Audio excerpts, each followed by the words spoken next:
Hi guys, welcome live 100 Families Strong Give-a-thon.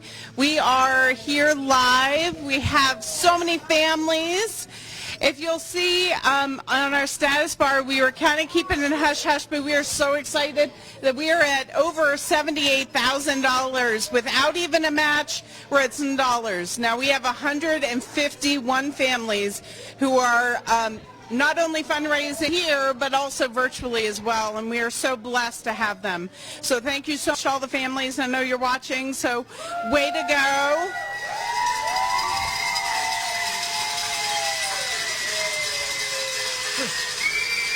This is kind of like being in a Super Bowl. You can barely hear anything. Or New Year. That's great.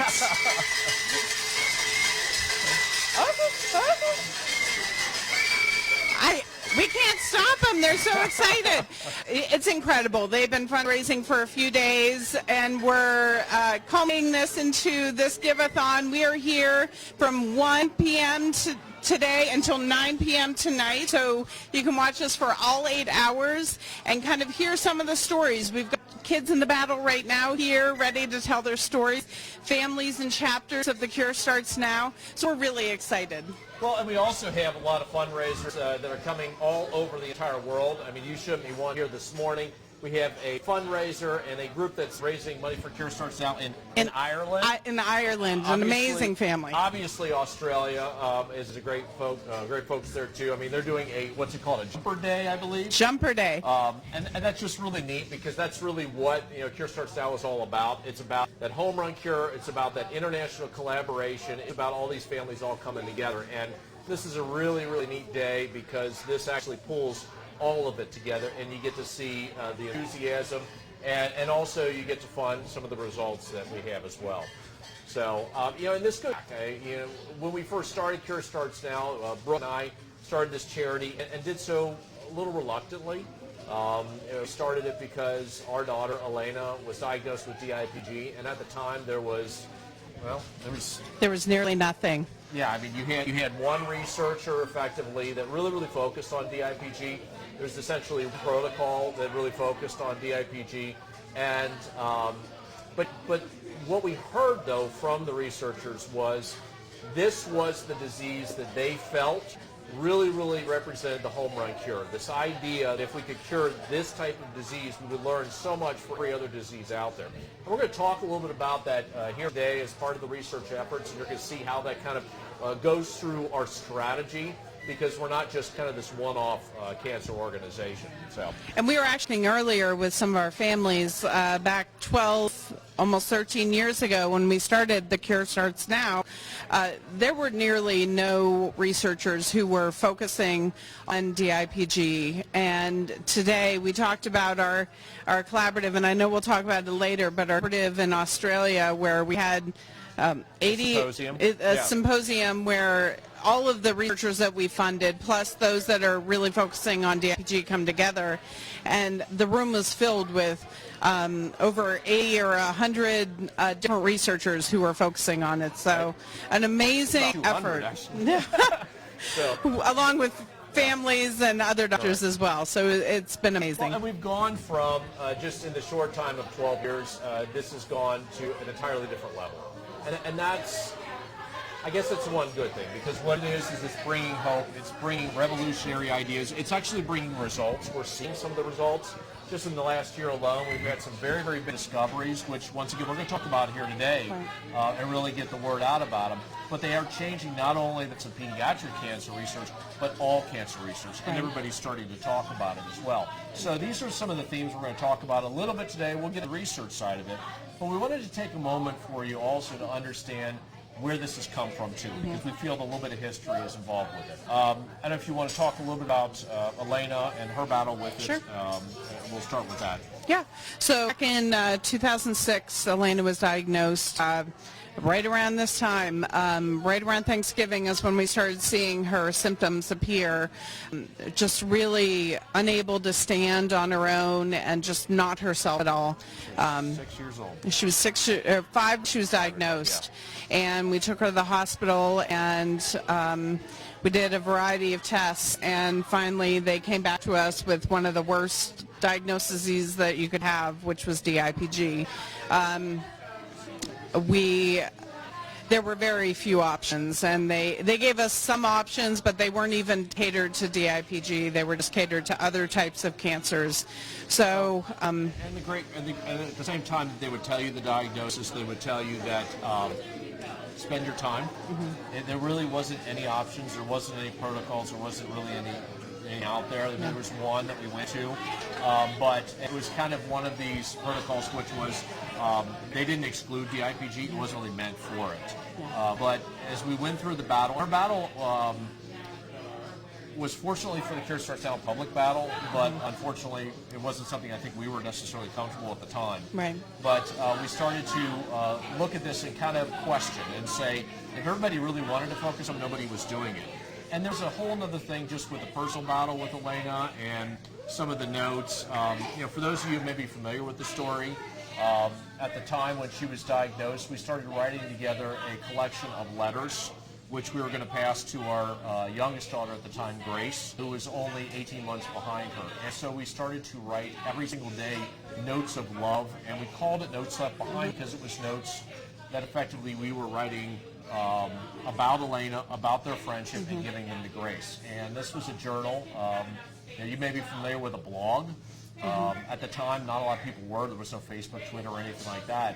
And we were sharing it, and ultimately 8,000 people that started to look at it daily. And pretty soon it kind of got caught up in this cause. Yeah. And it got a lot better than what we had fully expected. Yeah, and people want to help, and so they started, all of a sudden we started getting checks in the mail and donations and everything, and it wasn't something that we wanted for ourselves. And so we kind of sat down and said, you know what, more than anything, we want this to go towards research to help not only Elena, but all the kids that were battling.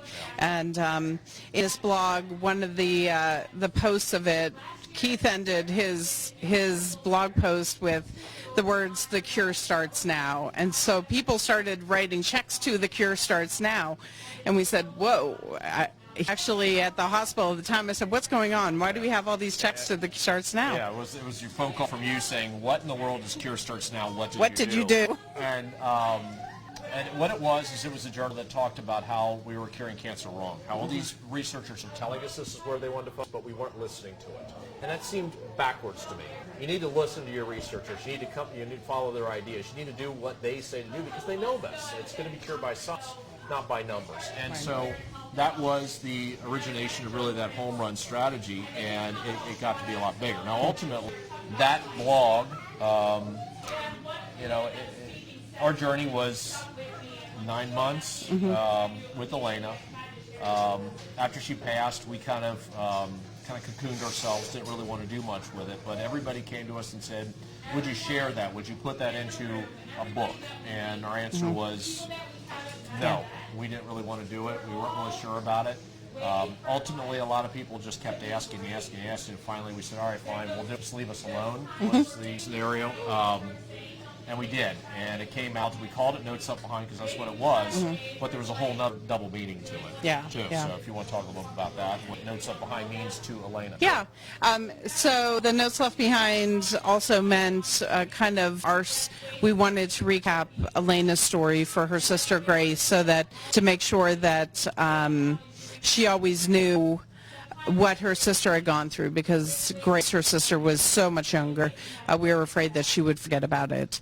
So truly what has become of that is a foundation that has raised over nearly $14 million in research alone that we funded. And we're today we announced one more new chapter that we've in Tennessee, so we're now up to 44 chapters around the world. We have a Canadian and an Australian one too. So we're joined by not only our chapter families, but so many families that are really taking on this cause and saying, you know what, this is more than just my child. This is about all children.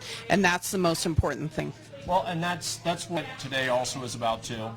Today, a really, really big announcement. Obviously, Brooke talked about the number of 78. If we add on some of our matching amounts, do you want to read the total to it? It's over $78,000 right now, okay. So that's amazing. So we don't have our numbers yet ready. Okay.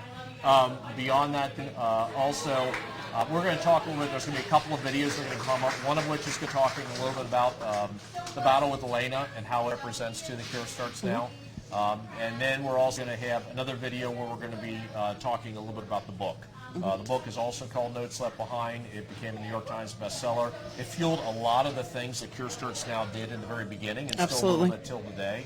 And it is the first real book about DIPG as well, so we're going to talk a little bit about that as we go through it. So stick around, watch this, and we're going to be coming back to talk to some of the families in the fight, which is what this thing's keep about. Donating. You want to talk about how to donate? Yeah. On the button, on the screen there is a button that says donate. Just donate, please donate. We have 3 amazing donors who are matching 100% up to the first $100,000. So $100,000 for 100 families strong, which is amazing. So please keep donating. We see there are tons of people live right now watching us. So hi. But here, watch this video and kind of learn a little bit more about us. Yep. All right. We'll see you in a bit. Elena was always a very quiet and thoughtful little girl, and she would sit there and draw pictures and write letters and write books, and she loved to just be able to give her emotions and put it on paper and tell you that she loved you. Brooke Deserick and her husband Keith never intended to start a nonprofit. A personal crisis led them to public service. Elena was diagnosed when she was 5 years old. And it wasn't just brain cancer, it was the worst kind of brain cancer you could think of. Diffuse intrinsic pontine glioma, DIPG. 9 months later, she passed. The Desericks kept an online journal to remember their daughter. We wrote that journal for my younger daughter so that she would remember Elena. But it turns out Elena's younger sister Grace wasn't their only audience. We found out it wasn't just a journal for our family. We had over 8,000 visitors a day.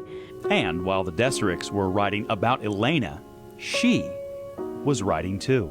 After she had passed away and we had started putting our lives back together and unpacking from the construction, we started finding notes. And there were notes from Elena, and most of them just said, "I love you, Mom, Dad, and Grace." One day we were looking through a whole bookcase, and in between every single book was a note. Just her little way of continuing to tell us that she loved us. It became what is today Notes Left Behind. I don't want to believe that she knew she was going to die, but it was certainly a gift that she left us. The Desericks launched The Cure Starts Now in 2007 so that no other family has to battle this type of cancer alone. When Elena was diagnosed, there was like no treatments out there. There was no hope, no options. Government isn't funding DIPG research. The only money that's coming in for DIPG research is through private foundations like The Cure Starts Now.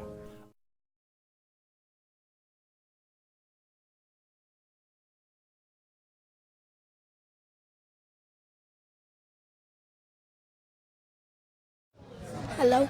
All right, we're back. We're here talking to Sean and Nicole. Obviously, Sean, you're one of our heroes, okay? You're one of our DIPG warriors, aren't you? Yes. We've talked a little bit, haven't we? We really like the fact that you came and joined us here. You made a lot of noise. You got people excited about it. So you came out. But I want to show off your shirt. What does your shirt say? It says... Here, you gotta hold it there. All right, here, I'll hold it and you can read. Go. Fight like a kid. Fight like a kid. Yeah, you can't read it upside down, can you? I don't blame you. Fight like a kid. And that's very appropriate, isn't it? Yes. So you have come out here to obviously get everybody rallied up. You're kind of like the individual pep rally for the group, aren't you? Yeah. So can I talk to your mom for a second? Yes. All right. So he's already had a lot of mic time here already. So we'll come back to you. Because I got to ask you about a book. You got to remind me not to forget about that. So obviously you came out here. You guys know about the Cure Starts Now. How'd you learn about us? From the DIPG Warrior Camp or how? Yeah, from the DIPG Warrior campaign. Got a hold of me and told us about themselves, and we got the monkey in my chair. Oh, good. That Sean uses faithfully. And What's your monkey's name? Steph Curry. Steph Curry. he named his monkey Steph. I just love that shows a lot for DIPG. Yeah. Well, and the Monkey in My Chair program, obviously, I'm glad that you got that. Now, you talked about Steph Curry. Can I ask you about Steph Curry? Yes. Okay, now Steph Curry, you told me a little earlier on that you have a book, that you're in Steph Curry's book. Is that correct? Yes. Okay, what does he say about you? He said Or how'd you meet Steph Curry? by Mike Esposito. Okay. And was that like a Make-A-Wish type of thing, or what? No. Mike Esposito is actually friends with Steve Kerr. Okay. So he contacted Steve Kerr and was like, I have this great kid who's fighting his fight, and he loves Steph Curry. So we ended up flying out to Miami, and he got to meet with him and everything. So when you introduce yourself, you get to say that books are written about you, aren't you? Don't you? Yep. And the Fantastic. crazy thing, we had that meeting. I had shown Lisa, Lauren's mom, the video. At the end, Mike Esposito had on a Lauren shirt and gave it to Steph and had said she's with the Cure Starts Now. Okay. So And so there's already progression and everything we else. told them. So is this the first time you met Lisa, or? First time I met Lisa. Okay. Here, give me a seat. And Lauren's story has been like the biggest inspiration for us. Like my girlfriend, I had to call her and be like, Lauren's mom's here. She's like, oh my God, take a picture. Because the story inspired us so much. Yeah. So I'm going to get a picture of her and Shaw together. Well, you have. I saw your artwork, and you painted a picture of what? What did you paint a picture of? I painted a picture of a heart and a basketball. Seems appropriate, doesn't it? And I drew a heart and a cross too. Did you? Fantastic. So you did 2 pictures. Uh-huh. Well, see, that's coming up. We can't tell everybody that because we're going to have a whole entire wall of pictures. I know you have 2 of them that are on that wall, don't you? Well, obviously, if you can you tell us a little bit about why DIPG search, why funding is important, why it's got to be really more than just awareness? I mean, you've talked, obviously, families here. Yes. In your own words, give us an idea of why people should actually donate, become part of this. Because funding is so important because we don't get enough from the government. They only get 4%, which is not enough. And DIPG really needs its research because too many children are dying. It's a death sentence, but we need more help. And that's something that obviously, that's what today is all about. Our hope is today that we can fund several different protocols. We can really try to boost that up. And frankly, folks' support to try to do so certainly Yeah, helps it's that. the only way we can get the funding is through you guys. Yeah. So obviously, take a look. You're probably on our hero page, aren't you? Yes. So they can look you up and they can say hi to you. As a matter of fact, if you want to, you can even go on the page and you donate, and you can actually say, I'm donating because of Sean, and really become engaged. And I got something even better. You notice how we talk about the home run theme? You don't like baseball, do you? He loves You do. baseball. All right. Well, there you go. It's all about the home run theme in baseball. Okay? Oh, and can I say something else? Yes. Um, I'm going to regret this, aren't I? I'm gonna be a bat boy for NU. Are you? Congratulations. When is that? It's a baseball team. It's a bit. Well, Niagara University. They asked him to be the bat boy for the season. Oh, phenomenal. All right, we'll go after it. What else are you supposed to tell to donate? I want Steph Curry to donate. I think you're calling him out now, aren't you? He's my favorite. All right. Well, thank you for coming out. Obviously, everybody take a look. Learn a little bit about Sean. That's why we're here. It's about our heroes. It's about our warriors. So, other than that, we're going to go ahead and walk you through another video we're going to talk about.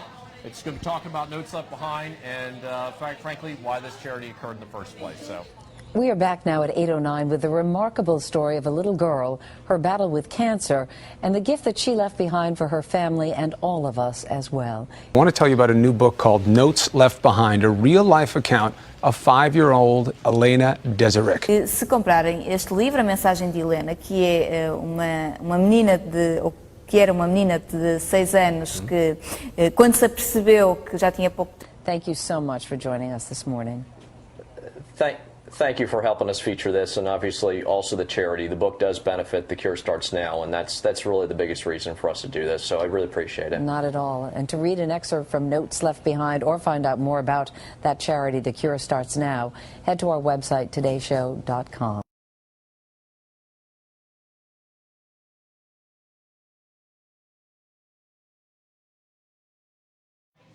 So I'm here with Christy and Jason. We're talking about Lindsay. And obviously how it connects back to what's all going here today. Now, you guys came up to join us. Yes. Obviously, we talked a little bit beforehand about you guys are originally from Alabama, but now you're in South Carolina. Yes. What brought you here? How'd you learn about Cure Starts Now? And explain the connection, if you would.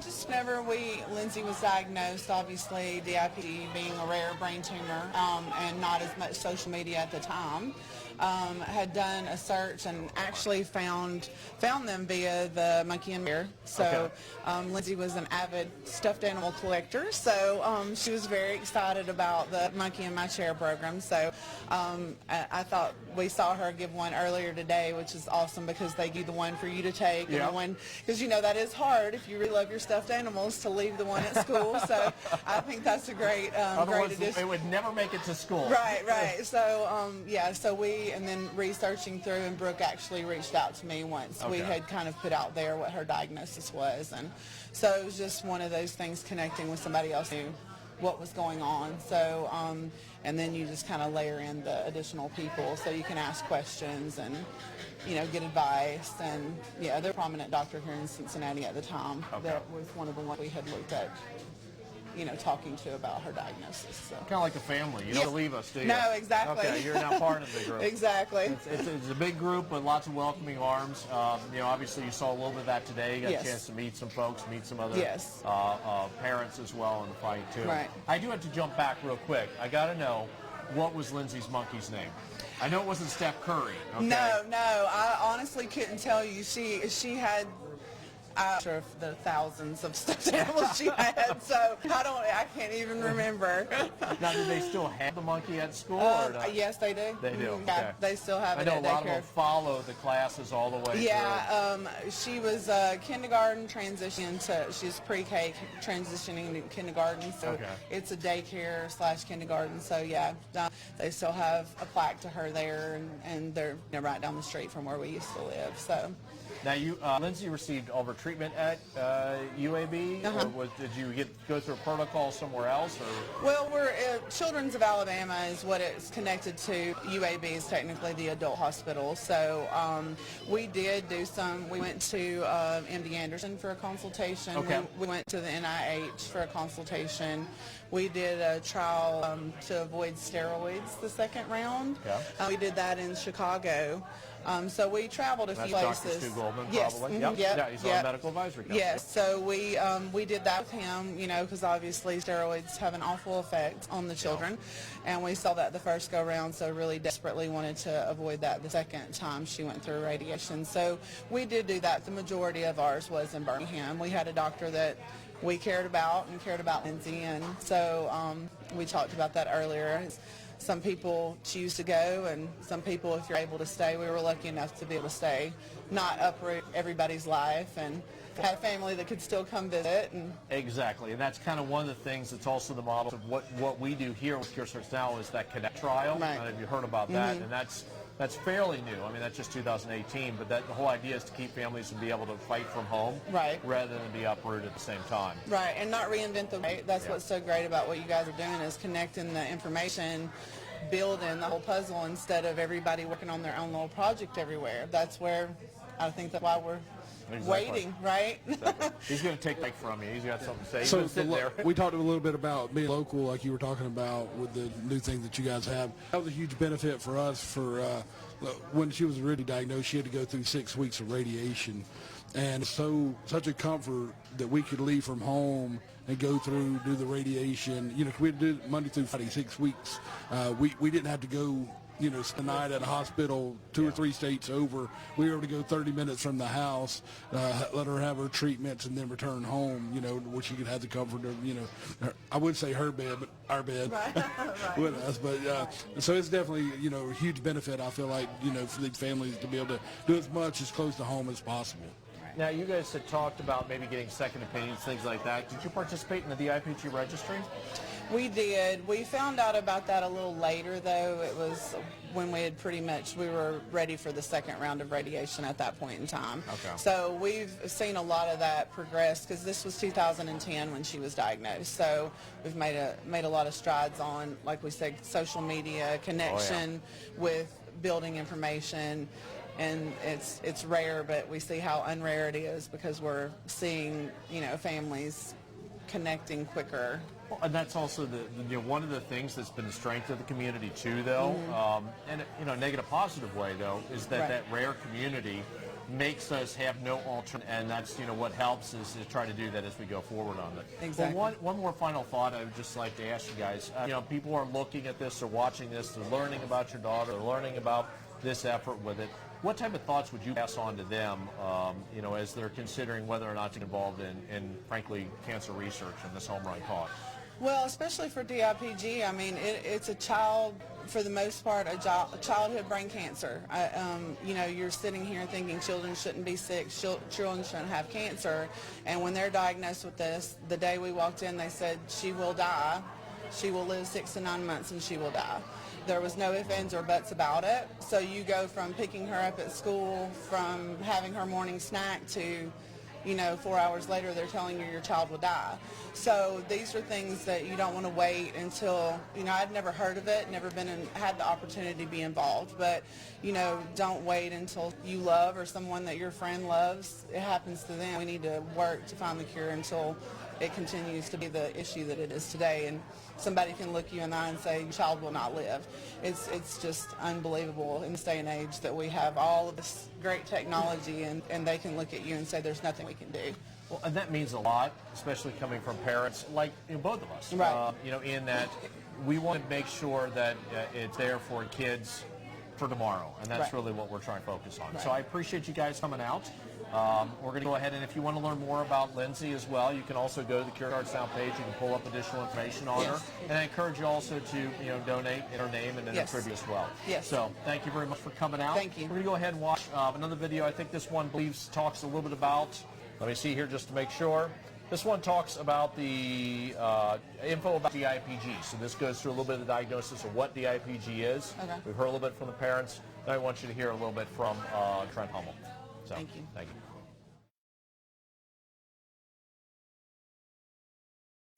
My name is Trent Hummel. I'm a pediatric neuro-oncologist at Cincinnati Children's Hospital. I'm also a member of the board of directors of the Cure Starts Now Foundation. And I'm Keith Deserick. I am chairman and co-founder of the Cure Starts Now.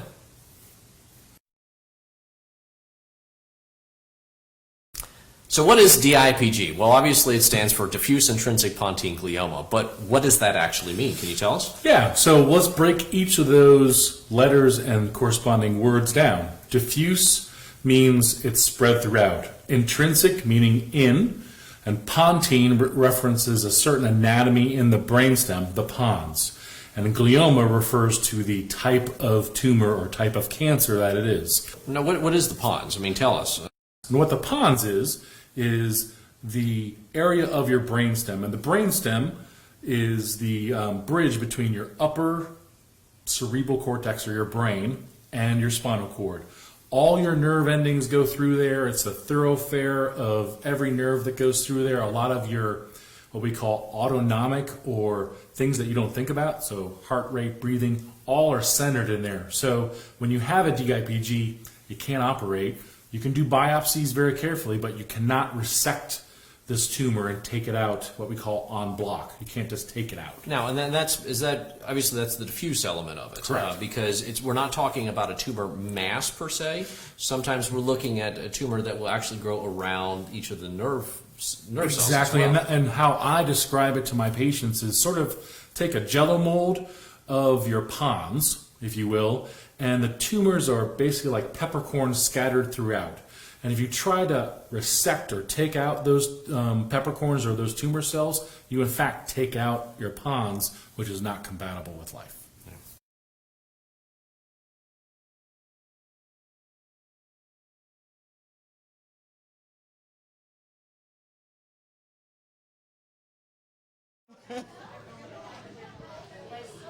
So, welcome back. We're here with Tanika, and Tanika's going to talk about her daughter and obviously the fight that you went through with this. That was when was she diagnosed? February 21st of 2017. Okay, and then obviously you have also joined the Kurtz now.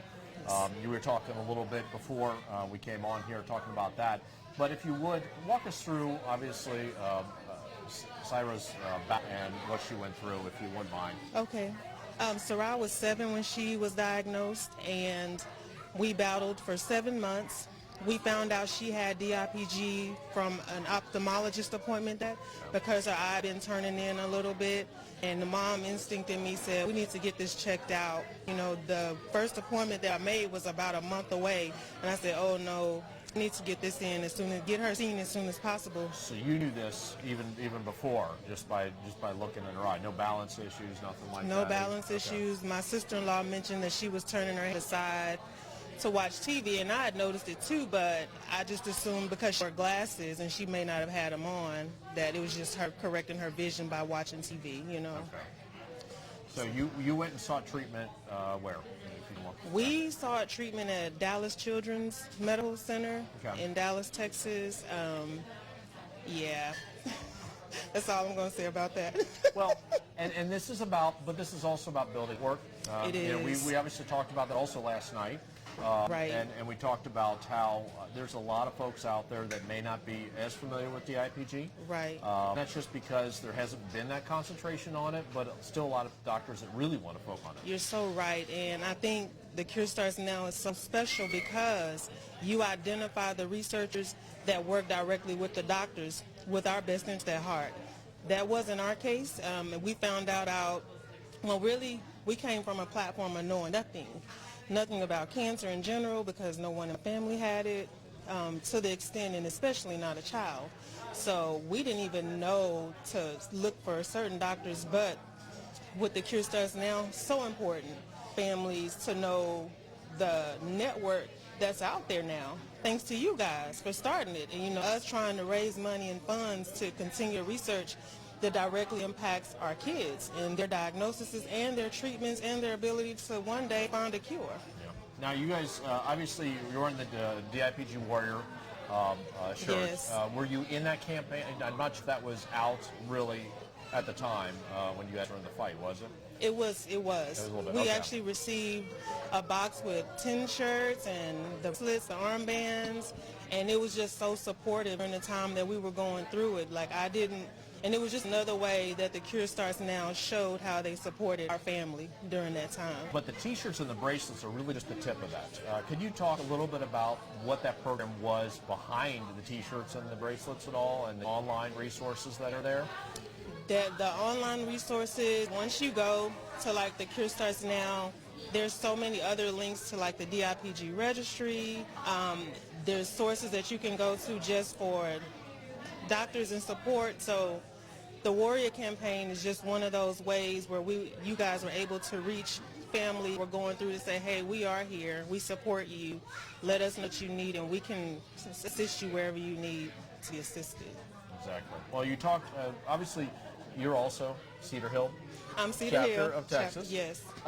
And that's just it. And as everybody always says, that's pretty darn close to us.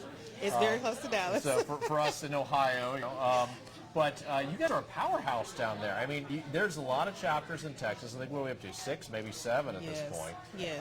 And it's really become a really strong area and kind of this I would say brotherhood, but I guess it's a motherhood Right. of group down there.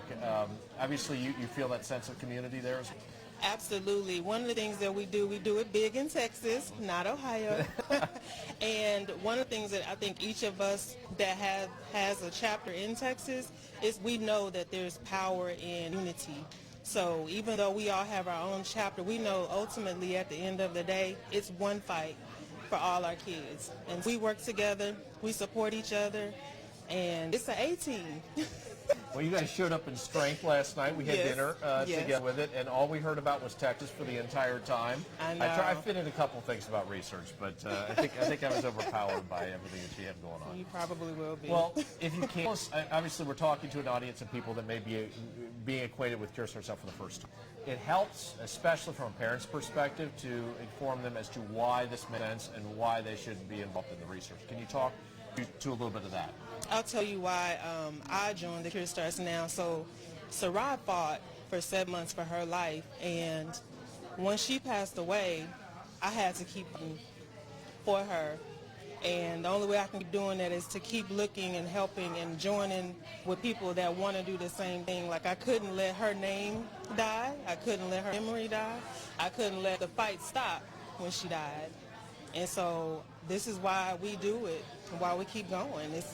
It's the only way I can do it, to honor her. This is her legacy. Her legacy, and her name and her life mattered, and all our kids' lives mattered. And we fight for them. Every time somebody donates to the Cure Starts Now, they donate to our kids and a chance at life. I couldn't say anything better than that. Yeah. So, thank you. All right. We're going to go ahead and go to a home run video. Obviously, we talked a little bit about the idea that a cure for DIPG may result in a change in strategy for all cancers. Right. And so with that, I encourage you to take a look at the home run video, by far the most popular video that we have for Cure Starts Now. I hope it explains very much why this cause is not just about DIPG, not just about pediatric brain cancer, it's about all cancers. So we'll let you watch.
All right, we're here. We're going to obviously keep going through some of the stories that we think are very important for you to know about.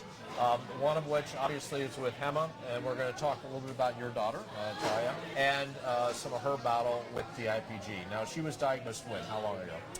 She was diagnosed August 2015, so a week before her 11th birthday. Okay. Now, obviously, with what we know about DIPG, it's a little bit of an older case with DIPG. Were there any other families or any other children that you met that were kind of in the same age category she was? Actually, not really. The person that's in charge of the North Texas chapter, Michelle Bjornberg, her daughter was diagnosed around the same age, Sydney, about 11th grade, and my daughter was about to start 6th grade. So we knew about the Cure Starts Now, but we weren't 100% ready to, dive in. But we knew that the Cure Starts Now was an option for us to get support from. You know Michelle at the time that you guys were in the fight, or not? No, we did not. My husband had reached out to her, and vice versa, but we weren't at that point. We weren't ready yet. Okay. Now you went and did you get treatment locally, or tell us a little bit about that, or do you have to travel around? I mean, give us a little bit of idea of that. We did. We are in Dallas, we got a treatment at St. Jude's. We were fortunate enough to get a little hope from St. Jude's, and your doctor was? Dr. Branashir, the same as Elena. I know, exactly. So that was kind of nice. He's our medical advisory council. Exactly. And so it just kind of makes you feel like this is a nice home away from home today, seeing all these families and being a part of this. So thank you for allowing me to come. We hope that we didn't have to have this family, but this is a reunion, as I guess we're going to have. But it's also a little bit of our support community as well. Now you talk about community, and obviously with Texas, we were just talking to Tanika. We have a huge Texas group that all came up here for that. We do. You guys have like this club. We were talking about this motherhood club, if you would. Tell us a little bit about that and kind of what you found with that group. I just met them actually just yesterday, but I feel You've been on calls all the time with it. Yeah, because we have calls, and that's just for everybody out there. We have calls pretty much, I don't know, maybe every quarter, maybe every six months or whatever. And you guys were on this call with it, and you had wonderful questions. It was great because we talked a little about the research on it, and then you guys would ask a question that would take us right to the next page of the slide. So you've been keyed in, obviously, for a while already. So. One thing that people, when they're watching this, they're looking at this and they're saying, okay, that's just DIPG. That's just another type of cancer, and maybe I have this cancer, maybe I don't have DIPG. What you know about this and this home run strategy? Why should this matter to them? I feel like what we've heard, what we've researched, what we've Googled, and we just feel like them being able to pinpoint, this particular cancer could pinpoint all the other ones or help alleviate it. And I think that's all we need. We just need a hope and obvious cure, but hope is the biggest. I don't know the word for it, but hope, gives you more hope. And that's all we need. And it's unique, especially with this group, because a lot of us are parents that are ready to fight, and we should be at the point of saying enough and frankly walking away, and we don't. And we do that because we want to make sure that all kids have this chance, and we're meeting them. I mean, it's really kind of cool to see that. I think then the best part about today is being able to see some of these kids and knowing that this is what the money is going towards, and that makes me feel good. I would 100%. Well, do you have anything else that you want to add, or anything you want to tell the folks that are watching? You got everybody watching you already? Or? I don't know. I was trying to do that you're before gonna you be called text me. as soon as you get done here. Before you called me, I was like trying to get it on. Yeah, but you didn't have it's much all time. good. Sorry. But. It's all good. It's all good. Thank you so much to our community and the Cure Starts Now for allowing me to be here. All right. Well, with that, I'm going to go ahead and we're going to play a little bit about. I don't even know what we're going to play here. This is going to be about Piper. This is another chapter family that we have based out of Denver, and it's going to be talking a little bit about her story here. So watch and we'll come back in a little bit. This is Piper. Like other kids her age, she loves unicorns and Elsa. She loves playing with her little sister and playing dress-up with her dolls. But unlike most other kids her age, she was diagnosed with DIPG, an incurable form of brain cancer. Piper was a spunky 3-year-old, a glitter explosion, as her father describes her. She walked and talked before other kids, took her vitamins, brushed her teeth every night, ate healthy, and was rarely ever sick. But that changed in June of 2017. In early June, she developed a slight slur to her speech. Over the next several days, her condition worsened. When Piper woke up on June 12th, she could barely walk or talk. Her parents immediately took her to a children's hospital where the doctors informed them that she had DIPG and that they were unable to do anything to stop it. But that hasn't stopped her. At nearly 9 months post-diagnosis, Piper continues to enjoy life thanks to treatments made possible by research funded by The Cure Starts Now, by you, our supporters. Piper is one of, at most, 300 children battling DIPG nationwide. These children are not like other kids. They're different. They're warriors. They face each day with unmatched strength and fortitude. From surgeries to radiation to medication, these children endure it all with incredible bravery. We're inspired by the courage and determination of these warriors battling DIPG, and they're why we fight the biggest cancer bully, taking risks and funding innovative research left unfunded by the government in the hopes that a cure for one cancer will be the cure for all. But battles are not won alone. It takes an army. Help us. Help them. Help find the Homerun Cure for cancer.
Amazing supporters, Lindsay here. We've got volunteers and supporters here all day long kind of lifting everybody up, so it's awesome.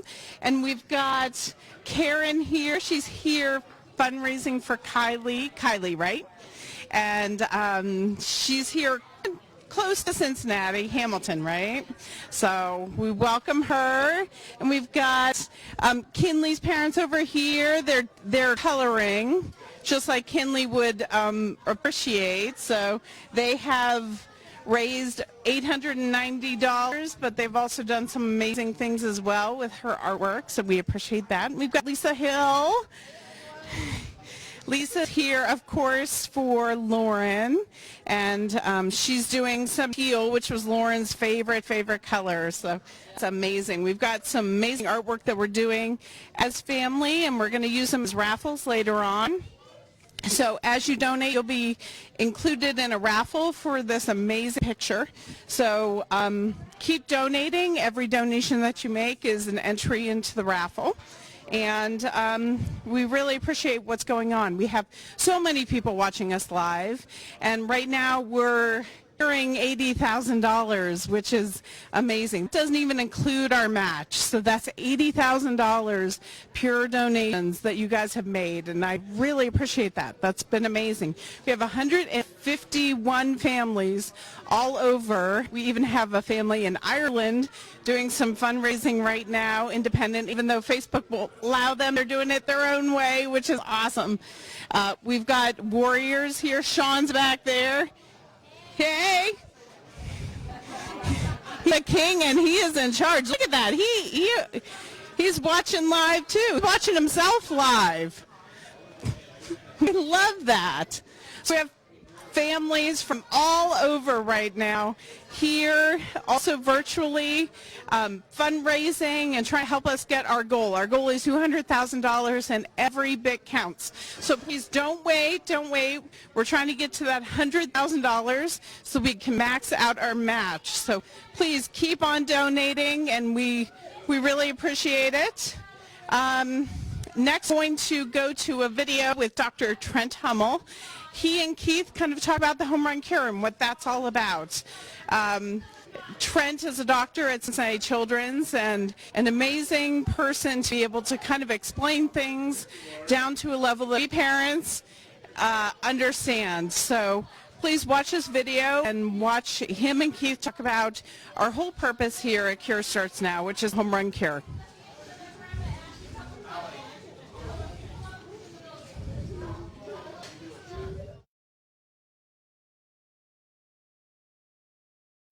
My name's Trent Hummel. I'm a pediatric neuro-oncologist at Cincinnati Children's Hospital. I'm also a member of the board of directors of the Cure Starts Now Foundation.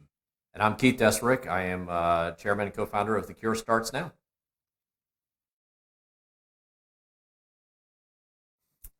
So one of the questions we get asked is, what is this about the Homerun Cure? Why is DIPG this Homerun Cure? Well, it's quite simple. When you start to look at pediatric cancers, you start to notice certain traits of them that make you actually change the way you fight cancer in general.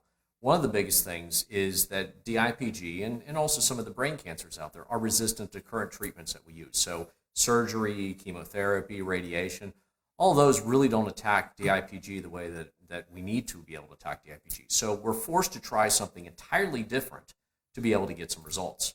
The second reason is the biggest bully strategy. Frankly, if you can take on the biggest bully on the street, you might be able to take on all other types of cancers as well. And if you think about the strategy of trying something different, if you look at historically in pediatrics, vaccines were something different. Intrathecal chemo or chemo given into the spinal fluid for leukemia was a game changer, and that was completely different, completely changed the game of leukemia treatment and raise the bar and raise survival rates in leukemia. And that's what we need in DIPG treatment and other high-grade gliomas. We need a home run strategy so we can apply this to everything. Well, and keep in mind, it's nothing new. It's something that's been around for some time. You go back, into the 30s and 40s. There was a doctor out there who had the idea that we need to focus on those that affect children, those that are resistant to current treatments, those that are the biggest bullies. That gentleman was Dr. Sidney Farber. And what happened was we created chemotherapy. We previously had only 2 strategies, then we had 3. We just need to do this all over again. Exactly.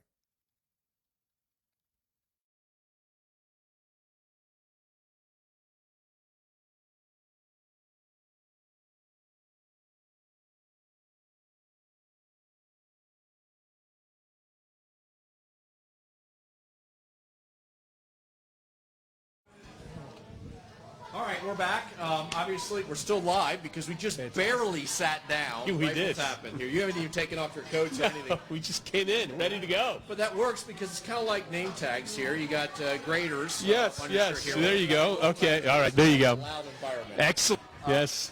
But, you got it? All right, we got to hold it down. We can't show everybody yet. My goodness. All right. So, Graders has been obviously a partner with us from the very beginning, and so we want to take a little bit, because who doesn't want to talk about ice cream? Oh, I have with thank me you. Chip, and I have Tim from Graders. This is Chip Grader, obviously. And talk to us a little bit about, you guys have been with us for so long. What was the kind of the draw, and how did Graders start getting involved in helping cancer research? Sure. Well, I mean, it goes to the very beginning. You were nice enough to help a neighbor of mine that was in need. And, as I remember it, 11 years ago or what have you, I said, if you need some help sometime in anything, just let me know. You were nice enough to help my neighbor, and so you came a call. You did, and I was more than happy to come on board. And so we've been a privilege for the last 11 years or what have you, and it's been a great relationship and a great partnership, and we as a company couldn't be any more happy to each year bring about Cones for the Cure in September, which is a great time for all of our employees to get to understand and know what the Cure Starts Now is all about.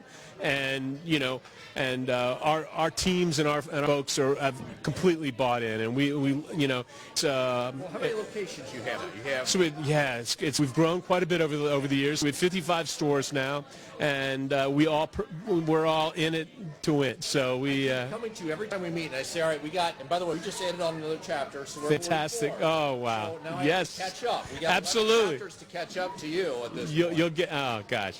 But so yeah. Let's hope get there.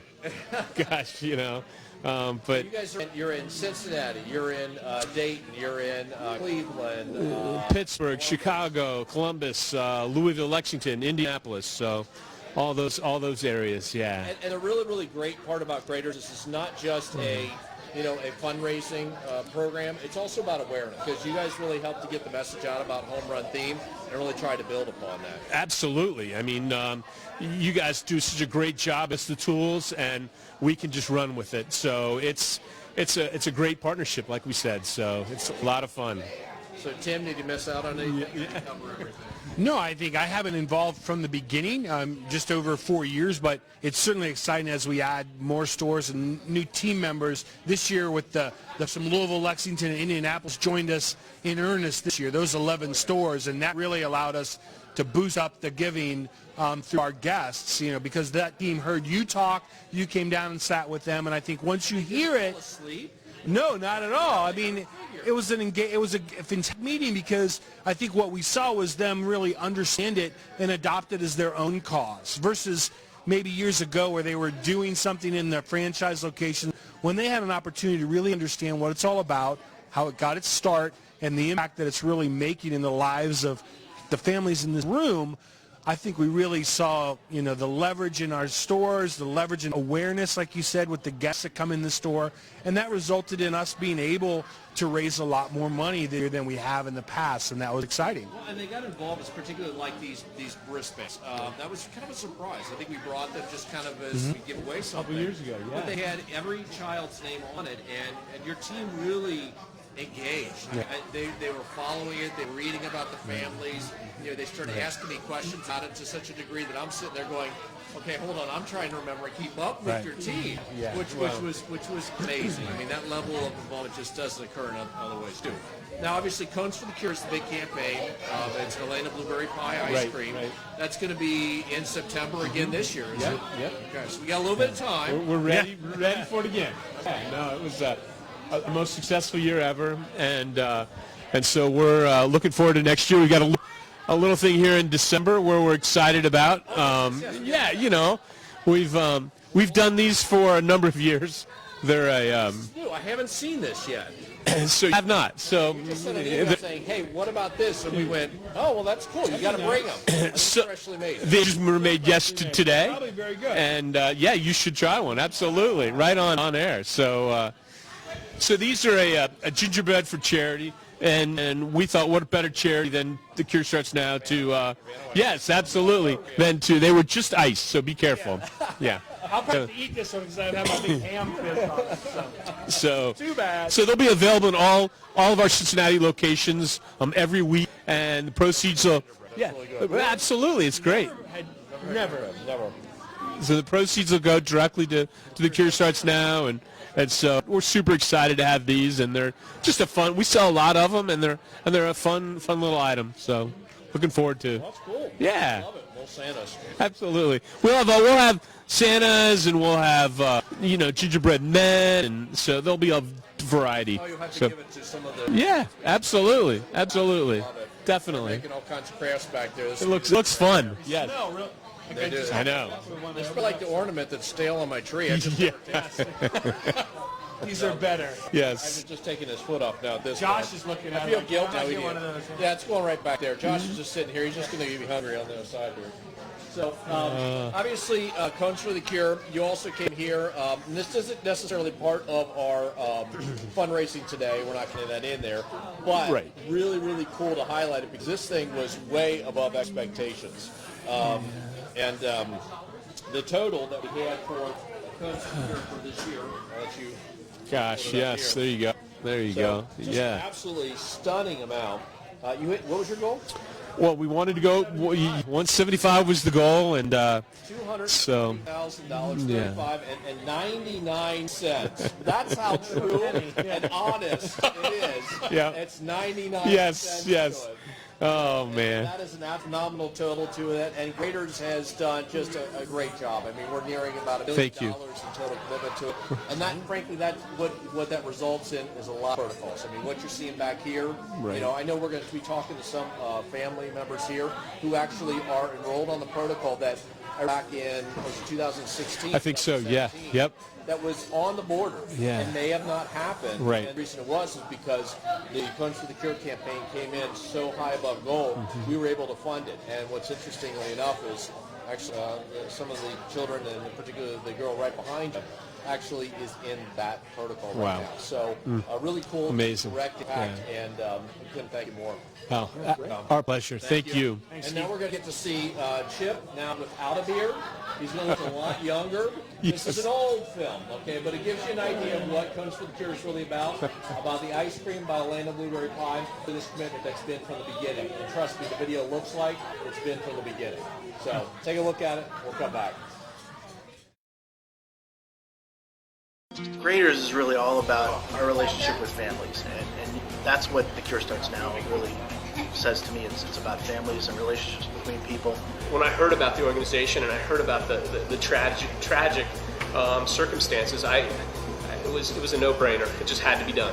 It really hits home if when you have kids, and it really speaks to you much more. This is like in memory of a young girl who died from pediatric brain cancer. We will tell everyone the story of it. A lot of people don't know what Cones for the Cure is. People will come over and ask us all about it, and that gets us into the story also. And then they end up trying the ice cream, and then they find out how amazing it is. So it all works out. We have this wonderful organization, the Cure Starts Now Foundation, and they want to do something different, something that really no one has done before. They wanted to create their own ice cream line, and a lucky family did and won the chance to make their own ice cream. It was created for a little girl named Elena, and that Graders had went to a big gala, and a loyal Graders customer had created this special ice cream for this little girl, and then the proceeds from this blueberry ice cream, a lot of the proceeds from our pints that we sell goes towards the cure for pediatric brain cancer. So we were trying to come up with like a 4th of July theme, something red, white, and blue. We decided to create a contest of create your own flavor, and so we got our team together. Lo and behold, we created Elena's Blueberry Pie ice cream. And we decided on a blueberry pie, which is actually a very difficult ice cream to create. Actually, the blueberry pie ice cream has real pie crust in it, and no other ice cream we offer has that.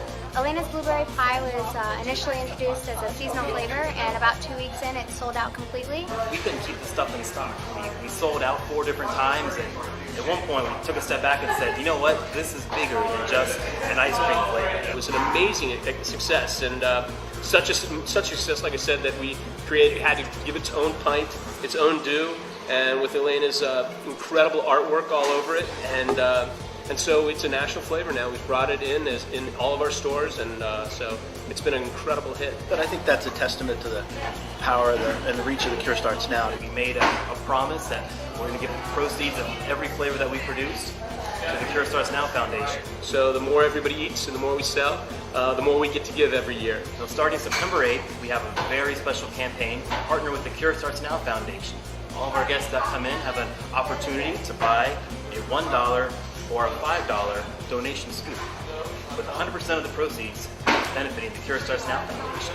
And if you donate one of the $5 scoops, you get a coupon book.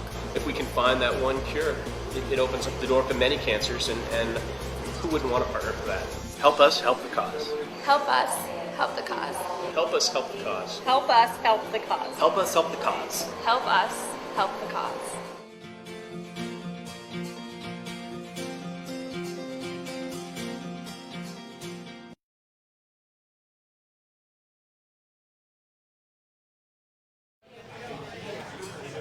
So we're back, and I obviously want to introduce you to yet another family and talk about Adeline and obviously your guys' battle and some of the treatment side of it. Can you give me just let everybody know about Adeline and just give us a little bit of background as to who she was and everything, please. Adeline was affectionately known as our hooligan of the family. A hooligan? I didn't see that. I saw unicorns. Yeah, I didn't see hooligan. Definitely a hooligan. That came from her pa.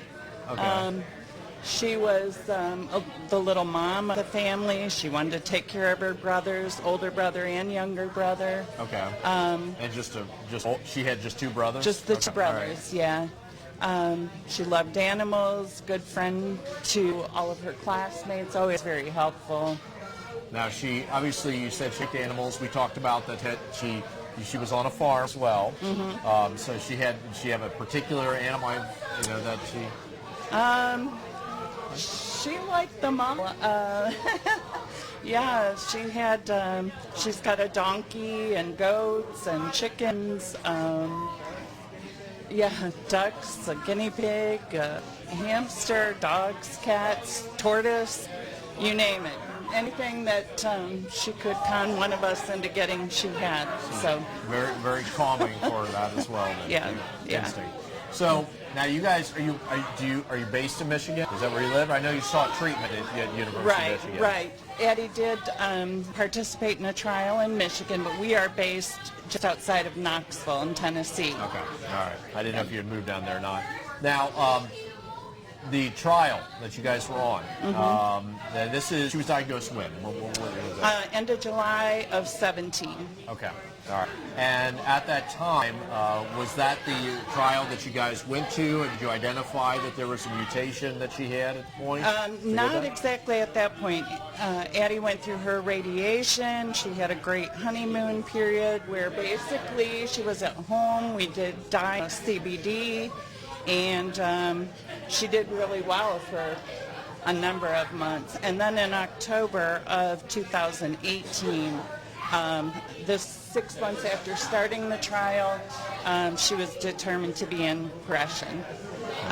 Progression for her stalled out a couple of times, so she was kind of a unique case. But the trial that she did participate in was up in Michigan at CS Mott with Dr. Carl. Hoffman, Yeah. Great guy. Yep. We love him. Actually, that's what I believe later on in the session, we're actually going to show off one of the grants we just funded with him. Right. That we had on there. And, he was surprised. It's usually when they know we're coming, they kind of know that they're going to get the grant. Mm-hmm. But I think he was genuinely surprised. I think we caught him, so that's good. Interestingly enough, I guess it was almost a week after that announcement of the grant, Dr. Koshman did contact the family and let us know Addie had the specific mutation. He was then able to start growing human cell lines where basically prior to that they had only mouse model. Okay. So she's become an integral part of this trial. And that means also with Koshman, you're also part of the DIPG register at that point too.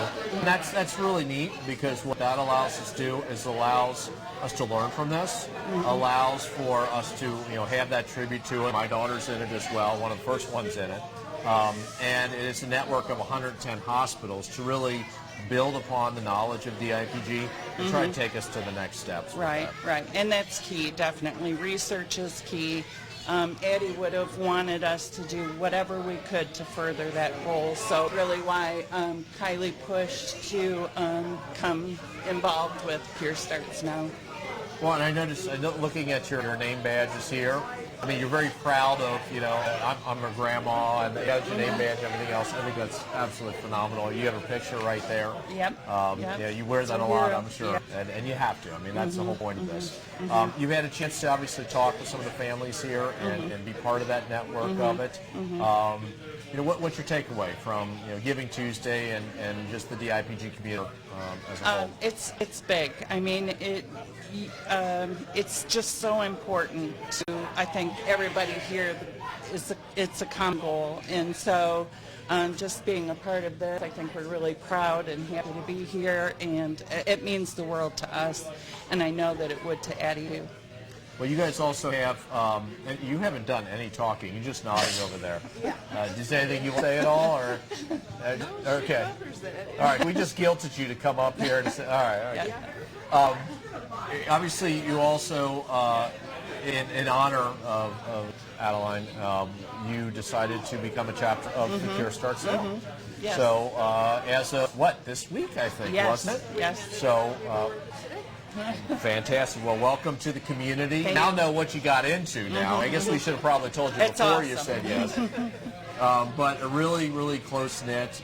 We're each other's therapy. We're also each other's momentum moving forward to do this. So really appreciate you coming out. Any final thoughts that folks should know about DIPG? Give. Research is the answer, and I think that's the most important thing, is that we wholeheartedly support research. Excellent. Well, with that, we're going to go ahead and move into, I have to look, sorry, I was listening to you. We're going to go ahead and we're going to talk a little bit about Claire and walk through one of our families that are fighting here locally, one of our heroes, our warriors. So go ahead and run with that. Awesome. Thank you. Appreciate it. What's your name? Claire HRCCUN.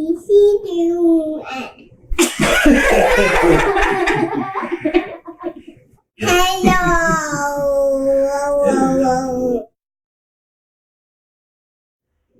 We have a wonderful daughter named Claire. She's going to have her 4th birthday coming up very soon, in 27 days. Claire is incredible. She has boundless energy, as you would expect of any toddler. She loves coloring and playing with her baby dolls. She is an incredible baker. There's nobody who can make a better muffin. So Claire showed symptoms in a couple of different ways. She became hard to understand. She slurred her words a little bit. She developed a bit of a limp. All of those things could somewhat be explained away because of where she is in her physical development as a toddler.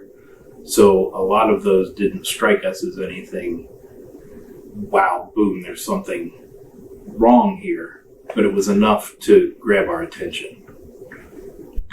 When we found out that Claire was diagnosed with brain cancer and something specifically called DIPG, we received not as much information as we could have, because I think we were so scared to ask many questions. So we came home that night and Googled DIPG, and that's where we really had a full understanding of what we were dealing with. And we just sat there and cried the entire night.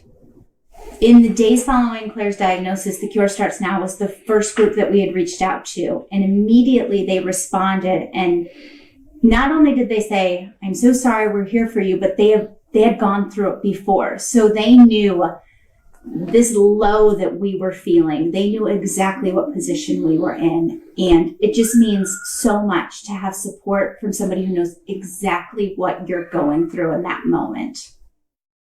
After Claire's diagnosis, within days after her diagnosis, we found out that the standard course of treatment was radiation.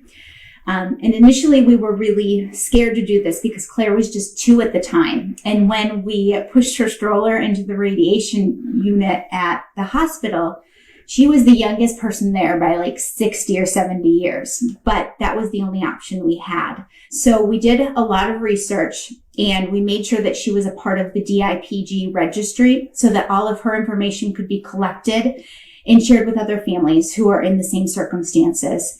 And through that, we were able to talk to one of the leaders within DIPG, Dr. Mariam Vulati, who gave us an overview of really DIPG in details that we hadn't really thought about before, and then gave us some options in terms of clinical trials. This trial has her on 2 different types of chemo medications, and she is a champ when it comes to taking her medication. She claimed earlier that she loves it. I don't believe her, but she does great. And thus far on the trial, her tumor has remained stable. So we could not be any more pleased with the results and the care and the attention that we're getting. without organizations like The Cure Starts Now, who funds research for DIPG, parents in our position wouldn't have the options that have become available to us, such as the clinical trial that Clary is taking part in at Children's Hospital.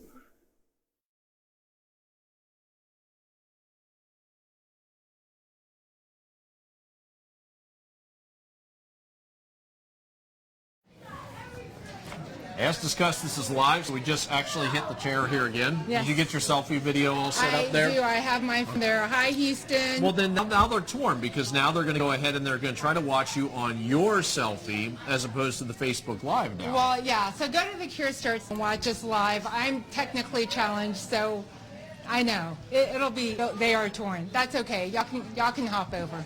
We're going to talk to Althea Lee, her daughter Nicole. Obviously, you guys are also a chapter of Cure Starts Now, our story actually goes back very early in the process.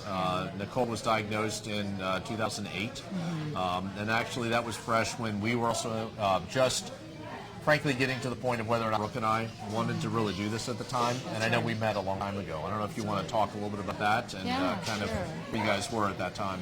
Absolutely, yeah. So Nicole was. Oh, thank you. A lot of Okay. background noise. Okay. So Nicole was diagnosed 2008 when she was just 5 years old. That's the background noise. That was for me. And at the time, she was a normal kid, every other kid. She played sports. In fact, she was in basketball at that time. And we noticed just in a matter of a couple of months that she became weaker. She couldn't throw the ball all the way up to the goal. The other kids were running circles around her. And we just thought, she has headaches and she's really weak. The story is my husband is actually a neuroradiologist, and this is what he does. He diagnoses cancers, Sally, and he just thought, just for peace of mind, let's go ahead and test her and see if there's anything scary in there. He just wanted it for peace of mind.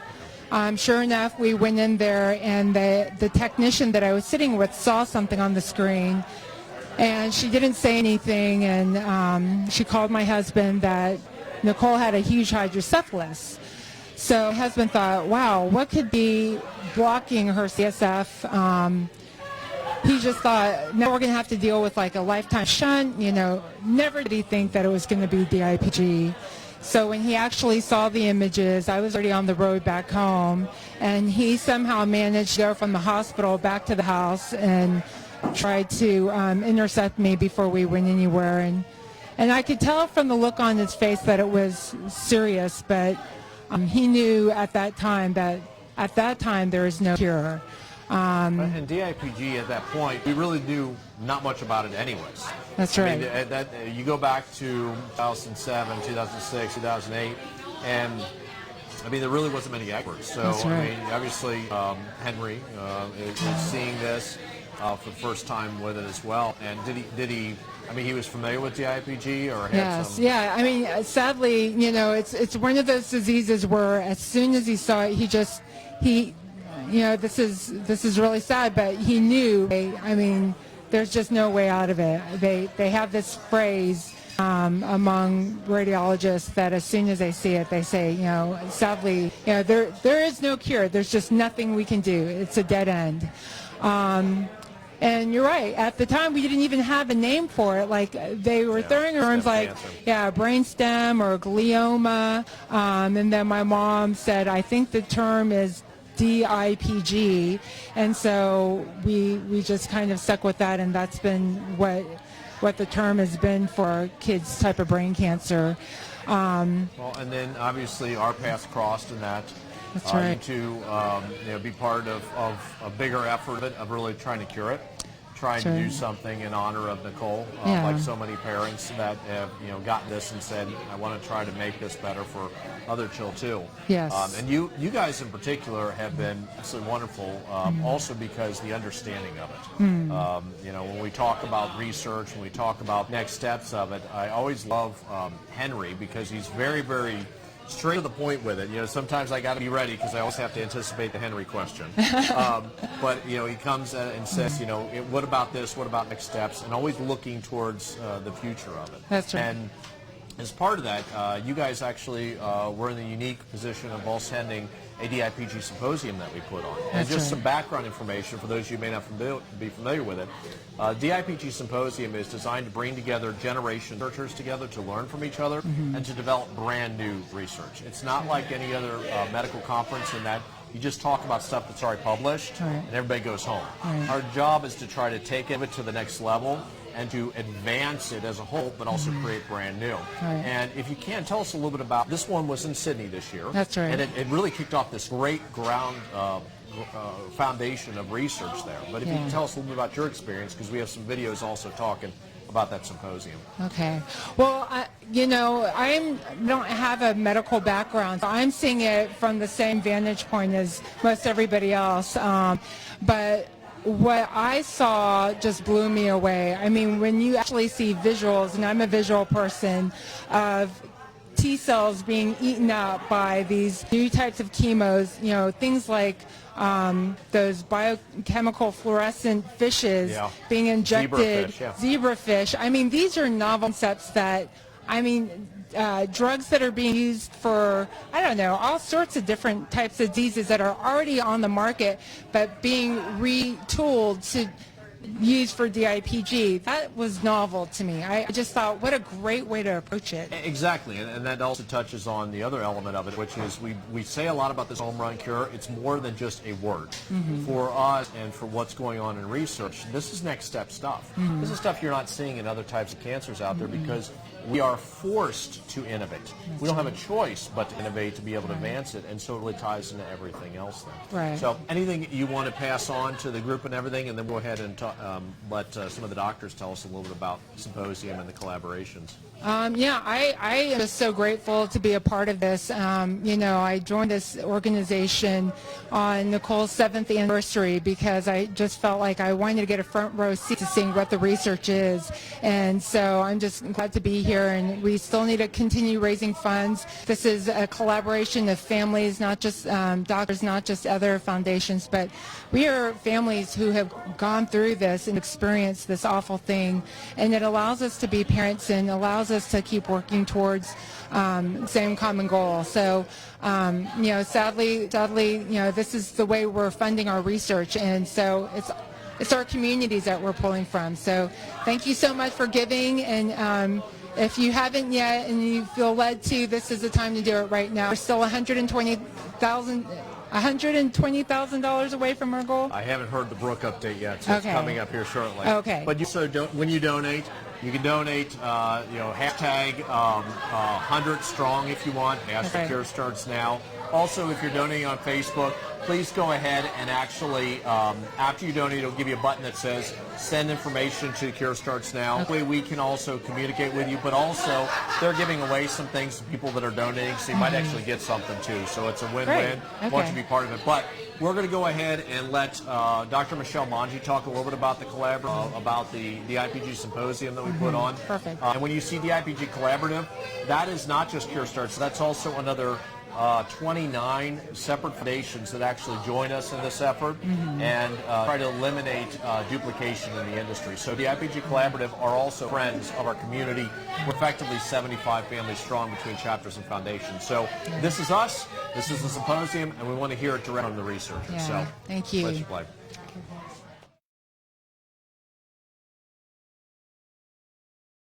My name is Michelle Mange. I'm a pediatric neuro-oncologist at Stanford University and a basic neuroscience researcher. When I first came to the DIPG field after taking care of a child with DIPG in medical school and then realizing that I needed to work on this scientifically and take care of these children in the clinic.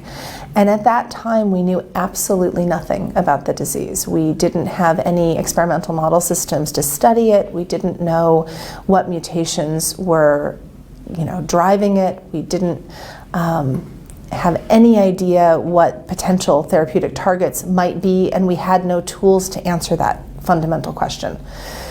Over the last 5 years, I think we've made more progress as a field than we had in the previous 50. And it's just been incredibly exciting to be part of what I think has been an exponential increase in our knowledge about this disease that I really hope in the next 5 years are going to result in some effective therapies for this terrible cancer. The Cure Starts Now has supported my research program since the first day that I opened my lab. It's been enormously important in helping us to, develop new tools in order to ask high-risk, high-reward questions and really to get the program launched. Collaboration is really critical to progress, and I think that in general, I think that all progress in DIPG and in science depends upon exchange of ideas, working together, sharing resources, and one of the wonderful things about the DIPG research community is that it is so collaborative. I think everyone who studies this disease, and certainly everyone who takes care of children affected by DIPG, really has their eye on the ultimate goal of helping children who are suffering with this cancer. And everything else falls away. And so this is an enormously collaborative community.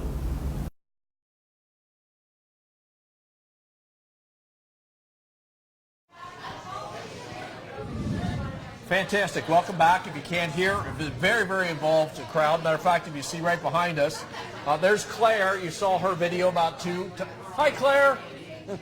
She's eating ice cream. She's eating graters right now. But her video, I made her shy now.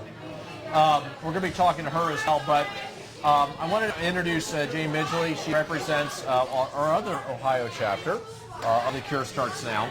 Go Youngstown, go Browns, Cleveland. We're going to get out of the Texas venue here for a little bit. But Jane represents a family in her area and really wanted to also share some news. This is Holly Mikes. I don't know if you want to go ahead and talk. You said you wanted to share something. Yeah, so I did get involved with Cure Starts Now after a young family member was diagnosed but wants to stay out of the limelight. And I'm just going to say we are one of the few that also has a miracle happening, but it's never over until we get this cure. So we need your help. And unfortunately, like Keith's family and Casey Mikes, which is from Minerva, Ohio, a tiny town, this is what happened. And I want to read a short tribute from Mother. Casey was diagnosed with DIPG August 21st, 2016 at the age of 10 years old. She was feeling dizzy and lightheaded after 3 trips to different emergency rooms, 1 urgent care visit, and 1 family doctor visit. Each one thought it was a sinus infection. After antibiotics, Casey was not getting, so we took her to Akron Children's Hospital and within 12 hours received the DIPG diagnosis. Casey underwent 30 rounds of radiation therapy at Akron General. She took chemotherapy orally at home while doing the radiation. Casey bravely fought DIPG for 1 year and passed away on August 27th of 2017 at 11 years old. She was a brave, funny, loving little girl, loved art, cheerleading, swimming, singing, dancing, and her family and friends meant the world to her. Casey's mom is a single mom. She's also a widow, and Casey's a twin to her sister Callie, who obviously was her best friend, and Callie is now 14 years old. Holly Mikes and her family want to thank the Cure Starts Now for all the work that you're doing, and it is her hope that no other family has to hear those 4 letters that destroyed their life as they knew it. Thank you. And we had the opportunity, obviously, to meet Holly. Yes. As your fundraiser that was up there. And, yes. I think that's also what defines this group. This group is about those children in the fight. It's about all of us. It's not particularly just about one child. I mean, Cure Starts Now is not called the Atlanta Desert Foundation. It is called Cure Starts Now because we do represent all of that. And frankly, what we're doing is a perfect testament to that, of really making sure that we're doing this same with all children. Well, I can rattle off other names. We have little Devin, who isn't doing well. He doesn't have DIPG, but he has another form of brain cancer. And we have little Nora. She's in kindergarten, and she isn't doing well. She's 5 years old. She's doing better, but she was also at our fundraiser. We have Tommy Peacock, who is 12 years old and just finished 3.5 years of 3.5 years, just got his port taken out. Okay, and we have Johnny Milburn, who had a brain tumor removed. He lives 10 miles from me. So when you get involved in this community, all of a sudden you realize this isn't rare. Okay, when you weren't involved, you heard about kids with cancer, but then you realize this happened. It can happen. It's devastating. And yes, some kids maybe will survive. What are they going to be like as adults? What are the long-term effects? So I owe this man and all these people in this room a huge vote of gratitude for all they're doing to save children, like all the ones that I mentioned. Well, and it takes a collaborative of parents. It also takes a collaborative of researchers. You saw the video where we talked about where Dr. Michelle Manji talked about the collaborative and the symposium and really the building of this network that we've really tried to do from the beginning. Absolutely. So we have to do this not only with parents, but we also have to do this with researchers. So we're going to continue that same thing, and you had a chance to visit it. And we only have like 10 seconds. Well, what did you think about the symposium? You went to that. I have one word. It was overwhelming. In a good way, I hope. Absolutely, because Keith, I have to tell you, at 59 years old, I've learned that I've lived a little bit of a shallow life. You know, my rock stars, we're the rock stars, the TV stars. We all get a little, we go and see people, oh, I saw so-and-so. No, I went to Australia, I saw a symposium. These are the people's names that you know. They're going to save this world. They're going to be the ones that change the face of this world, and I'm just indebted to them for what they're doing for my family and what they're going to do for all the families that unfortunately will sometimes hear the same thing I heard and so many other families do here. So the symposium was, yeah. Well, and with that, amazing. With that, I'm going to go ahead and let Dr. Dick Cottardo take it away from Wonderful. here and talk a little bit about the symposium, Wonderful. about collaboration, Thank you and so about much. what this actually Thank means. you so much. Thank you. We now know the disease much better. We understand it much better, and if you understand something, then you can exploit vulnerabilities in it.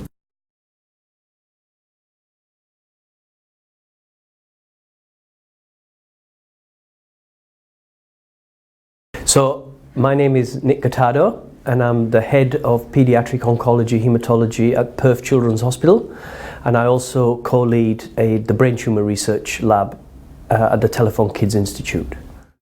The meeting that occurs every 2 years is a meeting that brings all the best minds working in DIPG, regardless of where they come from. They come from Europe, America, Asia, Australia, wherever. And the emphasis being on freely sharing ideas and research and establishing new collaborations and strengthening all collaboration. Like the DIPG registry, for example, I mean, over 1,000 patients, we're learning so much. And, you know, it was an idea and it was able to be pulled off because of the DIPG collaborative, putting the support behind it. The other innovative thing, which is very unusual to most other meetings that I attend, is that there are parents and families in the room with the scientists and the clinicians listening to the science.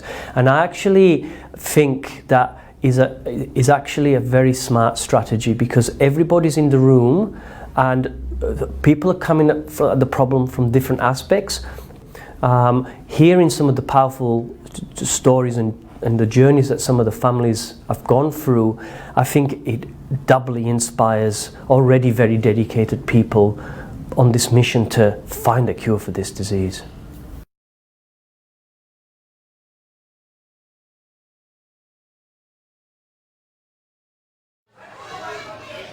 All right, obviously we're here. We're going to talk with another parent. This is in regards to Katie and her battle also with DIPG. Now, you guys are from Flint, Michigan. Yes. And you received treatment at, is it just University of Michigan or was it anywhere else? No, just University of Michigan in Ann Arbor. About Katie, if you will.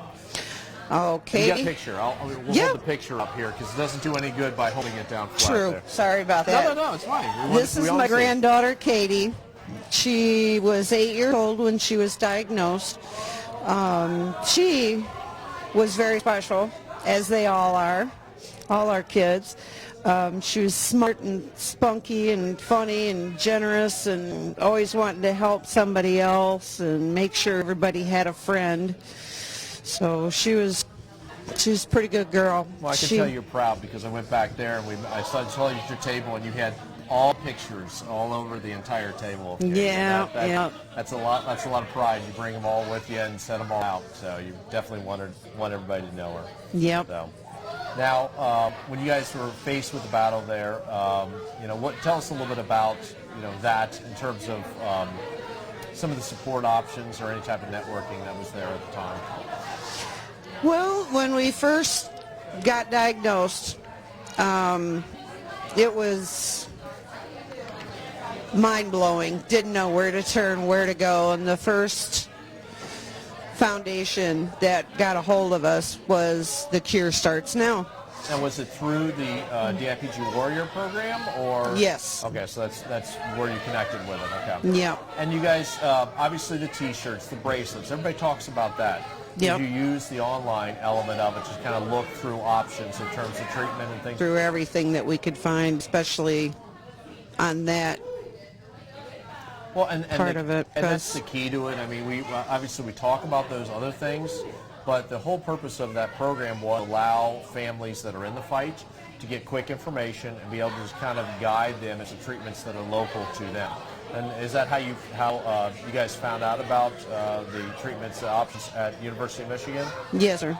Okay. With Dr. Koshman doing the OPT 201. Yeah, he's a wonderful guy. Yeah, we had cheering crowd for Carl Koshman here in the back of the room here, but we'll also be showing a grant because we just awarded him a grant here this year. You got to see it? Very recently, yes. Yeah, he was actually surprised. That's what I said. I know, it was great. He was like, "Oh my gosh!" I thought maybe I'd be, one of the finalists or something. Well, and he even reached out to us and said, "All right, now I want to talk about what it is."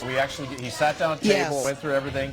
I think it was about a half an hour worth of footage. He had lots of editing to do on it to get it to where we need, but he was excited. Yeah. That excitement, I think, is really, really key to it. Yeah, we need people to get excited about the progress that's being made in the research field, because that's the only way we're going to stop this. Exactly. I like to hear that side of it because a lot of times people will say there's just progress, there's nothing to it. And coming from a perspective of 12 years ago and seeing it's have changed, we're not there. I obviously, all of us would agree we're not there. We're not where we need to be with it. But we're starting to see things. We're starting to see that encouragement. We're starting to see actual research that's coming from it, too. Mm-hmm. So that's a good thing. So what would you like to pass on as kind of, words for other folks that are maybe in the fight or with DIPG or brain cancers in general, and also folks that have no idea what this is about and are watching this for the first time? Oh man, you've got a network. You really have to find out what's going on and connect with people.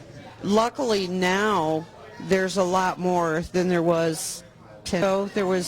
There was no hand-holding or research or being able to connect with other families to keep your hopes up and your head up and know where to be pointed in which direction as to what would be the best path for your child. Well, and hopefully today you saw a little bit of that. It's a little bit encouraging. We're all each other's therapy to some degree with it. Oh, yes. But now I'm going to ask you, okay, because everybody's looking at you and they're saying, wow, she's got a neck tattoo. Okay? I don't think she has a neck tattoo. Here, we'll turn you a little to the side. That's the benefit of the chairs. Right it's my first tattoo. I don't know if you can see it right there, but we actually, I'm sorry, I'm showing off a tattoo here. If you have family members that are looking at you going, what did she do? But it's the Cancer Rebel campaign. We talk about that, and that's our fighting spirit of the Cure Starts Now. We want to get out there and really, really push for research and do it a powerful impact to it. So you had a tattoo on your neck. That's rather brave. It's not real, though, okay? No. But it'll probably take you 3 to 4 days to wash off. That's okay. But we had that downstairs. It's our wings, and you may see some selfies that will also be online as well. Well, with that, I'm going to go ahead. We have one more video that's going to talk a little bit about collaboration from researchers. Also talk about the DIPG Symposium. That's going to come from Dr. Mark Kieran. So let you watch that, and we'll be back in just a little bit. All right, thank you.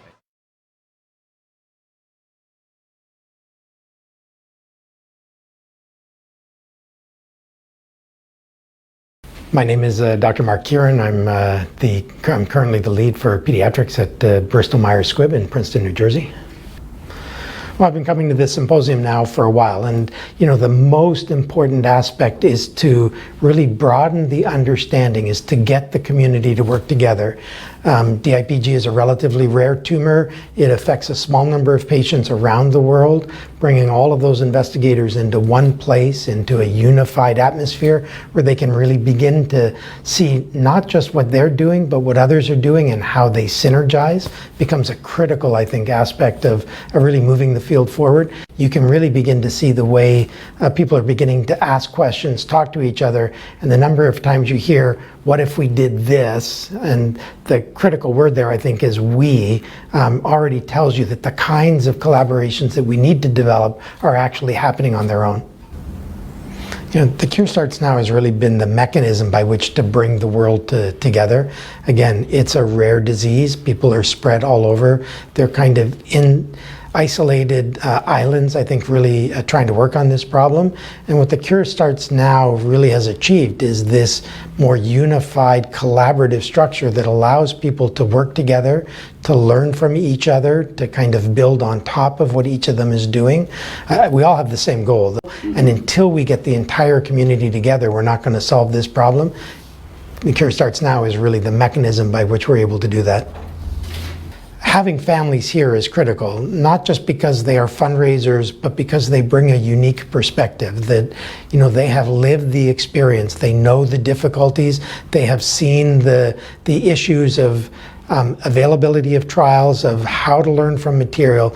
Each one of these families stood up to kind of try to change for others what unfortunately was not available for them. And having that kind of input, I think, is absolutely critical. It's critical for everybody to watch, particularly some of the junior or the younger investigators that are impacted by the stories, the kind of emotion that comes out of this, turns this somewhat from, I think, just a job into a little bit more of this concept of a profession, of a goal.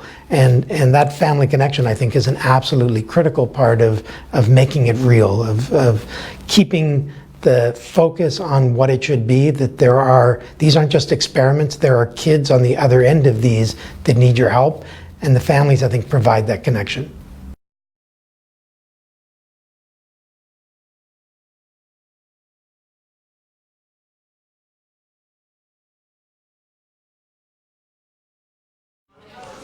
Hi guys, it's Brooklyn. I am back here and I'm going to be walking the room, but I have to say, if you were watching earlier with our graders gingerbread men, I looked on the back and there's a little heart on its butt. It's so cute.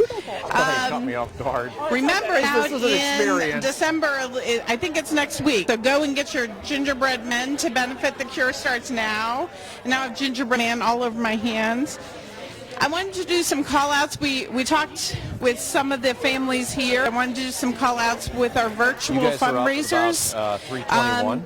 Okay. So the Keller family, in honor of Mary Catherine, are up to over $7,000 in their fundraiser. They're from Texas, so way to go. I know she really wanted to come here. She got sick, but way to go, Keller family. The Hashil family, in honor of Ella in Minnesota, are already over $2,800. So amazing numbers here, guys. The Zog family in Washington, Aiden, in honor of Mr. Aiden, is over $1,388. So amazing numbers. The Harrell family, in honor of Dylan in Washington, is over $3,800. So we are going all over the United States fundraising. The Armstrong family in Oklahoma is over $2,000 in honor of Lane. Maggie Cobb's family in Texas is over $1,800. So you'll notice a trend. We tend to take over Texas, which is fun with us. And Miss Hope Fuller Deb Fuller in honor of Hope, Illinois, they are over $1,000. So just want to kind of call out those guys. They're doing amazing jobs. We have 151 families, about 30 of them here, and about, let's do that math, 121 virtually. And families have been adding throughout the day. So you don't have to wait. You don't have to, watch this in the background. You can actually participate too. Just go to the Cure Starts Now Facebook page, go to the fundraisers page, and just start your own fundraiser. Super easy, takes 2 seconds, and you can be fundraising with all of us to get to our goal. I think we are up to $82,000. We're trying to max out our match right now, so we need $100,000 to max out our match of all of those dollars. So please, please, please keep sharing. If you're watching this right now, stop watching. Okay, still watch, but in another window, share this fundraiser and try to get people to donate. It's only going to happen when we share and we ask people. Ask them time and time again until they get really annoyed with you, and then ask them again.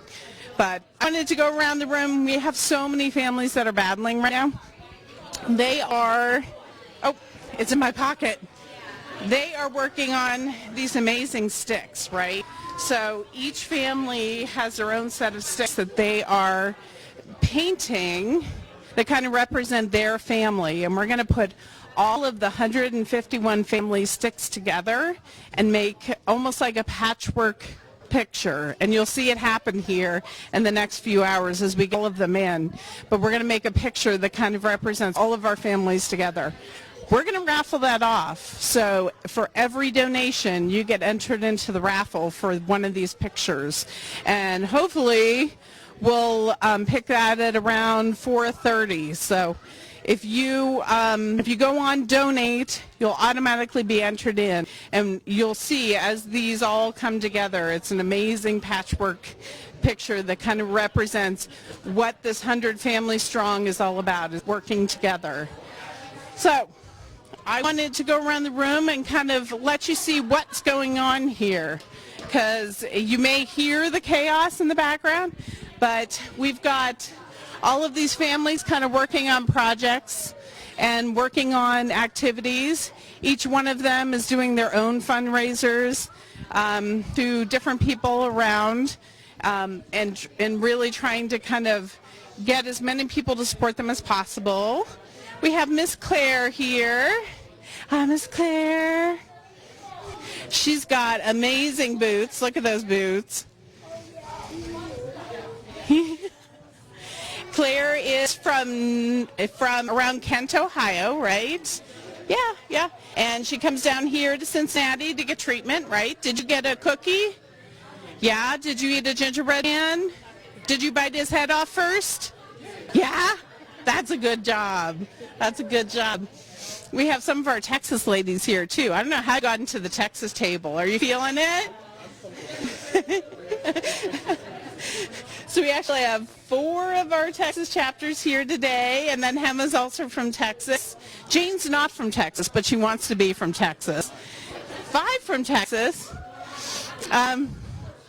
So we've got all of these families from all over. It's amazing. And we're doing these little projects, eating. There you go. You're eating gingerbread men. We were talking, you were telling me about this amazing opportunity. I'm going to put you on spot, right? That you have a race that you're going to be having that's going to be benefiting us? Yes, walk every year. Yeah. So they're from the Niagara Falls area, and they do an annual walk, and part of it is going to go to help fund DIPG research in honor of Sean, right? Yeah. You lead the walk every single day, huh? Yeah. Oh, now you're quiet. Do you want the microphone? You want to talk to people? Yeah, go ahead. You got to look right there. Hi. Tell them what you think about today. It's fun. It's fun? Of course it is. I thought you were going to be my co-host. You're not going to be my co-host? I want to go swimming today at the hotel. Swimming? We don't have a pool here. No, at the hotel. At the hotel, okay. They got a hot tub and a pool. One inside and You've scoped it out. I love it. I love it. So Sean's been like master of ceremonies. We have a punch wall up here that we get inspiration as to what we're going to be asked, who we're going to be asking, or how we're going to be asking people to donate. And then he's really good at the gong. Do you want to run up there and hit him? I got my choice and I got another socket. You got 2 pop sockets, so you're giving them away. How awesome. You want to run up and hit the gong for me?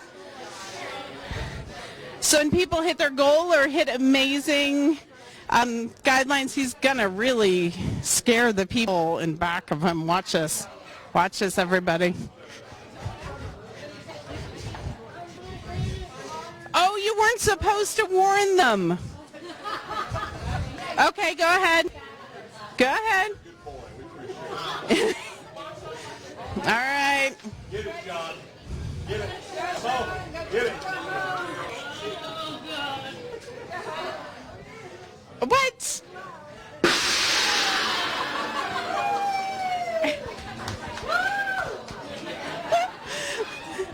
That's $82,000, right? Right? We are $18,000 away from $100,000 because I can do math like that. So please, please, please keep donating.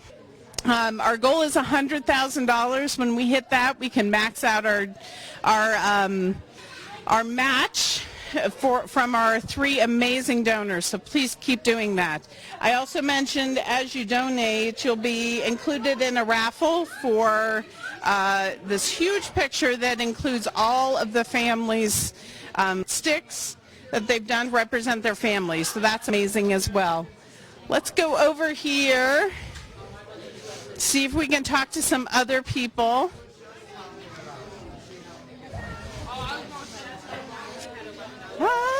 Abby, you want to talk to us real quick? Sure. Abby is from Massachusetts. She's one of our chapters there, coming from snow. Coming from 30 inches of snow as of this morning, yeah. So you're here in honor of your daughter. You want to talk just a little bit about her? Sure. So my daughter Kate was absolutely amazing. She was full of life and giggles and could make an entire room laugh at the top of a hat. So she was diagnosed in 2014. She battled 17 months until January of 2016, and so we started our chapter in her honor. And so my daughter Bella, over there playing with some new friends, and I are here, and we're Giving Tuesday to generate funds and get some new research going and hopefully help all the other families that are in the battle. And you did an amazing golf event, shots and shenanigans, and you want to talk a little bit about kind of what made that different? We did Kate's shots and shenanigans, and because Kate was always full of shenanigans, so it had to be jokes and fun. And actually, Josh, I have something for you. So we had a hole called the poop hole, where we actually had people hitting the ball off of a toilet, and Ella had a remote fart gun, and every time someone would sit down, she'd push the button and make everybody laugh. So we had fun things. We had different holes with different shenanigans, and next year, well, we're set up to do it again with new shenanigans and maybe some old. So. Yeah. Awesome. Well, thank you so much, and thank you for coming out. I'm sure you don't mind getting away from the snow. Thank you. So as part of 44 different chapters that we have around the world, we have an Australian chapter and a Canadian chapter, as well as 42 others here in the United States. We travel all over the country, do events like Kate's Shots and Shenanigans. Pretty much what we do is ask the parents and the families, what do you want to do to honor your kids and your warrior? And we just help them make them happen. We have a crew that goes around and helps them out and makes sure that our families are able to really enjoy their event, and we make sure that they go off as flawlessly as possible. So Miss Allie is one of our event staff. Come on. Come on. Here we go. Allie actually at Kate's Shots and Shenanigans too, so you can kind of attest to the crazy. There was a lot of poop. There was a lot of poop and a lot of shenanigans and a lot of whoopee cushions, and it was a lot of fun. So. All right, I'll let you go. I love this. He's going to be my co-host, or he's just going to hide behind me. So we are, like I said, we are about $12,000 away from our max, to max out our goals. So please, please, please, it takes not 1 second to share and to donate. You can also go to the website and donate to lots of them if you want to. We really, there are tons of families that are, putting their heart and soul into this to honor their kids, and it means the world to you, their world to them that you are supporting them like that. So we are turning into our 3 o'clock hour, and we are actually going to talk about our Monkey in My Chair program, which is awesome. Lots of talking about shenanigans. Our monkeys get into lots of shenanigans. So we're going to go to a video and let you learn about Monkey in My Chair, and then we'll come back and talk to Heidi, who runs our Monkey in My Chair program, and learn a little bit more about it. How do you explain to a little girl she has cancer? And what about her friends and classmates? Tonight, an off-the-wall idea helping a Wyoming second grader not only survive cancer, but truly live with the disease. 7-year-old Cynthia may not be here tomorrow. She has an inoperable brain tumor. The same treatment keeping her alive is pulling her out of the classroom, leaving her chair empty. Sometimes it's 1 and 2 days at a time, which adds up, but sometimes when her counts were low because of the chemotherapy, she would miss 2 and 3 weeks at a time. But when Cynthia is at the hospital, there is not a feeling of emptiness in this second grade classroom because there's a monkey in her chair. She loves him. She loves him. It really is a true connection between her and her classmates when she's gone. She feels like a part of her is still here, and it also reminds her classmates that Cynthia isn't gone. She's just taking a break and she'll be back. The monkey has been taking Cynthia's place since kindergarten. Last year in first grade, Cynthia was in cancer treatment for 3 straight weeks. When she wasn't there, that monkey took the physical representation of her, and the kids were still able to feel her as part of that family. There's a Monkey in My Chair is the name of the charity providing kits to kids in classrooms all over the nation. Each monkey comes with a children's book, pads and pens, and a camera. And the teachers supported it wholeheartedly. They would even take digital pictures and send them to her at home of Monkey getting into mischief. He has climbed a flagpole. He has photocopied his face. He's gotten on Mrs. Bell's computer in the office. And so things like that made her want to come back. My kids learned empathy through the monkey. They learned more about caring for an individual. And I think that when Cynthia was gone, when she came back, she still felt like she was part of our class. When Cynthia returns from treatment, the monkey goes back atop a bookcase. Her prognosis is good, and so far this school year, she hasn't missed a single day. For now, the monkey sits in a corner of the classroom, waiting for the next day of absence everyone hopes will never come. In the years that I've been teaching, in the past 7 years, I have seen several children with cancer, and it shocks me that children this age have such a heavy thing to deal with, and I hope there is a day that we never have to deal with this.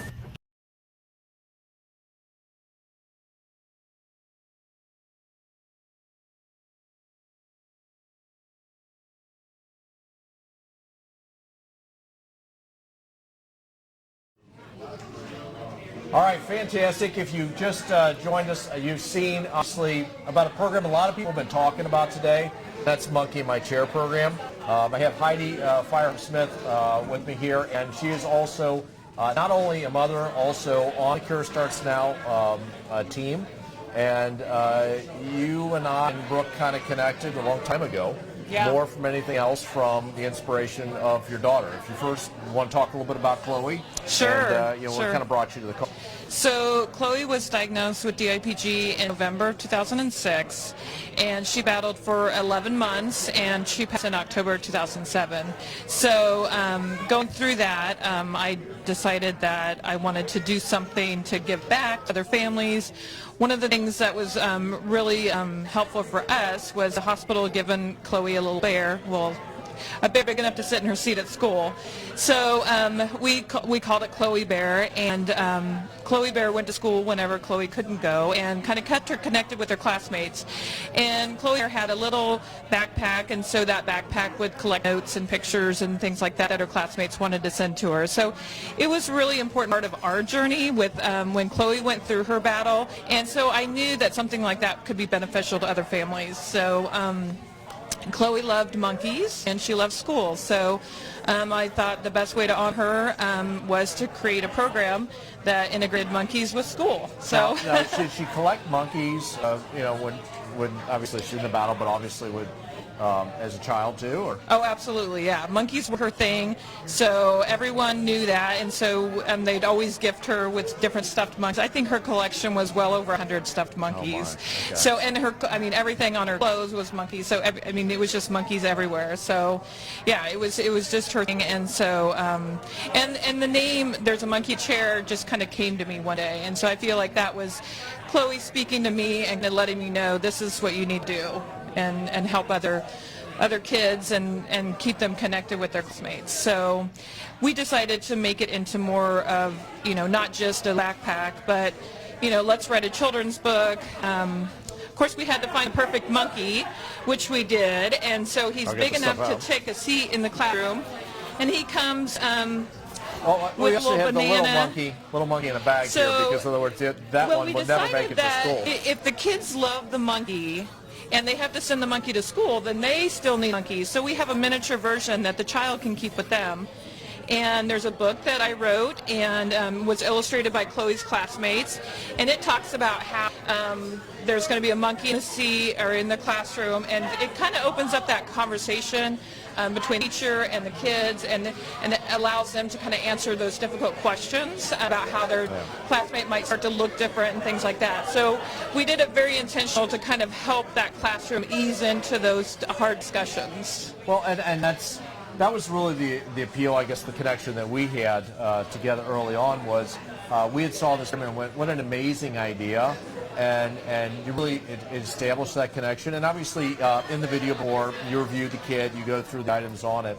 But the connection with Cure Starts Now, because we have always funded research, that was really our primary focus with it. But when this monkey went to school, the school would do a bake sale, or the school would do all kinds of various fundraisings with it. And it was one of those unique opportunities for a win-win. The idea behind this monkey could also raise funds for cancer research, but also be able to provide a program totally free of charge. Yes. And we started this out with it, and since then, I don't know if you want to go through the numbers. I mean, just how many monkey kits have been out there in kids' hands? So I started the program in 2009, and then in 2011 we joined forces with the Cure Starts Now, and so it became a program under the Cure Starts Now. Since we started, we have sent out more than 8,870 kits. How many of those you packed? So every single one. I've shipped every single one. We have awesome volunteer give back. So it's fun. It's an easy volunteer opportunity. We have kids as young as 5 that come in and are able to learn about the program and also help assemble those kits and give back. Well, and not only that, for the volunteer side of it, and I also want to talk a little bit about the collaborative side of this thing too, because you kind of do 2 different tasks within Cure Starts Now. But you also get letters from the parents, from the children. And some of these folks that are joining forces with a lot of people here in the room, you're going to see them posting out letters about and pictures of kids that have received monkey kits. But you got one in particular. Yeah. You can just go ahead and talk about a little bit. Well, just recently we reached out to some of our recent recipients of Monkey in My Chair Cam, received a ton of photos and stories back from families, and I just wanted to share about one that was, I thought, really an amazing story. And this is from Cammie's dad, and Cammie lives in Asheville, North Carolina. He wrote a lot. And he wrote, "That's great. Your creation has been a game changer for us. When Cammie was diagnosed with 5 high-grade glioma brain tumors, this also includes DIPG, her local doctors told us that she would never go to school. With many miracles and the amazing work at St. Jude's, Cammie was able to attend school for the first time this year. One of our challenges, though, was Cammie had lived a good chunk of her life in the hospital and was not ready to start school.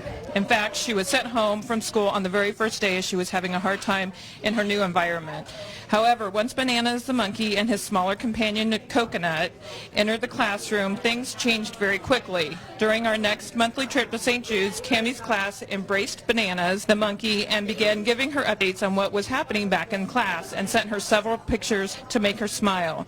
The class proudly paraded Bananas all over the school, taking him wherever the class needed to go. Cammie also sent many pictures of Coconut back to her classmates in funny poses and even started trying to hide Coconut in pictures for them to find.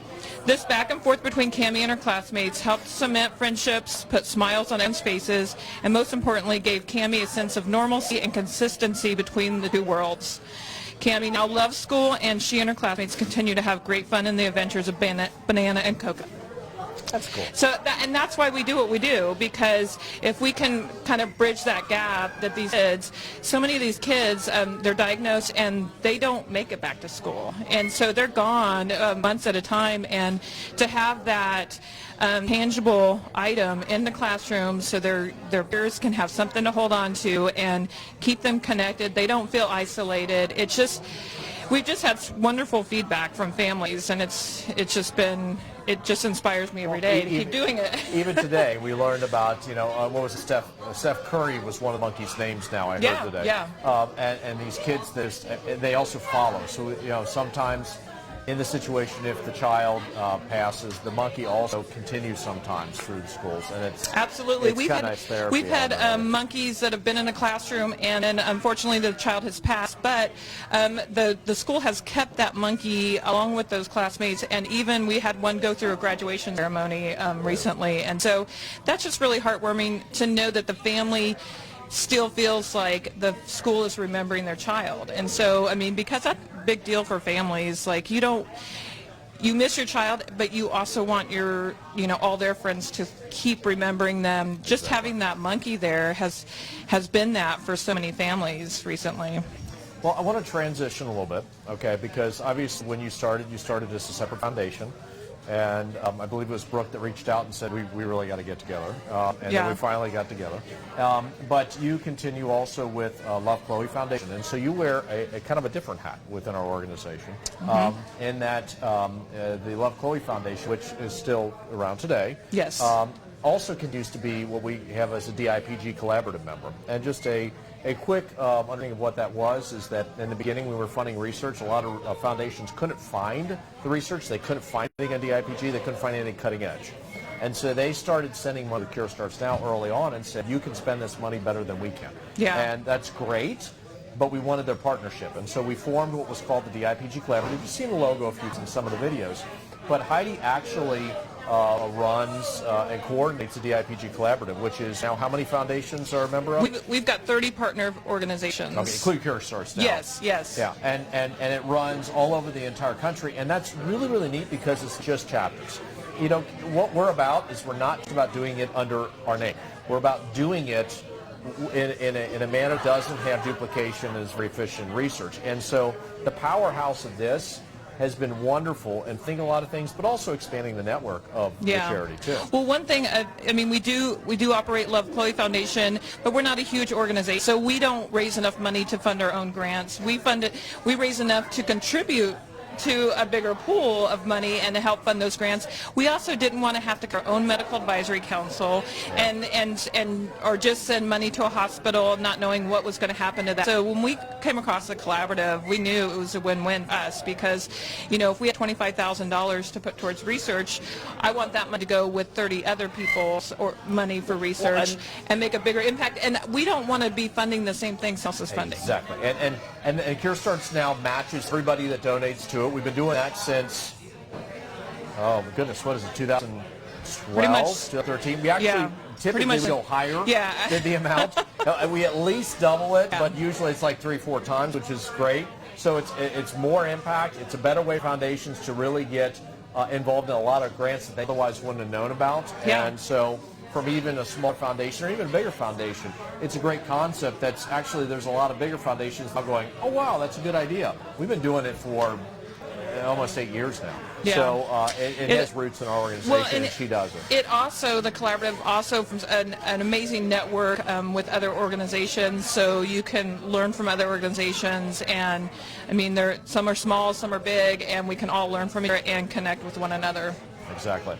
Well, thank you. We're going to go ahead and play this little bit of our superhero here. It's Claire. We're going to be talking to her and her dad in just a little bit, but we'll let you go ahead and watch her video.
From Cincinnati Children's Hospital for the DIPG rent. And I'm super excited to be here to present this check for $125,000 to Dr. Nazarian. Thank you. We are presenting you with $200,000 for your research for. It's down to $190,000.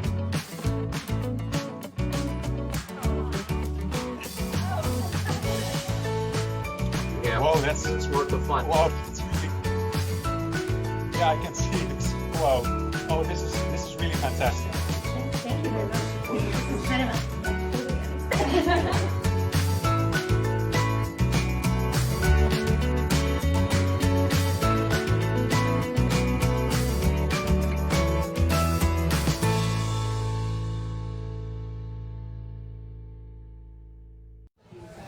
So I'm speaking with Chris here, and obviously you've all learned about Claire. Claire, actually, she wanted to go back and sit with her grandma a little while ago, and then she decided to come back up here. Thank you for joining us. So thank you, Claire. Can you say hi? No? Okay. Be a little shy. Happens, obviously, in fighting this and trying to get involved with it. Is that obviously she's tired. She's been here for a very long time. We probably gave her. Well, you've had probably ice cream, haven't you? We've had some sugar. Yeah, we've had some sugar, some ice cream, gingerbread cookie. Well, everybody knows about Claire. They see her spirit, they see her enthusiasm, and obviously you guys talk a little bit about DIPG. Yes. What, if I may, I'd like to find out a little bit about the network and some of the connections of this. I mean, you come to this, you talk to other families. Does it help? Does it help to enhance? Does it help to know this community behind it? Yeah, so absolutely. I think one of the things that my wife and I quickly learned was how alone you can feel when I was diagnosed with something like this. Knowing that there is a network of families, this kind of built-in support that you guys have created means a great deal to us, and I'm sure to everyone else. I mean, you've got a great group of folks that came out today, and the online support's been great too. So we couldn't have done what we've done thus far without the support of other families who can kind of share their story, and in doing so give you that strength to kind of keep going. Of course, we still have this one, and I swear she was happy about 5 minutes ago. No, that's fine. But this is the drop off from the ice cream. Yes. You got the chance to. You had ice cream, I'm assuming, right? I did. I mean, well, she though, or not? She had some. A little bit. Not enough. And in particular, what was interesting is we obviously talked to the Graders group. Okay. Yep. They got involved, and matter of fact, I think the protocol that was on yes. Was something that at the time, I feel like doing that too, by the way. I feel like we could just lay like that. I just say we can all just take a nap. But Graders, they had a really big year with Cones for the Cure, and they were able to create a protocol that we really wanted to fund, and ironically, it's what Claire's participating in right now here in Cincinnati. Yes. Cincinnati Children's Hospital and the wonderful folks there. Yeah, and I think that's the other thing that, obviously it's Tuesday, and donating to an organization such as yours is always important. But Claire was diagnosed. It's our organization. Yeah, Claire was diagnosed in June of 2018, and they did 30 rounds of radiation. That was kind of just the default treatment. And then we were blessed and lucky enough to find out about the clinical trial going on at Cincinnati Children's that was funded by The Cure Starts Now. So without this organization, I'd say Claire would not have had that opportunity at all. I think of some families even just 5 years ago that would have had to try and go down this path, and they would not have had the opportunities that we've had. 4 years ago, we were concerned that there weren't going to be any protocols this time. And we were thinking that out 4 years down the road. And that's kind of the cool part about the strategy, about the long-term development of it. Yes. So, well, you look tired. Anything else you want to add? Otherwise, we'll let you go ahead and go because she's going to fall asleep. I think she might. Well, I just, again, outside of the support network you guys have created and the funding for the trials such as the one that Claire's on. Again? Yeah, she's done with us. I'm too. We're just so thankful, obviously, to you guys and what you and Brooke are doing. It's amazing. This poor little girl is, 4 years and a quarter now, and she's had cancer for almost a year and a half. So a third of her life, this is what she's known. But this gives us, she is strong. She is strong. But this gives us hope. I mean, this is what gives you hope. Having this built-in support and organizations such as yours is ours. Well, yeah, it's all of ours. Really, it means the world to us. That's for sure. Go beat it. Go win it. We will. Thank you. Thank you. All right. Thanks. All right. We're going to go ahead and show. I can't get up yet. Hold on. Well, see. That's fine. Go ahead. We're going to go ahead. Thank you. We're going to go ahead and now look at. we talk about the new research. We talk about new things that are coming out. This is one that's really neat. This is talking about Dr. Rabe, and he talks a little bit about, I believe it's zebrafish in this case, and some really revolutionary ways of approaching not only the IPG, but also off. So we'll let you take a look at this.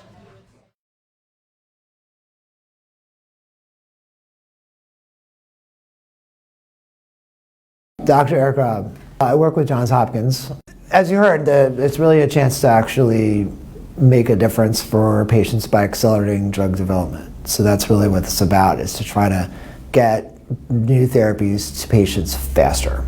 So if we can do that by having an intermediate step between what happens in the dish and what happens in the mouse, then we could potentially decrease the amount of time and money that it takes to do mouse experiments, use less mice, and then accomplish it all in a way that actually gives us more sort of richness of data, because we can actually watch, because the fish are clear, you can watch it all happen in real time. So you can watch the DIPG cancer cells move around or not. If your drug blocks migration, then they won't move around as much. And if your drug kills the cells and doesn't kill the fish, then the number of fluorescent cells or luminescent cells will decrease over the course of several days, which is what you want. You want to not so much stop it in its tracks, so that would be okay, but you really want to actually make it get smaller, because that's really what we want to do. We don't have that many patients to do clinical trials in, and that's a good thing, but you also realize that it can take years for a clinical trial to actually finish.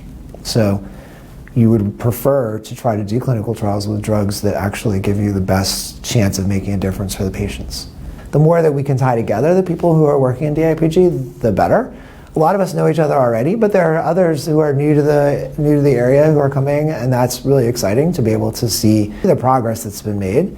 But I think that there's always room for more collaboration, and there's room for more ideas also. So one of the things that's pretty exciting is when you can take something from another field or bring an expert in another thing and bring it to the particular type of pediatric cancer that you're studying, because that if you can find an application for whatever sort of widget can then be brought into it, so in this case it's like zebrafish biology, then you can really apply that to a problem that exists, which is the sort of bottleneck for new drug development and new drug sort of discovery and the iterative process for doing these kind of things. As Nick Gottardo said, like, it's really an ideal thing to try to do combination studies in the fish, because you can generate 100 fish in a day, and then that gives you a chance to have cohorts that might have 20 fish in each arm, which you could then find out the answer within 7 days, as opposed to having 40 mice, which each mouse is pretty expensive, and so the minimum cost is about $50.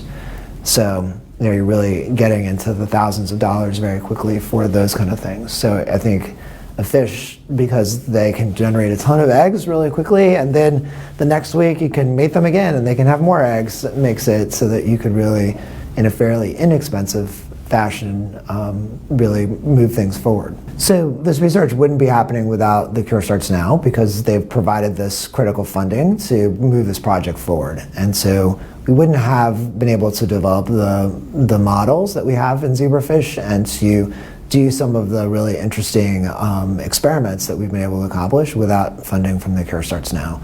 And we're hoping that this project will continue, because we still have a lot that we need to learn. Further, studying new models, meaning more DIPG cell lines to be put into the zebrafish, and also being able to test how this works with the immune system, and coming up with a way of doing high throughput drug screening using the zebrafish as sort of an intermediate between what we can do in cells in culture and the actual mouse experiments.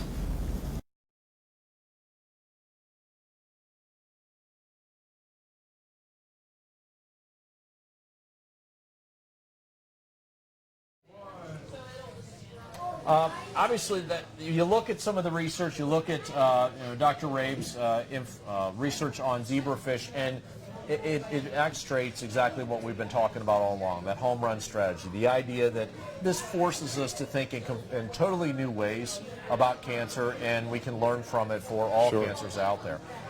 We were talking a little bit before this about you obviously started at St. Jude for Santiago. Yes. Okay. I'm sorry, you're Yes. I didn't even introduce you. We've already started talking, so we've already had a whole conversation. But we were talking about Santiago. Santiago, how old is Santiago? Santiago just turned 9. Just turned 9, okay. And Santiago, you guys started down at St. Jude at the time, is that correct? Correct, yes. Okay. And then you came up to Cincinnati effectively because of a protocol, is that right? Correct. We had some tumor growth, and that took it out of that protocol. Okay. So then we started over back at Cincinnati. And it's been great since. He's already had one good MRI. We're hoping for another one today, so best to keep coming. Yeah, and by the way, that's very common for families that are in this and they're fighting this, and work families.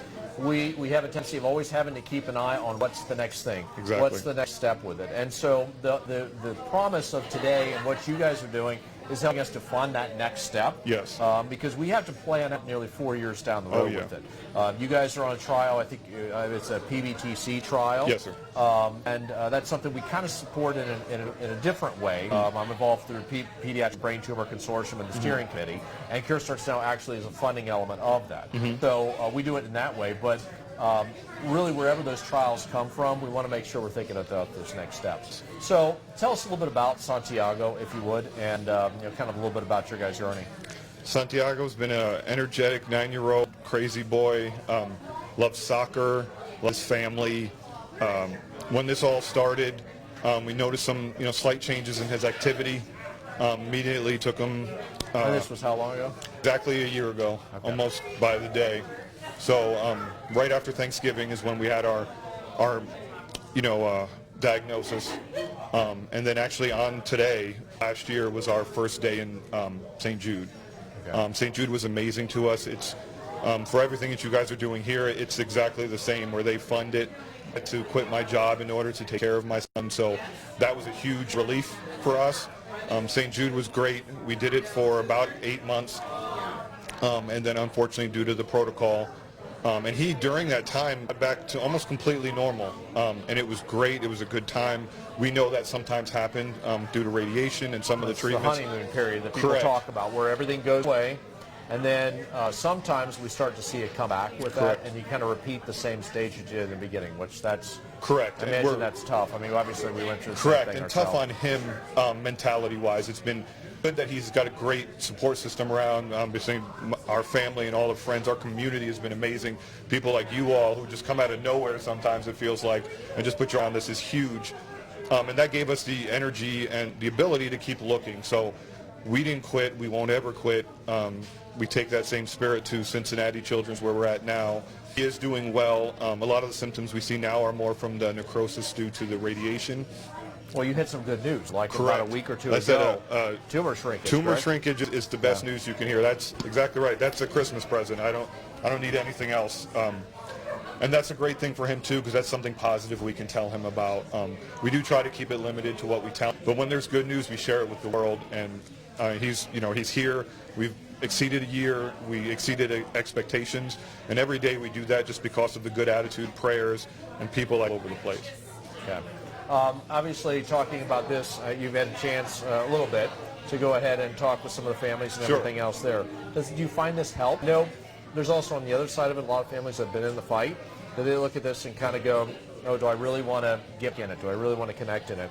And they tell us that this for them was the best thing they could have ever done, to meet and talk to other parents and fight. From your perspective on this, do you feel the same way? So it's funny that you asked that, because early on, I'm an introvert by nature.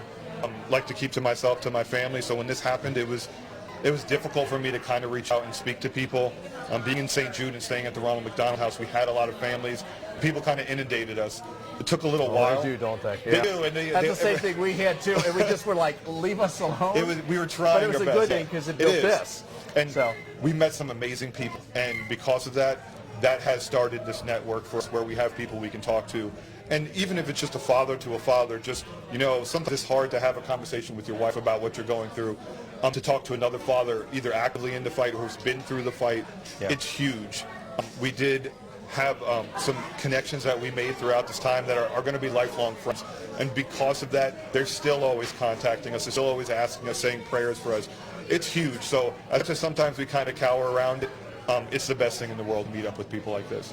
Are you part of the registry as well, the International DIPG Registry? We just did that when we got to Cincinnati. I don't know why they never told us about that while we were at St. Jude, but walking into Cincinnati, that was the first thing they told us and about. That's for those of you that are in the fight right now, that's probably one of the most important steps you can make right now. The International DIPG Registry is 110 hospitals worldwide in something like 15 countries. Yep. It has something in the ballpark of like 1,100 to 1,400 if you start to count some of the European DIPG Registry, which we also fund and kind of work together with. And by far the biggest of all of them out there. I mean, you start to get into maybe your second levels with it, and you're talking maybe 100, maybe 200 at most. So if you want the best network, if you want that second opinion, with these parents, these people in this room are funding something for you, where they're funding the DIPG registry to give you a second opinion that doesn't cost anything. Correct. They're giving you something that allows you to be able to share information to try to build on the awareness of DIPG, and it collects all four things: genomics, tissue, radiological, and also just demographic or basic information. It covers everything, and especially for you guys, it probably also alerted you to the trial that you're correct. Here. That was the key point. Is we've used Facebook and other things to try to reach out to people, but when you start seeing more and more names and everybody talking about Cincinnati was the place to go, we're like, well, let's go. Let's ask our doctors, and that's been the best thing. It's getting more and more people, like you said, in a second opinion from a parent who's been there. Correct. It's huge. And it's not just an institution. It's about wherever that is at, whether it's the DIPG Warrior app that you can actually see what trials are in your backyard. I'm assuming you're probably on it. It's what everybody loves about it. Shirts and bands they talk about, but it's the app. Yeah, exactly. And because it tells where the next trial is, but also that symposium or that DIPG registry, and that costs.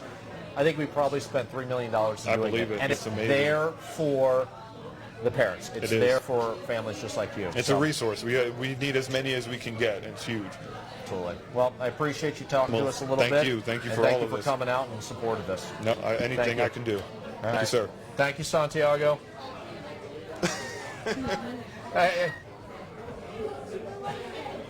We got away at least out of it. So he's a little bashful, and that's good also as well. Well, what we're going to do is we're actually going to go to Brooke. You are up. I'm going to turn the microphone. She's going to give us a little bit of an update to talk a little about what's coming up as just a general live update. So, do we have a live camera? Or Brooke, do you want to come up here? You can do a live update right up here then. This is the impromptu part of our program here today. All right. If you want to talk a little bit about how to donate and how to get involved. Yeah. Hi, guys. Thank you. So, we are at $83,878. We've got so many people donating through the individual fundraisers, also donating to the fundraiser as well. Please keep pushing out the fundraiser, sharing, starting a watch party, letting people know kind of all about what we're doing. Remember, 100% of your donations today and every day go straight to research. And I know for those of you who have been watching for a while, you've seen some of the amazing researchers and their videos talking about the research that we funded. We funded nearly 14 million research so far. That's been in our 12 years of existence. I know we talked a little bit earlier about how back when my daughter was battling over 12, 13 years ago, there was barely any research or researchers who were focusing on DIPG. And now we have hundreds of them focusing on research. We just funded, and if you've watched some of the researcher videos, we funded Dr. Koshman up at the University of Michigan I think last month. And just this month, we funded Dr. Chris Jones, Dr. Shen in Australia. Dr. Chris Jones is in the UK. Dr. Shen is in Australia. We also have some other surprise ones coming up that we're not going to talk about yet because we haven't surprised them. We love to do surprise videos and present the money in person. So really, what you're doing today through what these families are doing really does make a difference. We as parents understand that we need to put as much of that money to research as possible, and we certainly have shown it throughout the years. We have funded over 80 different grants throughout that. So really, we like to say we're more than just awareness, and we love to show our impact because what you fundraise, we put directly into working for these kids. We have so many kids here. Clay's here, Santiago, LJ, so many of the kids are here, and it really brings it back down to why we do what we do. These kids are battling. They were faced with a diagnosis of DIPG, and now because of what you guys have done, because of what our donors have done, truly we were able to give them options. They're able to have a trial available because of what you guys do. Donate. And again, please donate, donate, donate. If you don't want to donate on Facebook, that's fine. You can go to donate2csn.org and donate there as well. You can do an electronic there as well. If your company matches, please make sure you let us know so that we can get that match as well. Matching donations have been huge. We have so many amazing matching organizations like Union Pacific and Capital Group, Disney even, who match our money. So please think about your employers as well. Many of those employers match. If you're a federal employee, we also have, we're available in the CFC, the Combined Federal Campaign Program, to be able to fundraise there, coming straight out of your paycheck. Wow. So our group is getting restless. Really want to see that number go up over $90,000. So please, please keep donating. We have 3 amazing donors who are going to match our donations up to $100,000. So let's use all their money. We're leaving money on the table if we don't do that. So please, keep donating. Search the Cure Starts Now webpage and the Facebook page and really see what fundraisers are there and donate to a new family. Learn their story, read their story, and donate to their family as well. We have... You've been great at stalling here, okay? But we're going to do a hot swap when you're ready. Absolutely. Do you want to finish up? Or do Absolutely. You want, no, I was just talking about how you can donate. No, go for it. Okay, all right. But thank you guys so much for all that you have done and all the donations that you have sent in so far. And please continue to share this with your friends and family and continue to make a difference. Sure. Hey, thank you. All right. Bye, Brooke. We can only do this with pros. That's the difference here.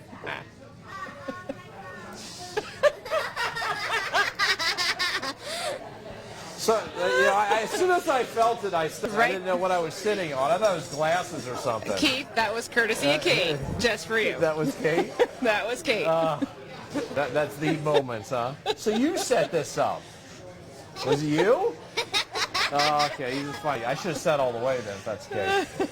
Well, obviously, you guys came from afar we did. to come down and be part of this event, and appreciate it. But you're familiar with the community. You're familiar with Cure Starts Now chapters. But I want to focus on more, I think, your daughter.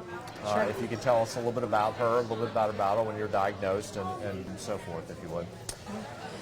So, Kate was an amazing girl with... Oh, so this is Abby. Abby. Arpana.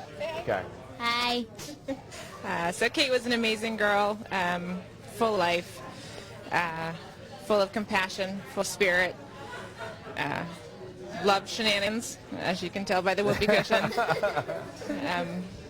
She was diagnosed when she was 5 in August of 2014, and she was here with us for 17 months and passed away in January of 2016.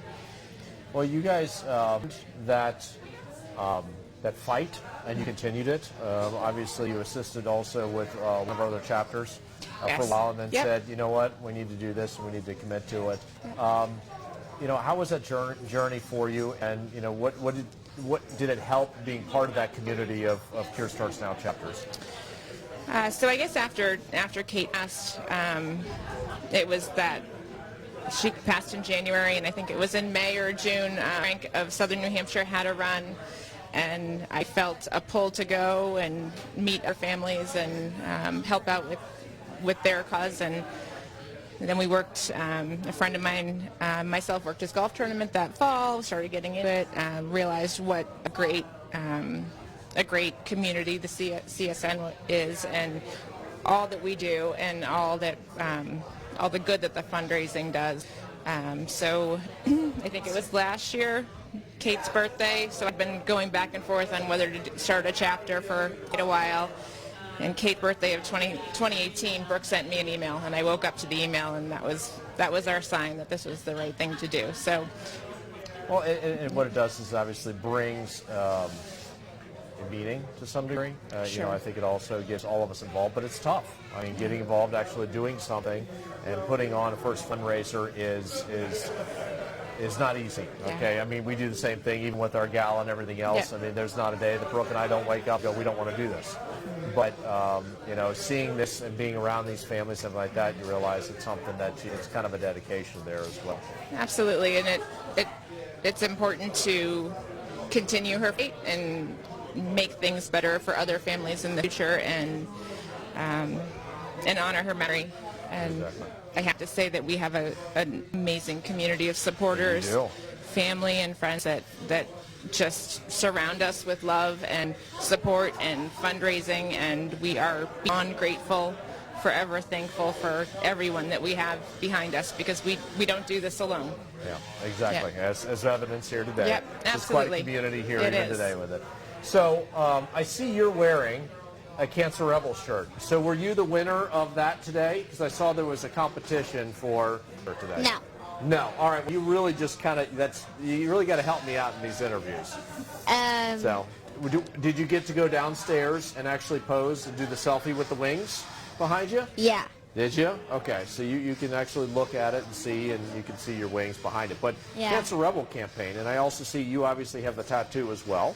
We talked about it a little while ago. I do. So we were, when the Cancer Rebel website first came out to the chapters, we went right bought our swag. She had a T-shirt. This was actually my shirt, but it was a little now too you have to short get for me. another shirt, So huh? now I have my own hoodie. Bella's got her 2 shirts. So, You have mine. and you have another one. By the way, this will continue for a very long time, I'm sure. You're going to be borrowing, right? Absolutely. So now you guys have been here. You've obviously participated in some of the crafts, some of the hall that we're going to see a little later on, and obviously talked with some of the chapters and communities here with it. But you're pretty much representing the East Coast, it seems like, here today. Yeah. It seems like it with a lot of snow. Yeah. We're one of the few that got in, at least. Bella's made some good friends already today, so that's nice to have that community support for her as well. All right, well, since you're representing everybody on the East Coast, you need Yeah. to talk directly to those on the East Coast and tell them why in the world they need to get involved and why they need to in this effort. Yeah, you got to look at it. See, you're itching to talk, and I give you the opportunity to talk.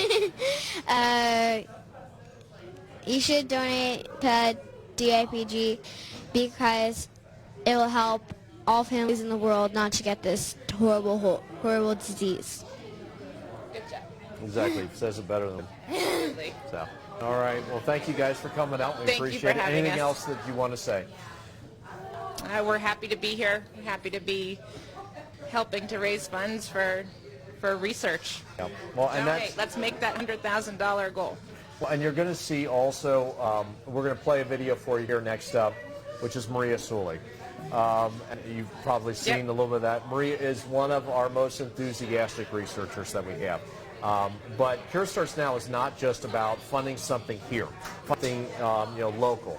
We are about funding the best in cancer research. We're about creating and also seeing it on a strategy basis.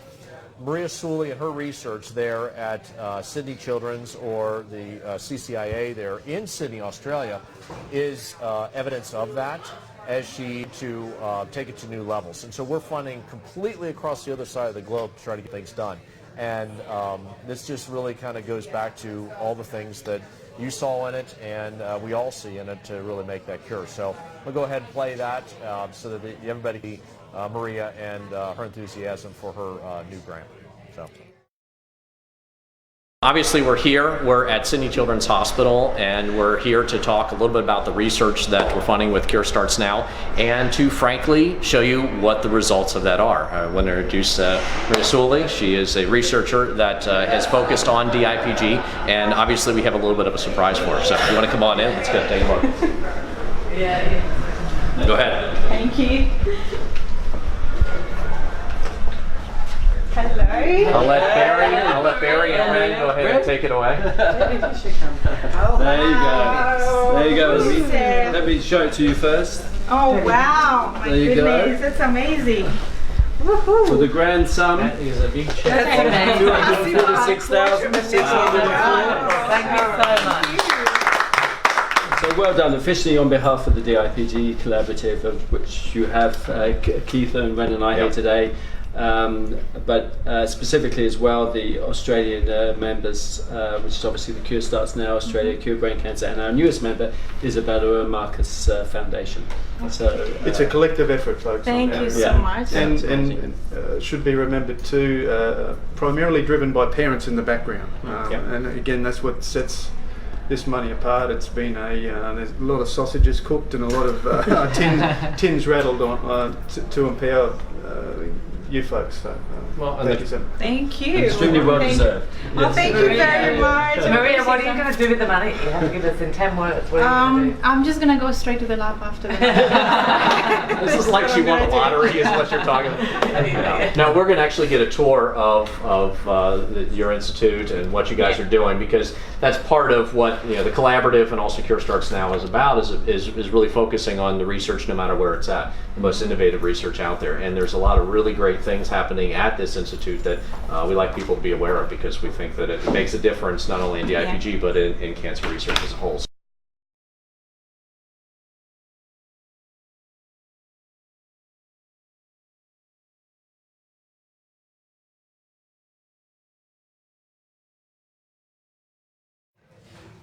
So I've had a chance to see research from far across the globe, stuff that we're going to go ahead and fund or have funded. And matter of fact, particularly with Maria Sully's grant, there is actually some continuation research that's going on right now. Identified some things, and we have some new protocols, some new treatments that are actually coming out in the next year. So really neat things. We're going to be seeing lots of a lot of research on it. And that's really what today is about funding that. And I wanted to go ahead and introduce Shelley. Shelley, obviously you came in here. You'll need to put that up there to it. You obviously came in honor of Mary Beth, your daughter. And if you can, tell us a little about her and about your journey and her journey into this. Well, Mary Beth was like most 11-year-old girls. She was happy and healthy and active. And and then all of a sudden, she just wasn't herself anymore. And she quit doing cartwheels. Her mood changed. And it just happened really all of a sudden. How old was she? She was 11. 11. Okay. Yeah. All right. So that's also, you're one of the, an older diagnosis too than a lot of us there with it. Now that doesn't mean that it's necessarily less. Actually, kind of pretty similar with those two. She obviously had some knowledge of what was going on too, I would imagine. Yes, she did. Yes. Okay. And where did you go for treatment?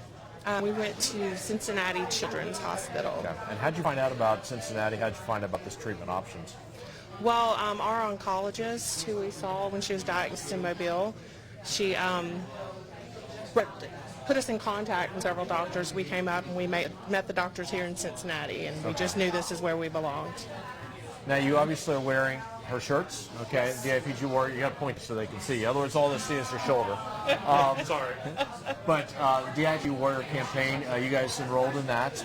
Yes. You've used the app, I'm assuming, and everything Yes. else. Were you able to use it while she was in the fight? Did it help you at all? I did get a lot of, there was a lot of research there that helped. Okay. Found a lot of information there that was helpful. And No. we put her on there as a warrior. Okay. And Now, was she, or is she enrolled in the DIPG registry as well? yes, she is. Okay. Did you find that helpful? Were you able to, did that offer any type of second opinions or that? I mean, it's based here in Cincinnati. Yeah. Just purely by default because that was the only people that volunteered to do it.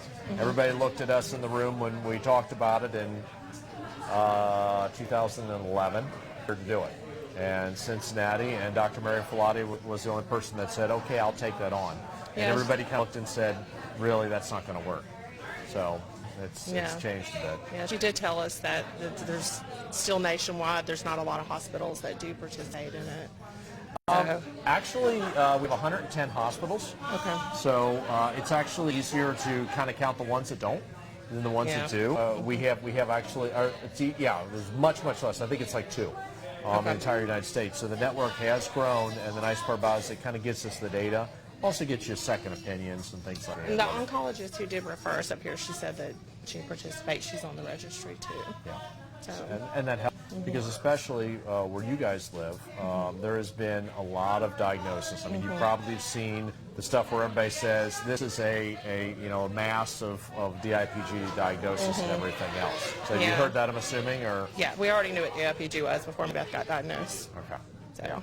And we've looked at that also, and that's what the DIPG registry also gives us is some of that data, so we can kind of see those groupings. Case in point, One of the ones we have is in Cincinnati. Well, it's just because this is where it's located at. So we go through this too as well. But more information we can collect and that kind of stuff certainly will help. So this group, you've been here for about the last 2-3 hours now at this point? I think so. Okay. What time is it? You have no idea. We're having a good time talking to everybody, so it just... Well, we appreciate it. This network, a lot of folks, especially who have been in the fight, will tell us that they are concerned that this was going to be tough, and then they find that when they come here, it actually helps. Did you find the same thing, or any concerns with it? Yeah. Yeah. Well, Cincinnati holds a piece of our heart. Anyways, yeah, I mean, we were here for the holidays last year. We were here last year at Mary Beth's side while she was having treatment. So, and we had our whole family together. And Cincinnati's a beautiful city. So. Well, we tend to think so too. Yeah. Every once in a while, we sit there in January and go, okay, no, this isn't that nice. So, well then. I love cold. I welcome the cold. Come live where we live, and then you'll appreciate it. Actually, ironically, we have Dr. Trent Hummel coming in a bit. You've ever talked with him here at Cincinnati at all? I don't know the name. I might. Okay. You probably We've would met know. so many doctors. Well, Dr. Trent Hummel is actually on our board of directors, and he's been in a couple of the videos that we played out here today talking about what is the definition of the home run strategy, what is DIPG, and also what's the value of the things like the registry. So he's going to come in here and also talk about kind of the long-term strategy of Cure Starts Now, all the way back from what we drew on a napkin back in 2010.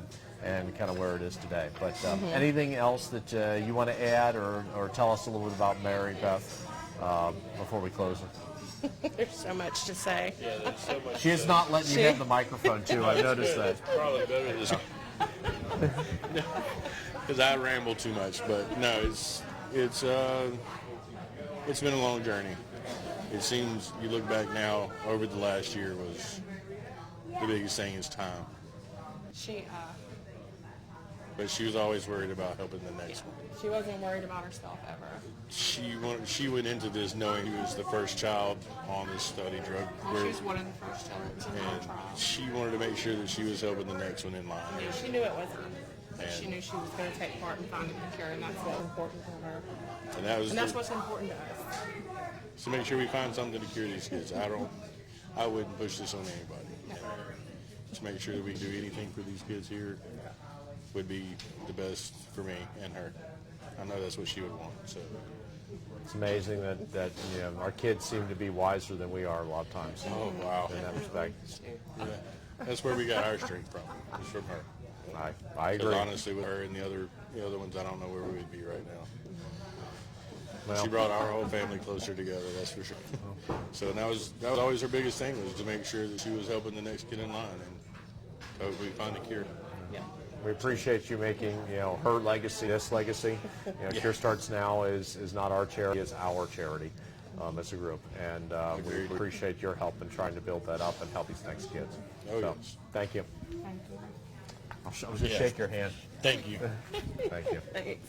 All right. Thank you, guys. We're going to go ahead and go into another video, which is going to be actually some of our chapters that we're going to be doing some interviews with it from their point of view. Some of those that couldn't join us here today.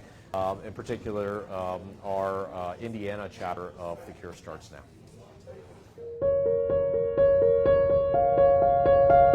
Peyton himself was very bubbly and funny and happy, and he loved school, and he loved Spider-Man, and people still tell me to this day that they can hear his laugh because it was like a laugh from the belly.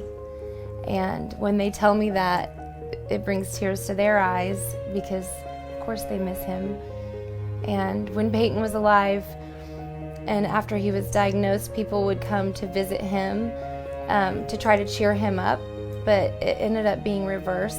He's the one that would cheer everyone else up. And that's just the kind of kid that he was. He wanted everyone to be happy, and he cared deeply about everyone.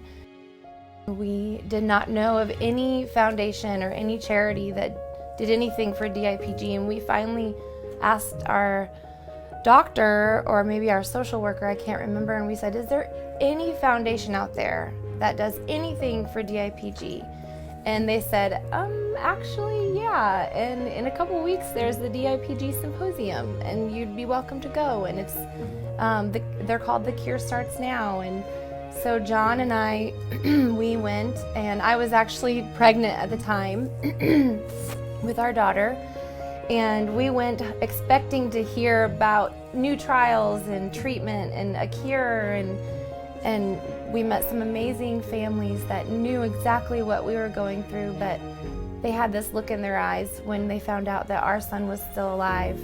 And in a room of maybe 10 people, we were the only ones that had a child that was still living. And that was a huge eye-opener for us because we still had hope. That's what he wanted to do, you know, just go to school. And if he had to miss school because of treatments, he was not happy. In fact, when he died, it was about a week after school ended for the summer. And I feel like he held out till the end of school, and we got to see him graduate preschool. And that was a hard day because I knew I wasn't going to see my little boy really graduate from high school or college. And so we cherished that moment of watching him accept his diploma.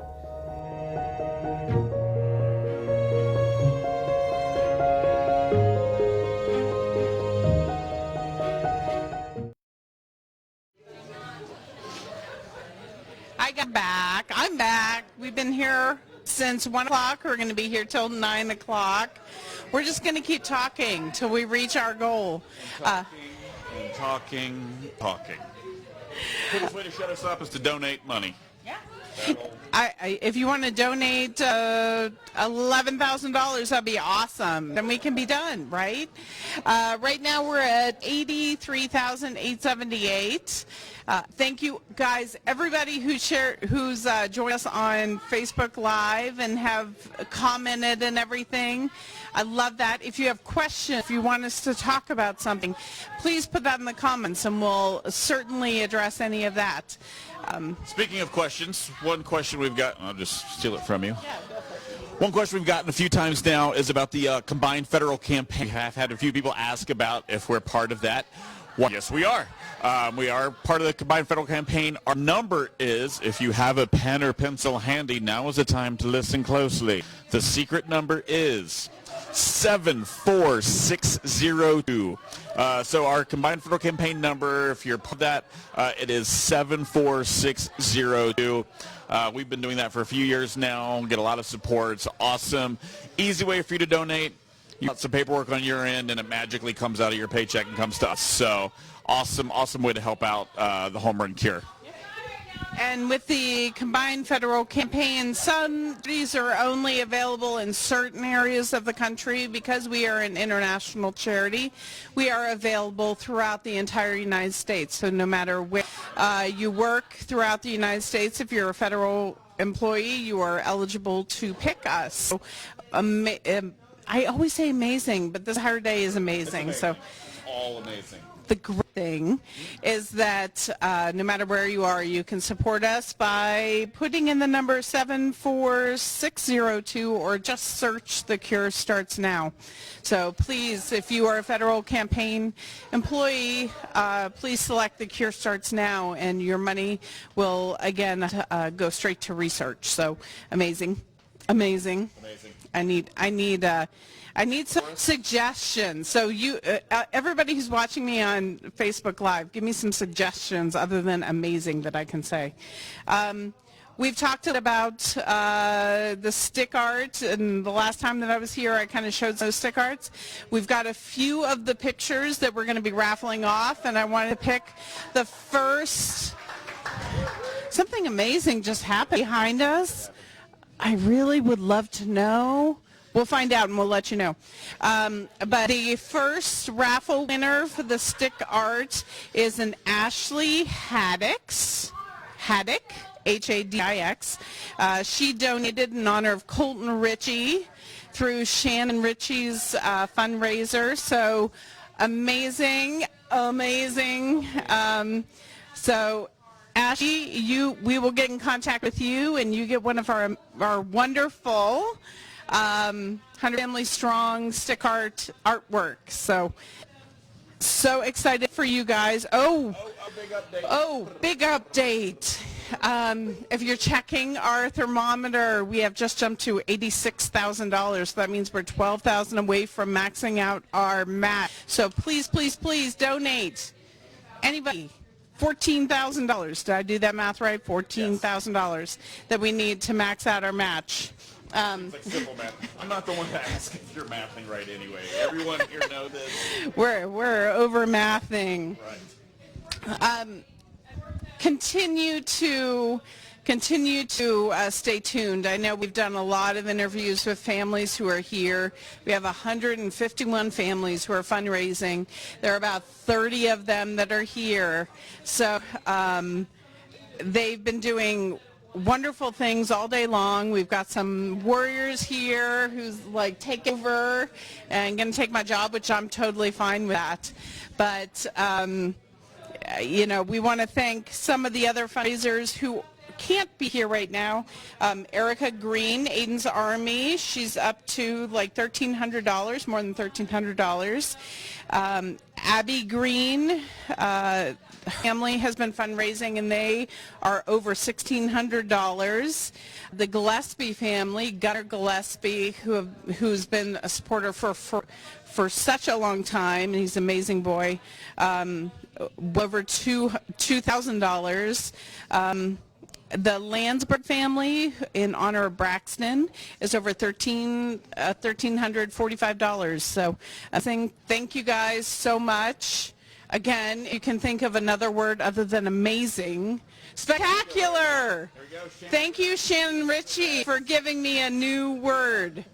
I will use that for the next hour. It is spectacular. Shannon, in another hour we're going to need another word for Brooke to use other than that. So I want to also thank everybody who's donated. We talked about the Monkey in My Chair program, such an important program that we send monkeys all throughout the world now. They're going to Australia. They're sitting in little chairs in Australia as well. But it's a great program. It's something I wish my daughter had because she adored going to school, and missing school was such a big disappointment for her when she was battling. So this program really helps support that.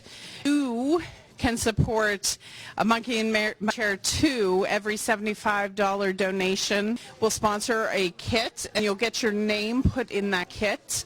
And we'll even, if you donate $75, we'll send you a keychain and let you know that your name has gone into a kit as well. So when a child receives a kit, they'll know it's from you. So please, $75 is what it takes to put a monkey in a chair.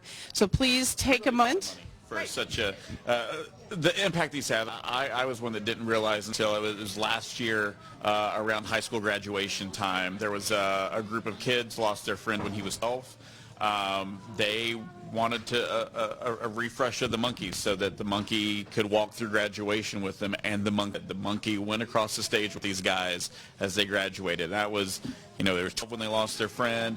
Figure 17, 18. That's a 5 to 6 year impact. That's something that's only $75 had on these group of kids as they went on through the rest of their school career and into their adult lives. Yeah. These monkeys kind of follow them throughout school too. We know so many families who the monkey has followed to the next year and to the next year, and is such a staple in the school. Schools love to send pictures of their monkey getting into trouble and doing different things, and we love that. Monkey in My Chair has its own Facebook page, so please check it out on Facebook, Monkey in My Chair, and kind of see some of the shenanigans going on with the monkeys, from hanging from basketball hoops to, hanging on people. But not only is helpful for the patient, it's also helpful for the kids too who are in the classroom, who are trying to figure out what happened to their friend or why something is different. It comes with a wonderful teacher companion guide that helps the teachers to explain what is going on as well, because no teacher is ever trained or prepared to explain to kids in that schoolish age group what's going on with their friend and why this is happening. So we provide not only a teacher companion, but really a kid book as well. It was, I think, illustrated from some of Chloe's friends, and it really kind of brings it down. Awesome.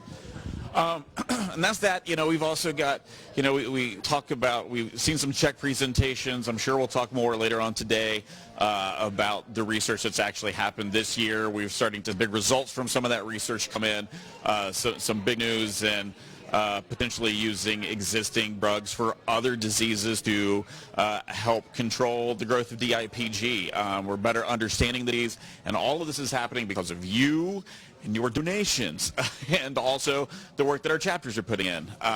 Speaking of chapters, I think coming up next we're going to be chatting with our Georgia chapter, Caitlin. I always get her and her sister mixed up because Caitlin is actually a sister. It was her sister Claire battled DIPG several years ago as Caitlin started college, and then her battle ended as she was finishing college. So a different perspective on this that you don't always see with some of our chapters and some of the families. So sit back, enjoy, or learn sort of about Caitlin's journey here and how she became a chapter with the Cure Starts Now. And don't forget to donate. Donate.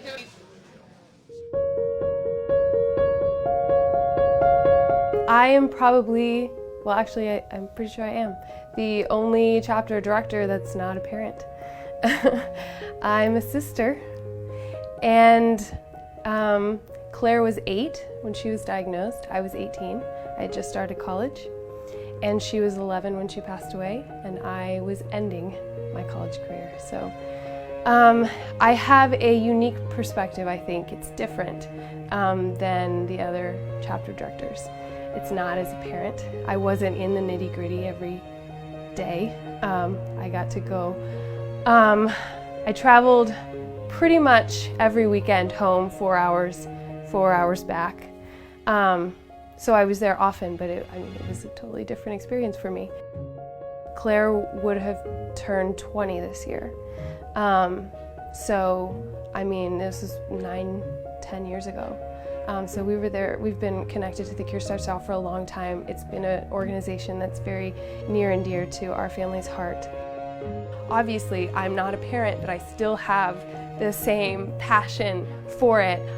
So I think engaging siblings once they're, older and capable, and not forgetting the other family members or the young people, because they're really going to be the ones that are, young people turn into old people, so like another colleague was saying today, and so focusing on that I think is really important. I miss being able to just talk to her. She was my only sister, and so I miss that, having that connection, because I think, I have 2 brothers and it's great, but there's something different about a sister bond, and so I do miss that.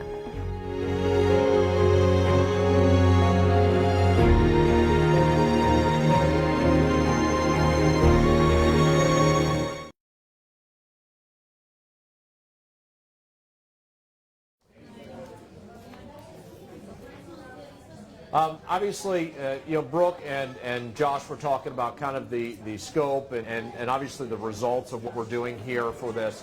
But I also wanted to spend just a little bit of time here talking about what your impact actually does also on an international level, because a lot of people get really hung up on a couple of centers. They get hung up on maybe Cincinnati, or maybe they get wherever they're located. Maybe they'll get very interested in what's going on up in Boston, and certainly great centers. But at the end of the day, Cure Starts Now is about a bigger mission. Cure Starts Now is about that home run cure. Cure Starts Now is about being able to hunt for the very best in research out there. And in order to do that, we want to make sure that we also expand the size of the network. So what you see here, what you see from this group here, is us building up that exact thing, building up that network, building up those chapters. And today, Cure Starts Now has 44 locations around the world. We have one in Canada, obviously one in Australia, and a lot of them here based in the United States. But what we want to do is we want to make sure we are always leveraging that information, those contacts, to try to build up a DIPG community. A lot of times when you go out there and you do any type of funding that anybody does for cancer research, they kind of choose either stuff that's close to home or choose the best of type of research. And with Cure Starts Now, that is entirely not our strategy. We don't focus on just simply selecting the very best grants that we have.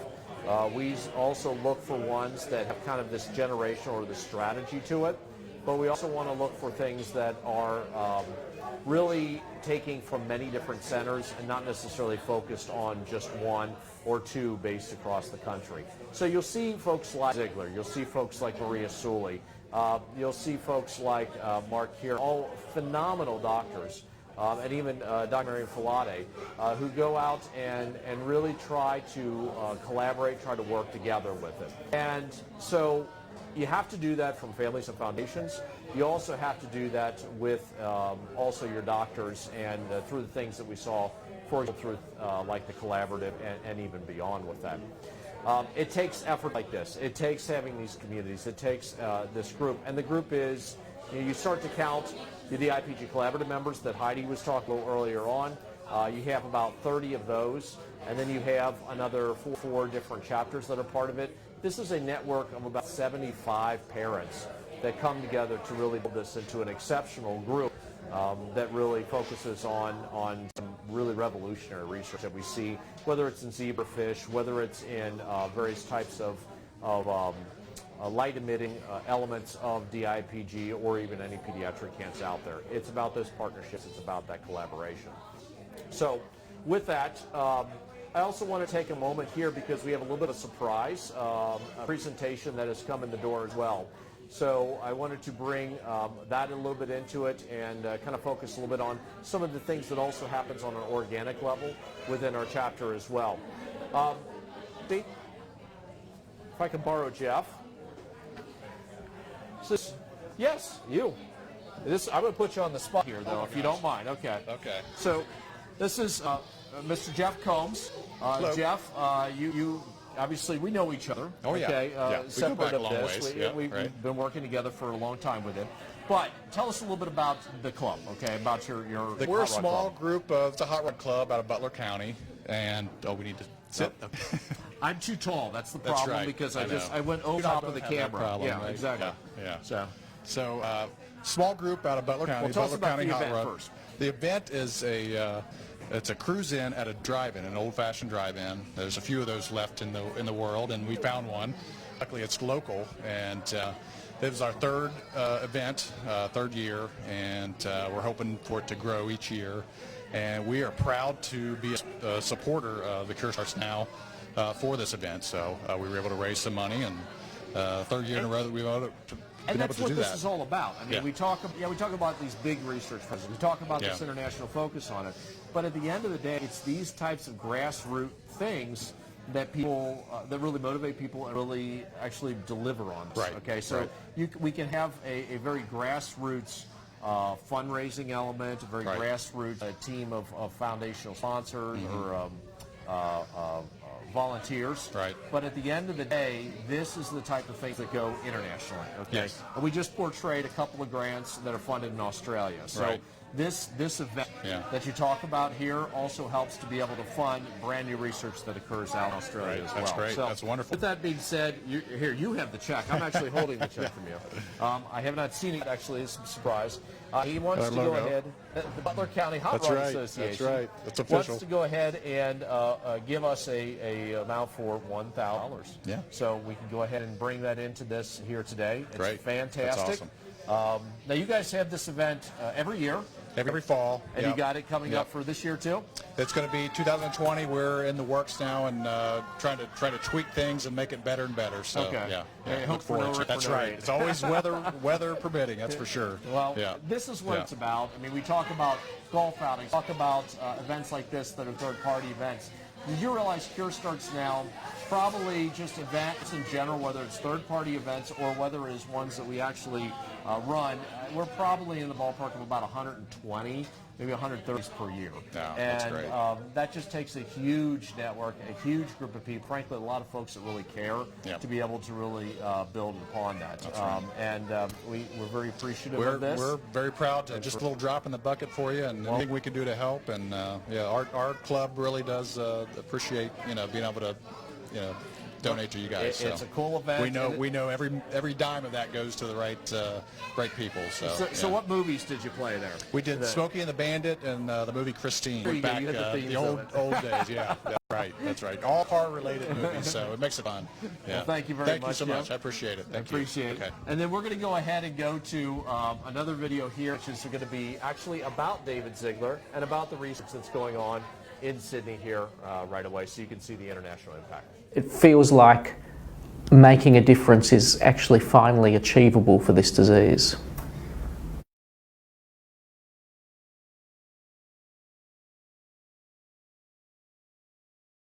David Ziegler.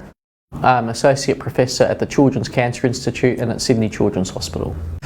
The DIPG-DMG Symposium has been an absolutely incredible collaborative affair, bringing together the best and the brightest researchers and doctors and scientists from around the world, together with parents and fundraisers and stakeholders, to put all our minds together to come up with new ideas, to look at what's been achieved in the last couple of years, to work out what's been done in the lab that can be brought to the clinic to help children, and where we should be going in the future. It feels like we're at a real turning point, that there's been this incredible investment in research. We're making new inroads and new discoveries and new insights that we didn't have before. What I found is that some of the avenues that we've gone down are different to what's been happening in other parts of the world, and we've been able to bring these ideas to the table and actually show people different ways of thinking about this disease. We have come up with ideas. Sometimes they've been out of the box. When you've never done something before, it's very hard to get government funding for that, because they want to see the results first before they will give you that support. So the Cure Starts Now has really allowed us to come up with these ideas and say, we will help you make these ideas into a reality. I absolutely believe that we are going to get to the point where we find a cure for this disease. It feels like we're at the turning point. We're making new discoveries. We have the best and the brightest people working on this, and I really believe it can be done.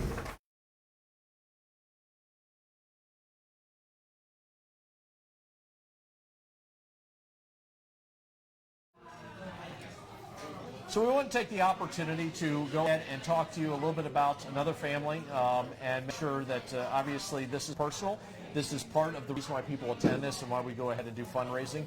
With me I have Melissa Loggins, and you were just telling me a little while ago that your relationship with Cure Starts Now started way before. And if you can, tell us a little bit about how you guys got involved with this, obviously about your son, and kind of walk us through some of that if you don't mind. Well, we came involved when Elena first was sick. Okay. And we went to the event at the Wyoming Swim Club. I did not know that. Yes. Okay, so the last splash, that was the Yes, first one. That was when Brooke and I weren't sure whether we wanted to do this. Yes. Okay, Yes. all right, wow. And I also participated in doing desserts for a couple of the galas. Okay. Yes. And we always participate in the brouhaha. Yeah. That's one of our favorite events that we do in honor of Alex. Well, you guys always do the videos. We always do some sort of a boomerang video or something like that. Yes, we do. Brouhaha. Yes, we do. So obviously you of the cause, early on with it. Talk to us a little bit more specifically about Alex, if you would, and let's make sure we tell his story. Alex was diagnosed in July of 2014, and from then forth it was just a whirlwind of immediate surgeries and treatments and things. And I found that the Cure and knowing Brooke really helped us make it through that journey together. Everybody always says it. They always say Brooke is the reason why. So don't worry, I don't take offense to that. But now with that, you say it helped you through the journey. Was it more of just knowing another family that had gone through it? Was it some networks? I mean, I'm assuming you probably were treated here locally, or Alex was treated here locally? Yes, we were treated at University Hospital, Mayfield Clinic. Okay. Yes. Actually, Lauren and Alex were going through it at the same time. So Lauren was a big... This is Lauren Hill. Lauren Hill. Yep. Lauren's family and Lauren's encouragement and energy and enthusiasm really kept us together as a family, knowing that there was someone else right around the corner going through the same exact thing that we were. And Alex was how old? Alex was 27 when he passed, and he was very brave throughout the whole thing. It wasn't an easy journey. It's not an easy journey for anybody getting this type of diagnosis.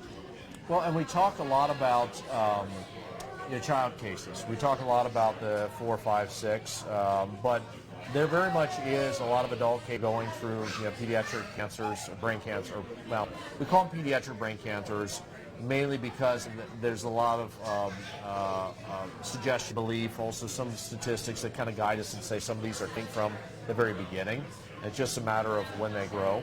But unfortunately, that meaning kind of takes a lot of people out of it that are in this fight together. I mean, there's a whole different thing for a 27 or 26-year-old fighting these brain cancers than there frankly would be for a child. Can you talk a little bit to that young adult scenario and some of the other challenges that come about?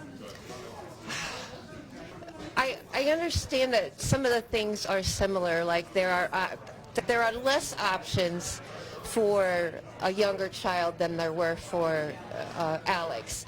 Alex opted to have a brain surgery to try to remove, he had tubes to remove the tumors, and then he had the extensive radiation and chemo. We actually got an all clear in April 2015, saying that it looked like the tumors had been shrinking, and he had one more round of chemo to go. But unfortunately, things changed very rapidly, and so Mother's Day of 2015 was the last time we got to celebrate at my mom's house together as a family. And Alex bravely held on for another 6 weeks and was able to do lots of things with his family and meet AJ Green, bless his sweet little heart.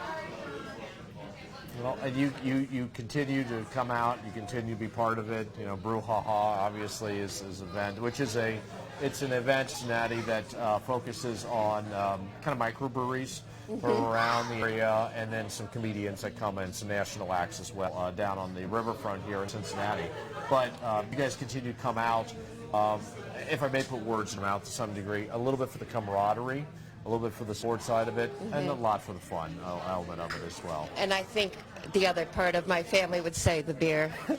I wasn't going to say that, though. Actually, Alex participated in the Brouhaha with us in 2013. Okay.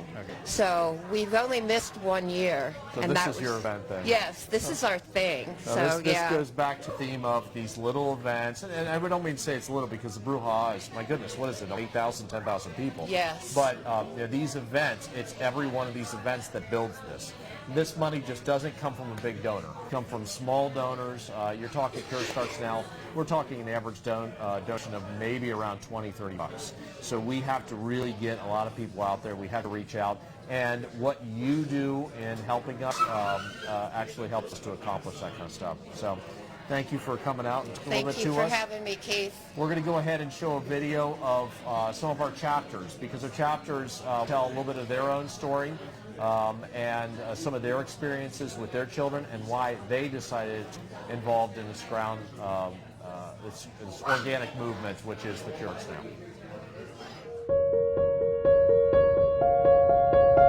I miss being able to just talk to her. She was my only sister. My firstborn, my everything. beautiful 4-year-old. She was great, awesome little girl that sucks that she's not here anymore. He liked to play with his little sister, and he was a really smart little boy, big brown eyes, just curiosity for everything, and it's just, just miss him. She never let on that she had anything hindering her, so we never knew until it was too late. One of the first things the doctors said was, if you want to just do nothing, that's an option. You can go home. And hearing that, that was when I realized, like, at the worst possible moment, that there was something out there that I couldn't do anything about. And so my daughter was gonna not have really any viable options. Like, that was not okay with me. Claire would have turned 20 this year. So, I mean, this is 9-10 years ago. So we were there. We've been connected to the Cure Starts Now for a long time. It's been an organization that's very near and dear to our family's heart. A way of coping for me with the whole situation was to just learn everything I could and do everything we could. So because of that, we don't have any regrets. One of the things I think that is really impressive about the Cure Starts Now is that the overhead is really low, that the money is going to the research and the things that the organization wants it to go, says it's going to go to. I had all this energy that was directed towards parenting Alexis. And when she passed away, you don't just turn that to your other kids. That still exists. You have this love and need to parent your child. And so I find that doing my Cure Starts Now work allows me to continue to talk about her and do things in her name and remind other people about Alexis, and most importantly, raise money to help find a cure so that other kids don't have to go through what she did. When you hear the statistics and you learn about it, that hopefully people will step up and say, gosh, this needs to change, because I'd hate for you to have to lose a child, because it's just inevitable that if it's not your kid's kid, it's your kid's kid's kid. So eventually it's going to affect your family. And I'm not willing to sit back and do nothing for generations to come. I think it's been happening for way too long. So it motivates me every day. So that part's big.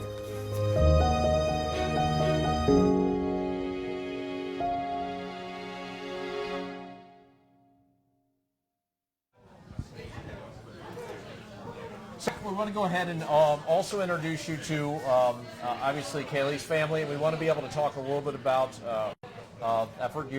Obviously your daughter was treated here locally. We were just talking just a second, and then I had to switch gears. We were talking about your doctor being Dr. Trent Hummel. Yes. Okay, and yeah, he is coming on. Like I said, I wish we would have known that. That's going to be, I think, about 7 o'clock. Okay. We're going to be talking about long-term strategy, Yeah. but Dr. Trent Hummel actually is on our medical or our board of directors. And so Okay. he was part of kind of that long-term strategy. Mhm. But enough about that. If you would, tell us a little bit about Kaylee. Tell us a little bit about when you were diagnosed and some of the treatment path for you. Okay. Kylie was, no, it's okay. So Kylie's 13, and typical 13-year-old girl starting 8th grade, and started getting headaches. And the symptoms actually went on for a long time, well, a few months. It was nausea, vomiting, headaches, and then so from about September to Thanksgiving Day in 2014, she had a seizure, and it led to her diagnosis. Wow, and okay. She was diagnosed with glioblastoma multiforme. And She had several tumors at that point, or no, she had one. Okay. Yep, and it was kind of in her frontal lobe, and she just she started chemo and radiation, and she had treatment, and she lived about 8 months. Well, you Yeah. obviously You heard about Cure Starts Now. How did you Yes. hear about this? I mean, you're wearing a DIPG shirt, obviously GBM. Yes. Okay. But it's kind of that, it's in that same category what we talked about with Home Run and Yes. everything. So what kind of connected that to for you? So when Kylie started going through everything, it was actually right at the same time that Lauryn Hill was going through her treatment. And I remember watching the basketball game and just feeling so bad for her family. And it was like 2 days later, like Kylie was diagnosed. And we still didn't meet the Hills at that time. I would kind of see them at Children's every now and then. But Lisa actually came and met us at a zoo one day on a trip and met Kylie. And Lauren had passed away at that point, and Lisa and I became friends, and that's kind of how I came to the Cure Starts Now. And you guys, obviously, she's here. Yeah. You guys talked. Yeah, she's here. I've seen Lisa jump around from table to table. Yeah. So, well, I mean, I think that's sometimes lost on people. You know, and this brings up a good point. I'm glad to talk about this because Cure Starts Now isn't just DIPG. All right? No. A lot of it tends to be DIPG because that's where a lot of those home run roots really come from with it. Yeah. But really pediatric cancers, and once again, we refer to them as pediatric mainly because we think they kind of start early on. But these types of brain cancers, we all believe are kind of those home run strategies. With Yeah, it. connected. Exactly. Now, you know, for the home run strategy, I mean, you know, obviously you have some familiarity. You probably talked to Lisa; she's told you about those types of things, and it applies to it. What does that mean to you? With the Home Run Cure, for me, it means better treatments for our children, better outcomes, longer outcomes, cures, and just our children to live and to grow up and to be a child and not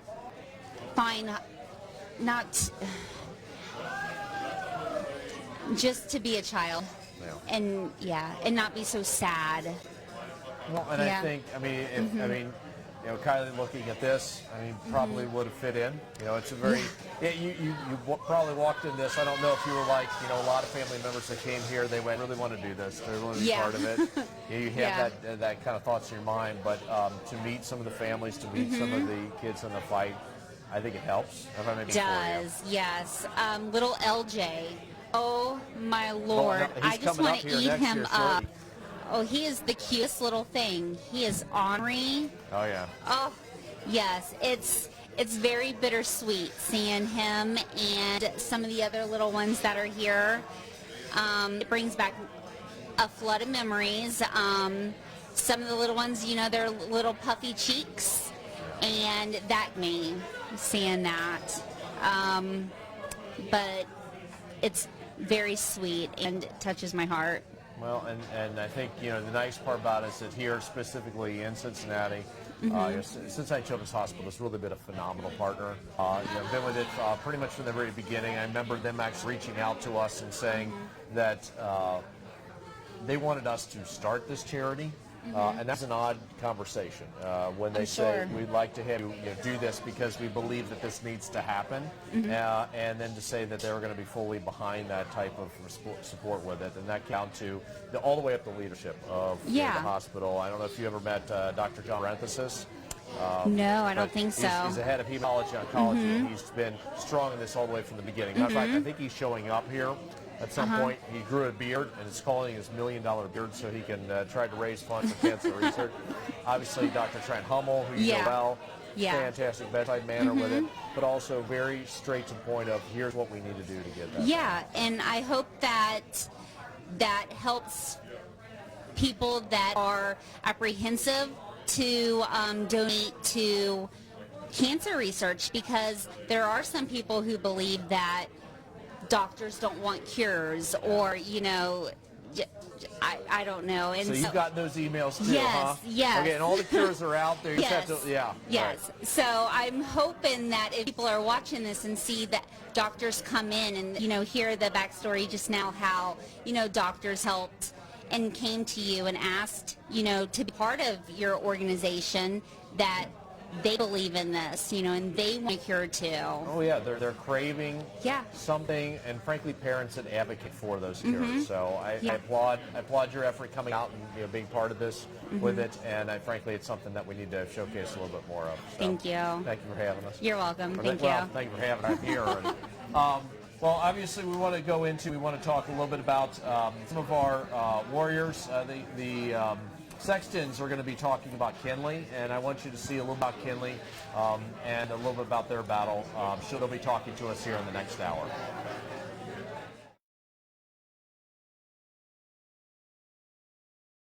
So I was like 11, 12-ish. When I was in the ring, showing my pig off and stuff, the bidder read off the paragraph that my mom helped me write. He and a lot of people were wanting to buy the pig and stuff. Well, then he said, whoever just wants to donate $1, raise your cards up. And tons of people just started raising the cards up, and it just made me start crying because I was like, I'm actually doing this. We went into the pen, we all got a picture together, and I remember I gave every single one of them a hug for doing it. Yeah, my birthday's right at first, so I was like 11, 12-ish at the time. You're 11, and you raised how much money? $9,890. That day it was awesome. But as everything started to pour in, it became emotional. I remember yesterday looking over at Jenna's mom across the way, and I had tears in my eyes, right? And I don't know if she noticed or not, but it was emotional, right? So, for us, it was what started out to be such a nice gesture turned out to be something incredible. Yeah. And finally, tell me about Sweet Kinley.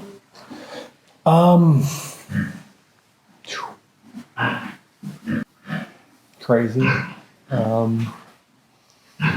Full life. Always on the go. A girl that would wear a dress and get muddy. Usually it's hard to come by. You don't really find that. You find the prissy ones that want to try to look good all the time, that sometimes don't. But she looked good all the time and was always wanting to pick up worms and be around animals and get muddy. She changed her clothes 6 to 8 times a day. She had a tremendous wardrobe. She always had new clothes, had an incredible personality. I think the biggest thing for me, she taught me what it was like to be in love for the first time. So you can love your wife and you can get married, but your daughter is your first true love. So, for me anyway. So that's Kinley. Relationships are everything, and I hope that we all keep our best foot forward and we continue to make a difference. That's it. Right? No matter the dollar amount, sometimes the verbiage is just as impactful as the dollar. We hope that enough verbiage and enough awareness brings the dollar to help, hopefully, the next generation of kids fight it. It's not going to be easy, but hopefully the end result is we find a cure, and those parents can be fortunate of all the hard work that we're going to consistently do, and they can love on them, kiss them, and hug them. First off, you raise awareness. Secondly, with awareness comes funding, and that funding's used to help seek out new medication. And with new medicine and trials, you hope that you find the right mix, right? And that right mix will hopefully start impacting these kids with decreasing of the size of their tumors. And the end result is to keep that steady decretion, and then all of a sudden that tumor disappears and those families get excellent news. So it takes money to do that, but it takes awareness first to raise money. And with that money, we're going to consistently, and the Cure Starts Now, will consistently help fund trials that is going to give us all hope one day, right? And I said it before, but the hope will allow those parents to hopefully get that clean bill of health that we wanted, and that's all we can ever ask for. So.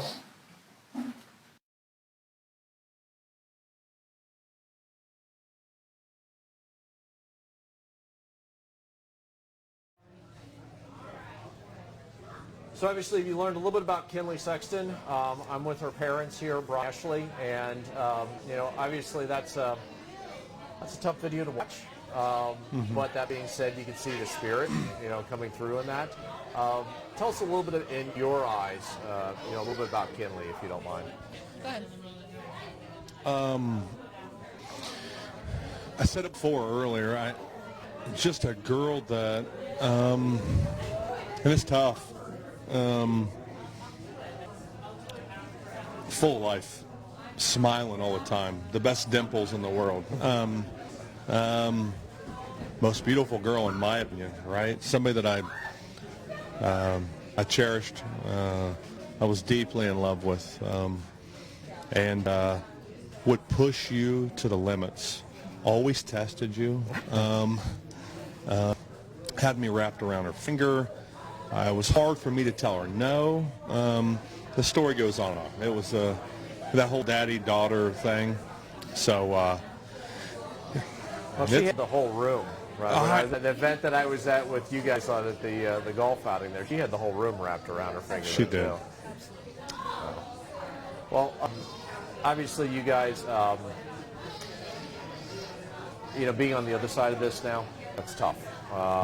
Haven't been there with this. Is this, kind of one of the first, things that you've been to since losing Kinley? Yeah, we've done like little different events wrapped around, us and Kinley, right? Today, I'll be honest with you all, you see things in this room, and it brings back memories. You're finally, for the first time, seeing other children, and you're identifying stages that you went through with the children that are present today. And that's the reality of today, right? Yeah.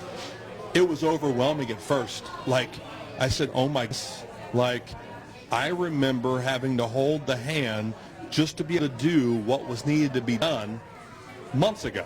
Yeah. I haven't seen anything like that since then. It's brought back memories of that day-to-day battle, stuff you guys see all the time, stuff that we're okay seeing, right? We'll digest it later, and we'll cry about it on the way home, or I even left here for 20 minutes to get it out just a little bit ago. But doing what we're all doing today and what you guys are doing and what we want to help will make a difference for all these kids. Well, and a lot of people think that's certainly hard, seeing that, and it is. I mean, we're not going to sugarcoat it away, shape, or form. But I'll tell you, it's from my perspective with it, it's like spending another day with Elena too. And so there's an element to this that's also nice to see. It's nice to see that community. Yeah. So you have a painting. Obviously, painting. I've seen a lot of painting with the gal and everything. Would you mind telling us a little bit about that and kind of how that became from? The gala painting, but also what it represents to her too. She loved art, loved rainbows, and her handprint. That was kind of her signature. Since as the progression went on, it was hard to write, so her handprint was kind of her stamp.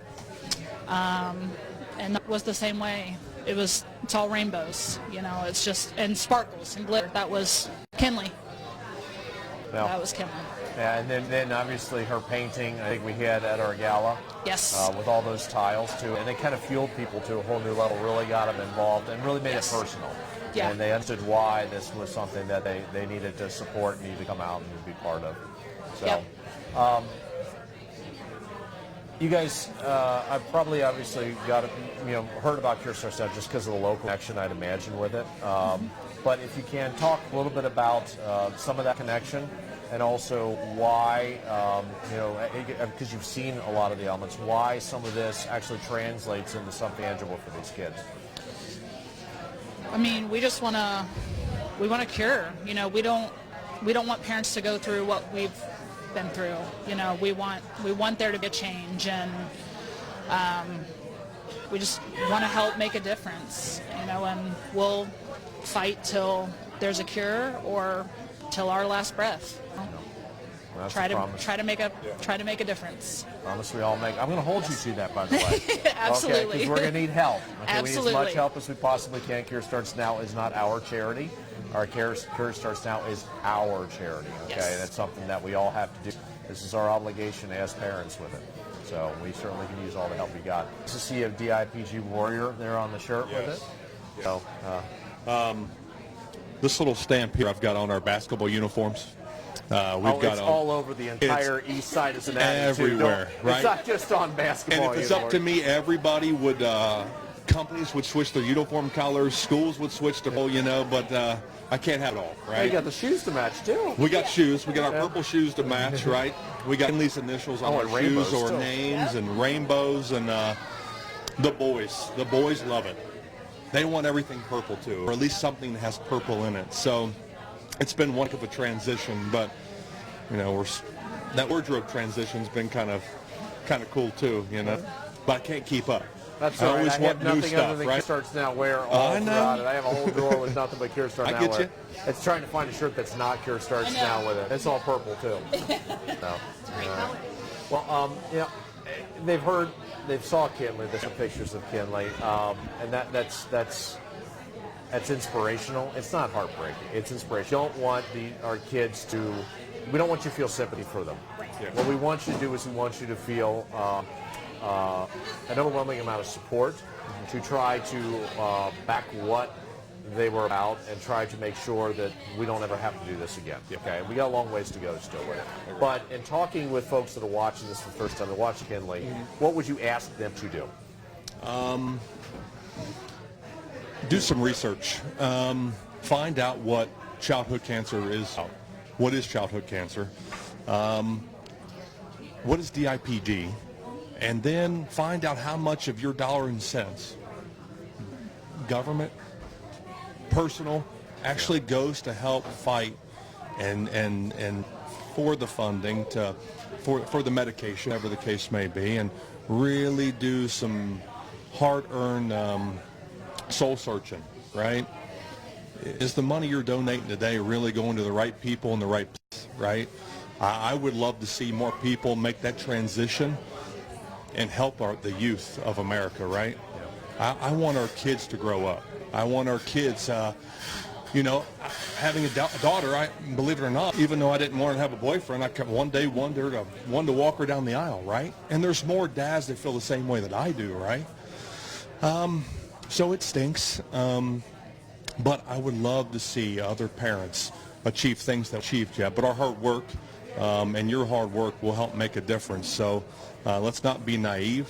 Let's take the first step and talk about it. And once we've talked about it, please keep spreading awareness and whatever you can give to help fight DIPG, give the money to the Cure Starts Now. Let's all work together and make a difference. So that's my thing, right? You know what? You got a great campaign platform. You're all set up there with that. I appreciate that. But you touch on that, and you touch on some of this research, talk about the idea, but you also touch upon government funding, and certainly there's some ability to try to build some of that collaborative efforts like Pediatric Brain Tumor Consortium, which we participate in. That's more of a government focus to it. But I don't think folks actually realize that this is done grassroots. Cure Starts Now is probably responsible for about 60, maybe 70% of everything that's ever been done in this disease. And folks and building the network and everything else with it. And what they don't realize is that that's not government funding. That's coming from this. It's coming from very, one-on-one parents more than anything else. And try to really get that word out there. So, it cannot just be something that you could say it's somebody else's responsibility.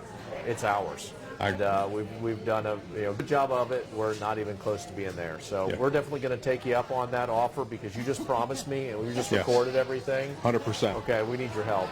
Okay, we need to hold us to it. I absolutely will. Appreciate it. Told you that before. All right. Well, with that, we're going to go ahead and move to another video. This is going to be, actually, this is the application of it.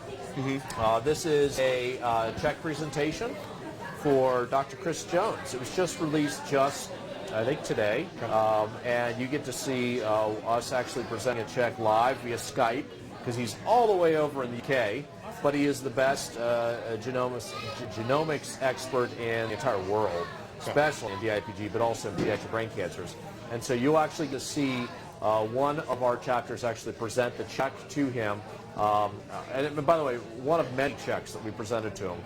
Dr. Chris Jones, has received over $525,000 since the creation of Cure Starts Now, and that's because he's identified some really key vulnerabilities in DIPG that others haven't. So a lot of the stuff we talk about, like H3K27s and some of the top 3 mechanisms that he just identified, they come out of his laboratory and come out of the funding from what you guys are doing here. So without further ado, I'll let you go ahead and watch the actual check presentation.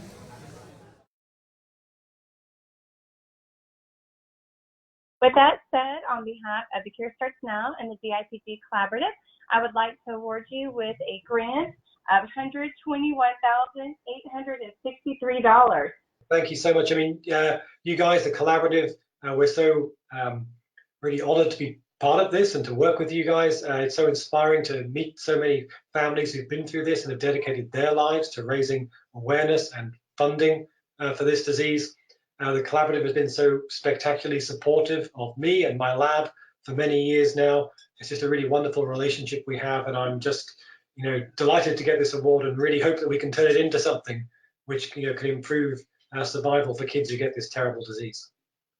So we've spent some time the last couple of years trying to put together all the available genomic data on DIPG from around the world, in particular to look to see if there are some new genes that we could identify in that way from a big study rather than all the smaller studies. And so doing that, we identified this new gene called TOP3A. It's found in DIPGs that don't have another gene mutation called ATRX, so they're always separate. Knowing what we do about TOP3A, we think they may be playing a similar sort of role in keeping these cells alive. So we think it could be a new mechanism that we could maybe think about targeting. We have one cell model in the lab which has TOP3A amplified, and doing some drug screening, it really popped out as being very different to the other cells. So we think this could be a new class of compounds that we could maybe use to target this particular alteration in DIPGs. So it was relatively sort of preliminary work, and the great thing about the Collaborative and this sort of grant scheme is it's really beautifully set up to take this sort of early work and try to turn it into something much bigger and much more important. And so our application was around trying to validate this in more and better models, testing more and better drugs, more real drugs that may be able to go into the clinic, and to seeing if this is really going to be a new treatment that we could maybe actually take to kids who have DIPG.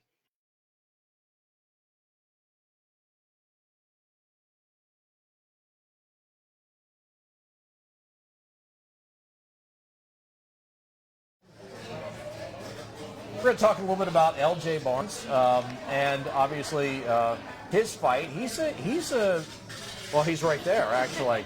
So he heard his name and decided to come across the back of the screen there with it. I'm sure he'll come back around, but obviously your son, everybody talks about him as really the firecracker, the energy of this room behind us as well. Tell us in your own words a little bit about L.J., if you would. By the way, sorry, Christina and Barnes. So if you can tell us a little bit about him. LJ is just the all-boy, typical, he's part dinosaur, though. There's that, too. He's part dinosaur. I haven't heard this yet. Okay, why? He just roars. Okay, all right. He is a dinosaur. So good roar? Or? I haven't. Oh, it's real good. Okay. It's super loud. But I haven't heard him do it in here today, which... But he's got everything else that can be loud. He's just loud, but he's also the sweetest, most loving, kind, and gentle and thoughtful human being ever. His sister is his whole world. If he gets a treat, she needs a treat. He gets candy every time he takes his chemo. Sissy gets candy every time he takes his chemo. He's just the sweetest. So obviously died with DIPG. When was he diagnosed? He was diagnosed February 13th, 2018. All right, So- and he's being treated here at Cincinnati? Yeah. Okay. Yeah. If I may ask, he's on, I think, on one of the protocols that we had funded, too. Yep, Ribo and Everaldness. Okay. That was a protocol that goes back to, 2016, I believe, or 2015, where we were kind of 15, looking because down the that year he path. was born. Okay. We were looking down the path and saying we need to have a trial here because we were afraid there's going to be a gap in that. So, what you guys are doing here, hopefully gets that next family and also helps LJ as well down that next path, try to find that cure with Yeah. it. So, with LJ, obviously you guys got involved in the community. How'd you hear about Starts Now? How did we originally hear about it? Probably. Had to give him the microphone there. Probably one of our friends actually had your book before LJ was diagnosed. And when he was diagnosed, he had read the book and told us about it. Okay. Which You is don't read the crazy book. small world. Yeah, well, we tried. Well, she tried. Yeah, you don't read the book in the diagnosis. We didn't write it for anybody but Grace. I'm sorry. It's a parent's book, and it wasn't designed to be shared with anybody else, but it is now. Emily, after the Graders campaign, saw it in the stores and she wanted it. So she reserved it at our library. Okay. And they handed it to me and I was like, okay, maybe I'll let you read it. And I opened it and I was like, we're not reading this. And so I just started back in. But I think it'd be really helpful for everybody else to read it so they can help love us well. I think it would help. That wasn't LJ, was it? Wasn't LJ? Okay, so that's his roaring back there. Rick's waiting to Yeah, thought. He's got it. He's got it. Don't worry about your kid. Well, and obviously now you're very much in this community. Yeah. You've obviously know everybody here. Starts now. Matter of fact, I think on our annual report, yes, we his have sweet LJ face. here. We have to get a copy of the annual report here if we can get it. Hey, Brooke, do you have the annual report we can get? Yeah. It's the best picture ever. Yes. We may be biased. You got to turn but around it's this way definitely because the there's a best camera one. there. So you have one of these. You ever think you were going to have a cover model? No, definitely. Well, maybe our daughter, but that's not. So that's a fierce attitude that really AJ has, or LJ has in this, and take a look and read about it if you haven't already through the annual report here, because frankly the story was fun to read and fun to write about it as well. But Yeah, it was phenomenal. quite an amazing son that you have with it. Being here, being part of this, you know the importance of DIPG research. Okay, you know the importance of community. I don't have to probably tell you that. You already know that at the beginning of it. If people are not familiar with DIPG, if they're not familiar with this cause, what would you tell them? We have an opportunity to talk to folks and discuss with them, what you should have known before, I guess. Wow, that's a really good question for me because I was that person who would see Facebook post of a kid with cancer and I would just be like, not for me, not dealing with it. But I will deal with SPA. I can handle those, but the kids, I couldn't handle it. I just didn't want. I didn't want to look at it. I didn't want to see it. So now that I'm living it, and I wasn't living it February 12th, 2018. Yeah. I was living it I wasn't living it 6 a.m. on February 13th. I went into LJ's MRIs thinking he had Parkinson's. Okay. And I was like, okay, cool. He's going to have junior Parkinson's, and we're going to do a lot of therapy, and everything's going to be fine. And that's not what happened. So I just wish that when they said the words, we left the hospital knowing he had cancer. That's how new this world was to us. So if I had even known, I had no idea about anything. So just being more aware. I don't know. It's in the bag. You can ask Mr. Rick. I bet he'd help you find it. There you go. They tried to put it on our seat earlier. Well, I appreciate you guys coming out, being part of this, helping. Well, that's what live TV is. Yeah, so. that's LJ. There you go. Now he's good. I appreciate you guys coming out, being part of this thing, and also allowing us to. You get the picture. We got plenty of them around here too. But, Thank you. And helping us trying to drive the message home about what this is all about. Yeah. So you guys are obviously local to it, but the international effect of it as well. Yeah. So. Yeah. Any other words that you want to say? Just anybody. Yeah. Thank you. And if you've already contributed, just thank you for saving our boy. I mean, that's what this literally doing. So just thank you, and if you can give, please. Please, please, please. With that, I'm going to go ahead and let you see also Chris Jones. You just saw Dr. Chris Jones talking about a grant he had received. So we're going to let him talk also about some of the research that he's done as well, connection also with collaborations and also the DIPG Symposium.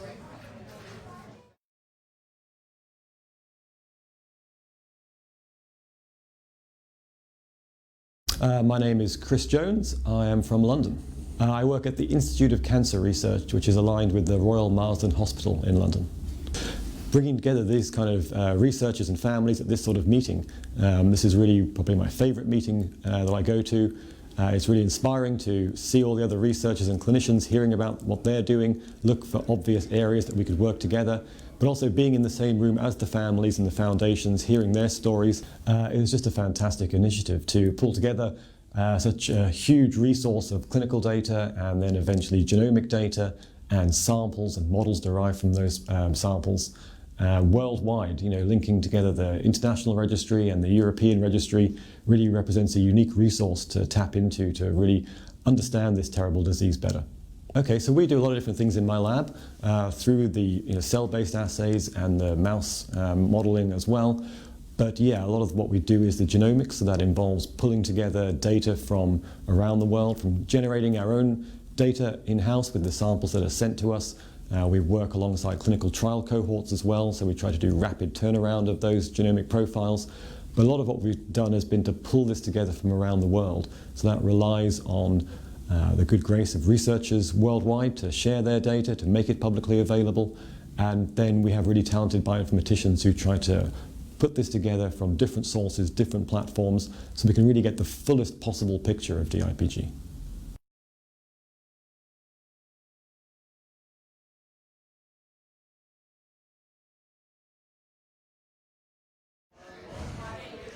Hi guys, I am back and I am so excited to kind of talk about some more of our families who are donating. And remember, you can go and donate to all of our families. It's an amazing, we call it Share Your Love.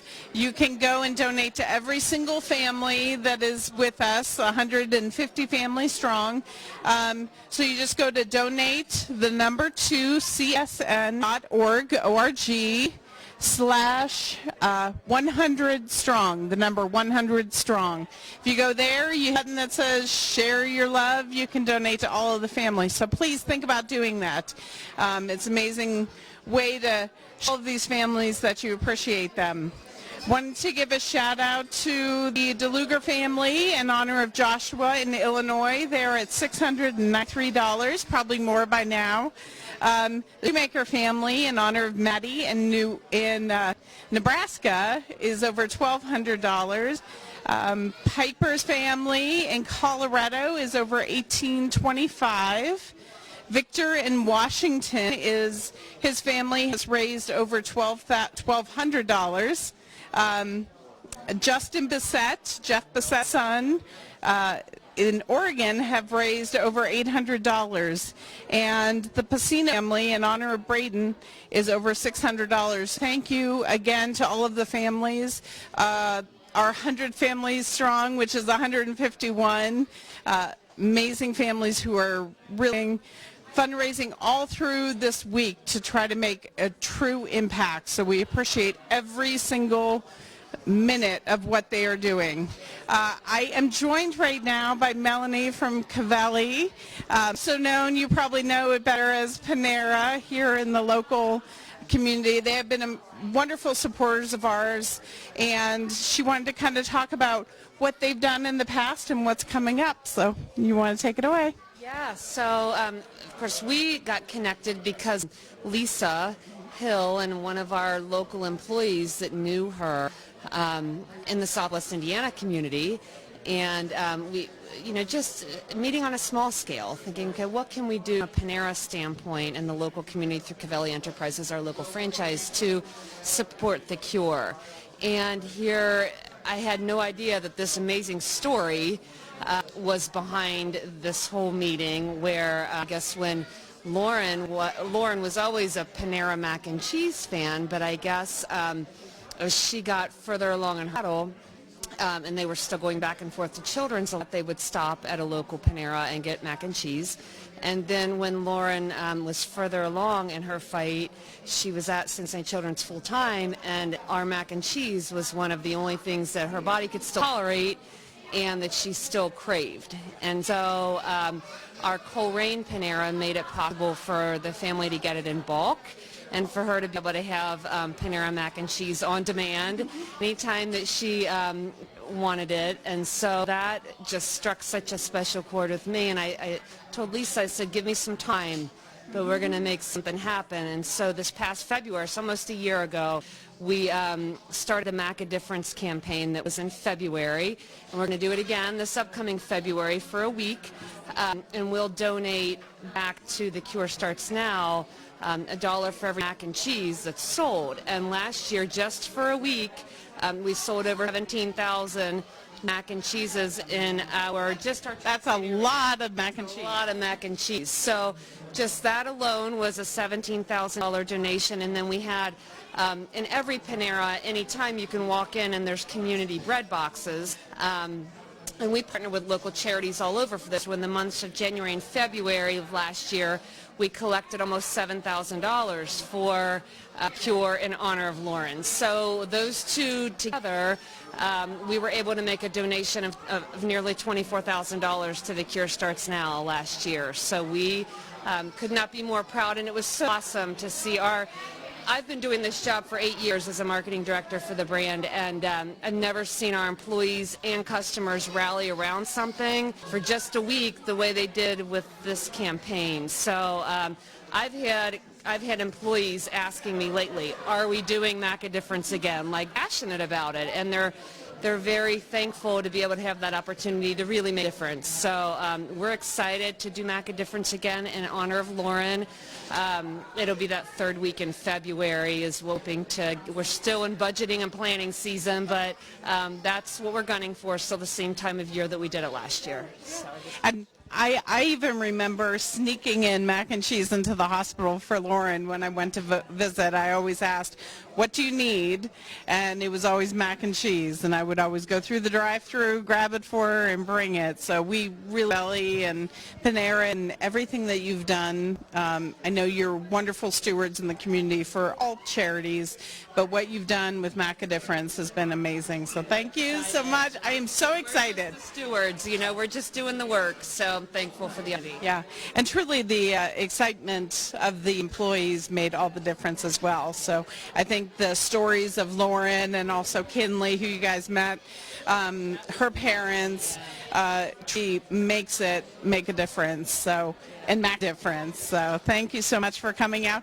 She actually even brought mac and cheese. It's too bad you guys aren't here because we have wonderful mac and cheese back there that they brought by to keep our families happy and fed. So thank you so much. Right now we've got our Be the Change video. It's a wonderful video that kind of talks about who we are and what we've been doing. So enjoy the video.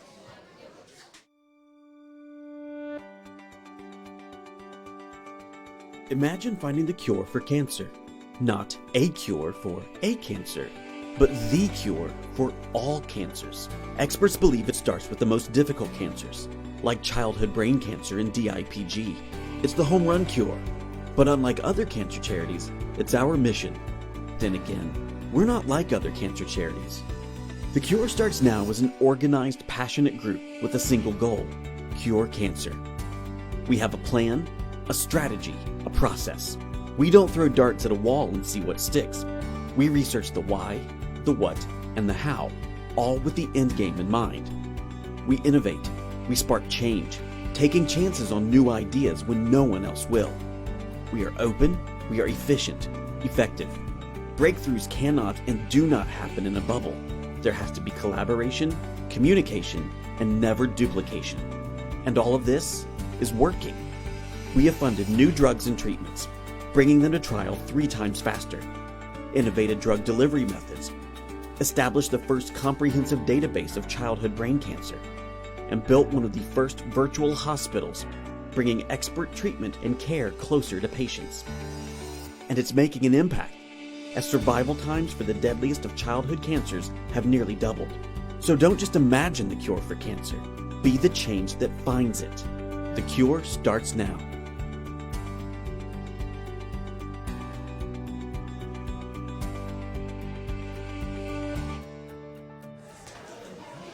Good afternoon. Welcome back to The Cure Starts Now, Giving Tuesday Give-a-thon. Hey, you look like you're posed there. I mean, you're ready to go. So,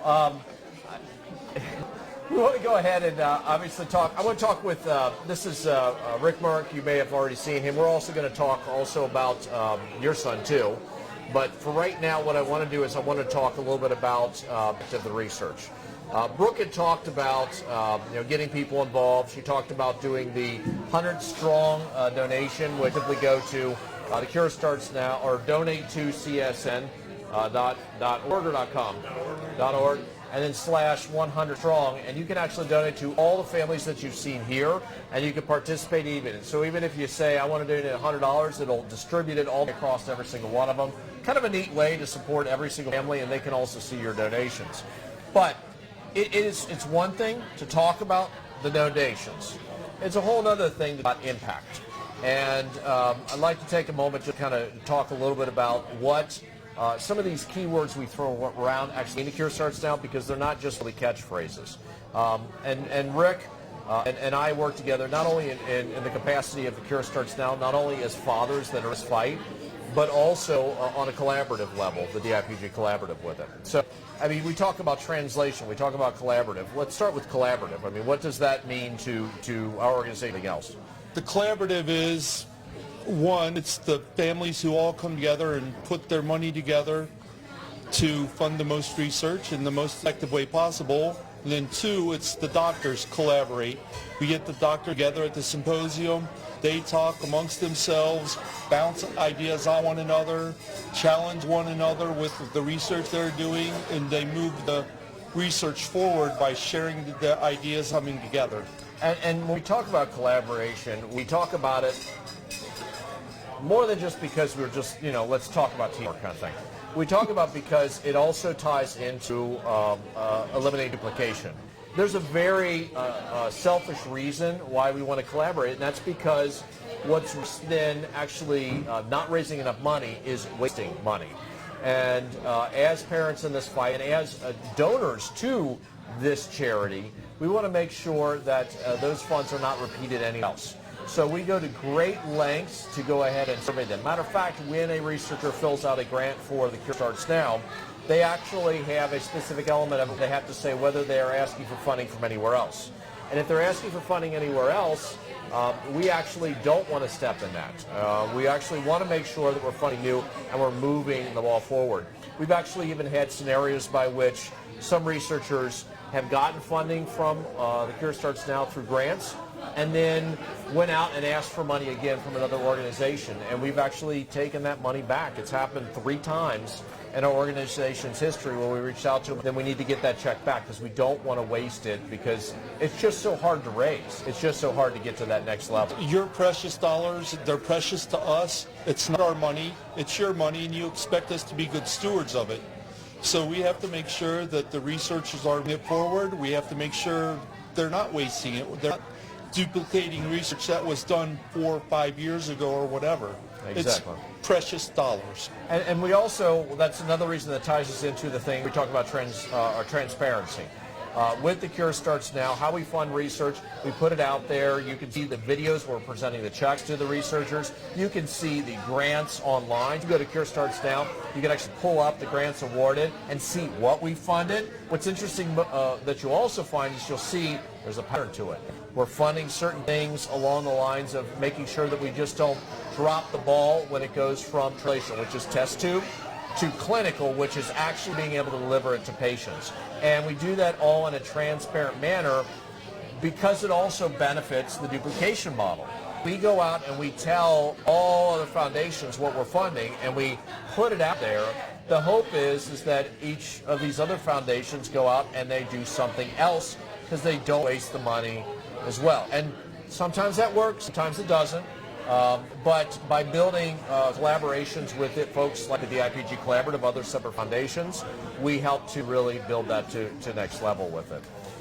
So it's important to keep in mind that we're not just throwing dartboards and picking things to research. We have a plan, a strategy.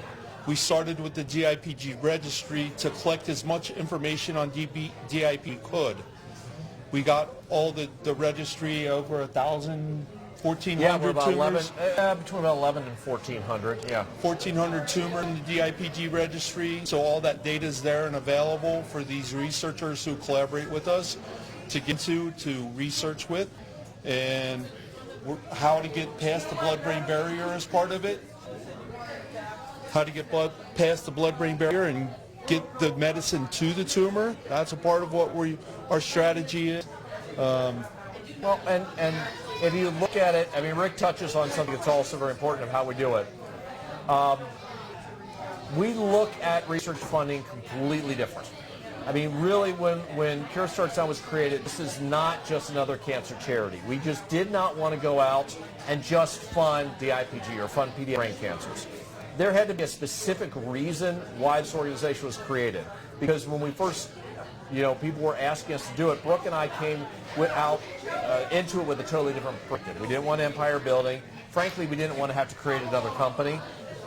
And so we looked and said, is this really valuable? Is this really necessary? Can somebody else do this? Ultimately, we found out there was nobody out there focusing on the strategy. And we also looked at how to fund, and we flipped that model on its head too. Because a lot of times if you think about it, organizations fund in kind of one, maybe two, maybe three different ways, but they never actually take it to kind of that fourth degree. And let me lay that out. If you're going to fund research, some organizations simply go out and they say, we're going to fund stuff in our backyard, or we're going to fund stuff that does chair positions, or we're going to fund stuff that's fellowship position. And we're only going to do it locally because then we can show to our donors that we did something local and raise more funds. That doesn't necessarily work if you're looking at curing cancer. That works if you're looking at building a charity. And so what we're after is trying to find the best, and we realize it's not just going to happen at one institution. Starts Now looks at that and goes, all right, that's not exactly what we're after if we're going to be curing it. The second way that charities will go about and actually try to cure cancer is they will essentially consider it to be nothing more than kind of a best of. They'll put out a grant process and say, send us the best research you got, and we're just simply going to take the best of research. And that's a little bit better because at least it looks at it and it finds it a little bit more. But even still, it's not really putting any strategy to it. You're not thinking about next steps. You're not thinking about taking it from a translational to the clinical. You're just basically saying, give me the best of anything. Okay? And you make application in it. The third way that charities start to focus on it is that they may create it, or they may do what we call like bounty research project, where they say, we're going to spend $1 million on something, so put together the best collaboration you can do, and then we'll fund that. And that is a little bit better, but once it's kind of a best of. What Cure Starts Now does differently is Cure Starts Now actually identifies where we need to go next. Our Medical Advisory Council identifies that we may need another mutation target. They may identify that we need to have a drug panel check against that DIPG. And so we actually go out and we find the research that we think are best to do it. We bring them together in a symposium, and we try to create something new. We funded at how many different institutions? My goodness, I don't think I've done that, but I know we got about 997 grants that we funded. My hunch is it's probably 60, 70 different institutions. All over, the best ones we can find, not just here in Cincinnati. We fund a lot there. That's where the registry is. But we fund everywhere, the best we can find, regardless of, who the researcher is. They have a good idea. They're going to move this ball forward. We'll fund them. Well, with that, we're going to go ahead and also let you see some of the impact also in terms of legging, and allow you to see some of the families that are impacted, even some of the older patients that are diagnosed with it, because it's important to hear in their words, not just in the stories of some of the kids that we may not be able to hear from in terms of being able to communicate that. So we want you to take a look at that, and we're going to come back with Neely Agan, talking about her daughter Alexis Agan, and then obviously we're going to talk about your son. So we'll talk to you in a little bit. I'm fighting for everybody. I'm fighting cancer, and I hope that everybody else can join the fight against cancer. Cancer stinks, and you just need to keep fighting even when it's the hardest time in your life. Going through this, you never want anyone else to have to go through the same thing. Those are the kids that I fight for, and make sure that the other families don't have to go through what me and my family went through. Fight for other kids that have cancer. I've had moments where it's like, dang, I don't want to do this, but I continue to do it because of my strive to just open up an awareness and just kind of let everyone know what's there and what can be done, because we have the resources, we're just waiting patiently to get them and do them. Most of the kids that get diagnosed with DIPG are so small they can't even explain what they're feeling, and there's just like not enough funding for childhood cancer in general, so I think that's just ridiculous. I was diagnosed September 2nd, 1999. The Homerun Cure for me means that we're not just curing DIPG, we're curing all cancers. We're making sure that kids aren't spending their youth in hospitals, because I've seen that and I've done that, and I don't want anyone else to have to do that and go through that. I choose to speak out because I'm sick and tired of sitting around being sick all the time. I want to help kids. I would love to help kids when I grow up, fundraise, and I would love to be a doctor, but I don't think I could ever do that because I couldn't go through the pain of seeing kids die. I want to see them get a cure and live their lives. It's not just my cancer that could possibly benefit, it's so many other people's. Knowing that no one else would have to go through that ever would be incredible. To researchers, you're not just like doing this for numbers, like the numbers are actual kids, and so you're doing a positive thing for them. I probably won't be around to see it, but just knowing that it's coming, a cure for cancer is coming.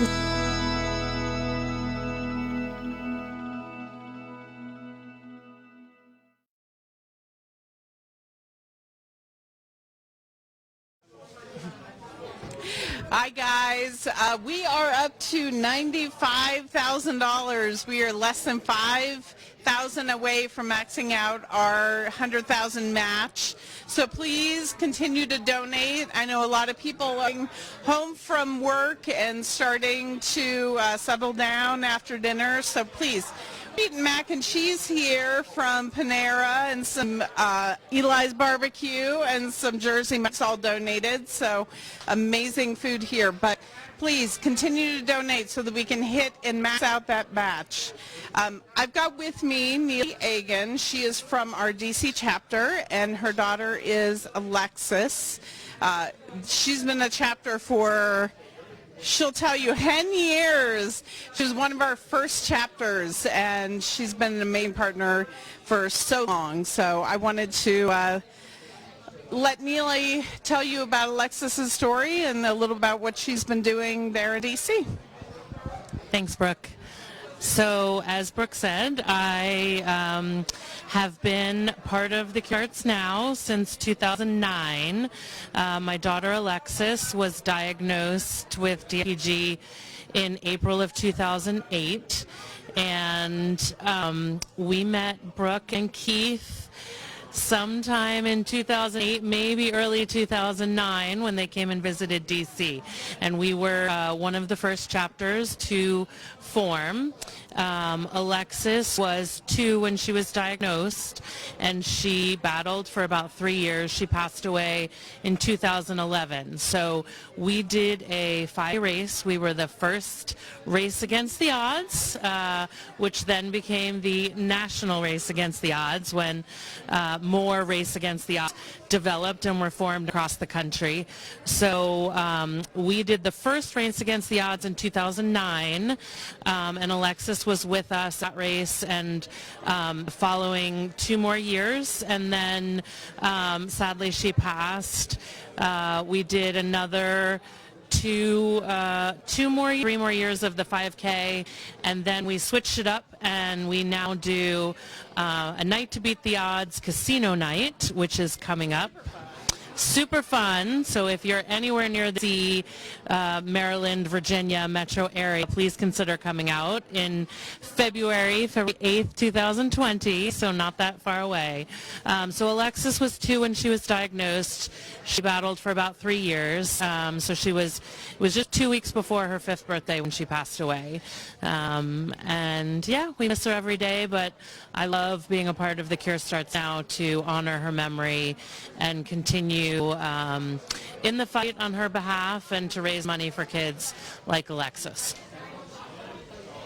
Yeah, and her casino night is amazing. Like she said, what's the date? February 8th, 2020. February 8th, and this year is a Oscars theme. Oscars theme. So every year she has an amazing theme. Last year was Great Gatsby. Gotcha. Which I'm stealing for my own event. It was so much fun to do a Great Gatsby theme.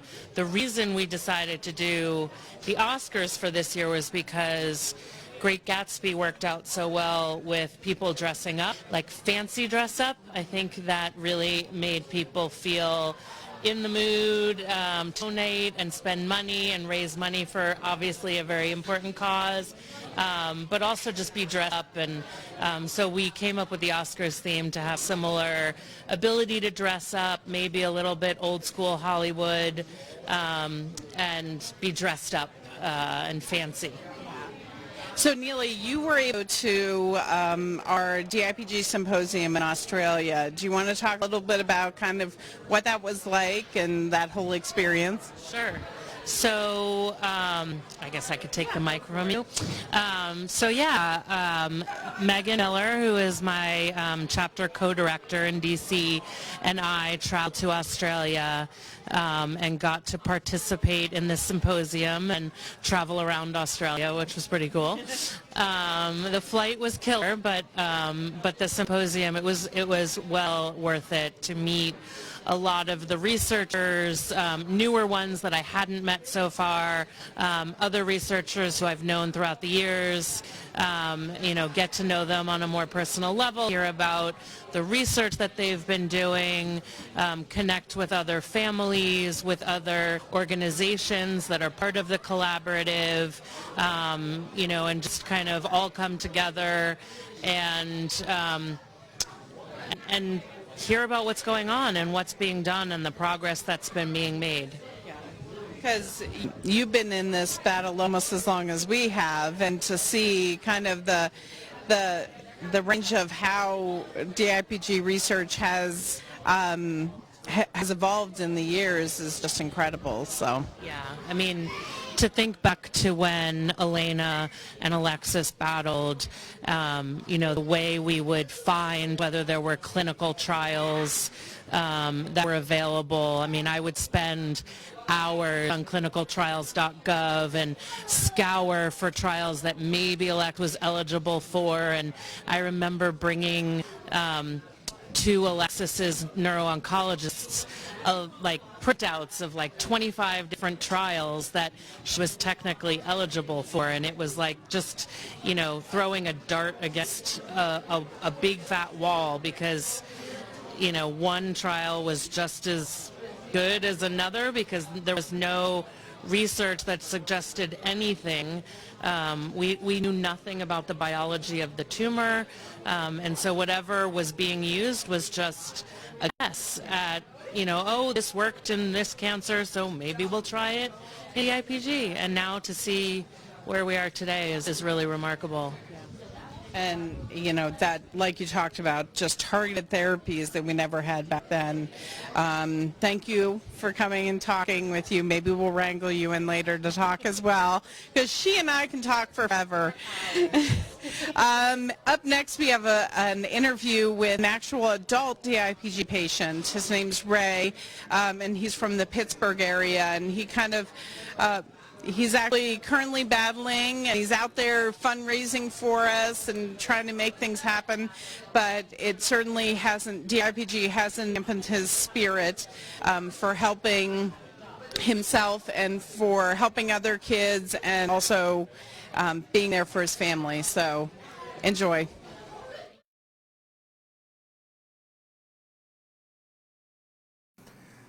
In March of 2019, I had a MRI, and my doctor called and told me I needed to get to the hospital, that they found something on my scan, and it wasn't good. So I called back, and she told me that it was a glioma. When I got to the hospital, they told me it was a DIPG and explained to me what that meant. I had never heard about it until my diagnosis. In the first few days, I looked up, did a lot of searching on the internet, and trying to learn as much as I can about it, and it sounded pretty scary. It's about a week after, or a couple days after I was diagnosed, I started looking up information online, and The Cure Starts Now was one of the first pages that popped up. When I registered through that, I received a phone call shortly thereafter from the founder of The Cure Starts Now. Very helpful, walked me through a lot of stuff and gave me a lot of other information and other sources to look for information on DIPG. Yeah, I'm married, my wife Katie. We've been married for 8 years now. We have 4 daughters, ages 15, 13, 8, and 7. It's Lindsay, Lily, Eden, and Jade. She thinks I downplay a lot of things, so things are probably a little bit worse than I let on sometimes, but I know she's very focused, and she does a lot of researching for me and wanting me to beat this, so yeah, people can get involved and help out. It's not just the people that are going through the fight; it's their loved ones or caretakers and whatever that are affected by this. And people get involved; it can make a lot of lives better, not just the people that have this disease. About 3 weeks after I got my diagnosis, I had my biopsy done at Duke University, and then treatment started a few weeks after that. My original treatment was 6 weeks of radiation with concurrent chemo, and that went until early July. And then starting in late July, I started my maintenance chemo, which will be 12 cycles of 5 days on, 23 days off, through early next June. The week of chemo, by Friday, I start feeling pretty run down. Luckily, it's only orally. I take the pills, or I take pills orally, so I don't have to have a port or anything, but I take them at bedtime, and by Friday of the first week, I'm pretty run down, and the week after, I have pretty bad fatigue and a little bit of nausea. They've told me new things are coming out every day. They said right now there are some inhibitors that we could use down the road potentially, or maybe some immunotherapy if and when we get to that point. They've talked about the CED method of trying to get different drugs into me. But they're hoping that after this round of maintenance chemo is done, this year of maintenance chemo is done, that hopefully the tumor is dormant for many, many years, and I don't have to worry about that stuff for a long time. Yeah, I mean, any information, any data that you guys or the doctors can gather is obviously going to be beneficial in finding a cure one of these days. And if there are a lot of these types of cancers are different, or different mutations, or everything seems to be slightly different with the treatment and with the cancer itself. So if there's any people that have gone through this that could still register, or people that find out they get a bad diagnosis and they could get into the registry, any data points that they can add to that could eventually lead to a cure someday. People need to get involved. It's not just people going through this. Like I said, it's the children, it's my kids. A lot of times these are kids going through this, so it seems like it's double whammy on kids. Whether it's the kids going through it, or the kids losing a parent, or having a parent fight this.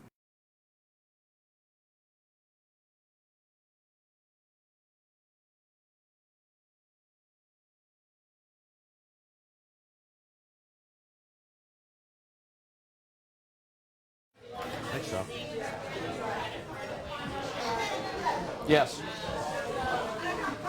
Check, check. They just finished Ray Ewing. Okay, and we're going to be going into a wild card. So we're going to go straight into Miles. So do me a favor. I'm going to have you, after you get done, I'm going to carry on with whatever it is. If you can grab Miles, his family, and bring him over. You tell him? And what? How many minutes? 5? Probably 5 minutes. 5 minutes. They saw you? Yeah. Okay.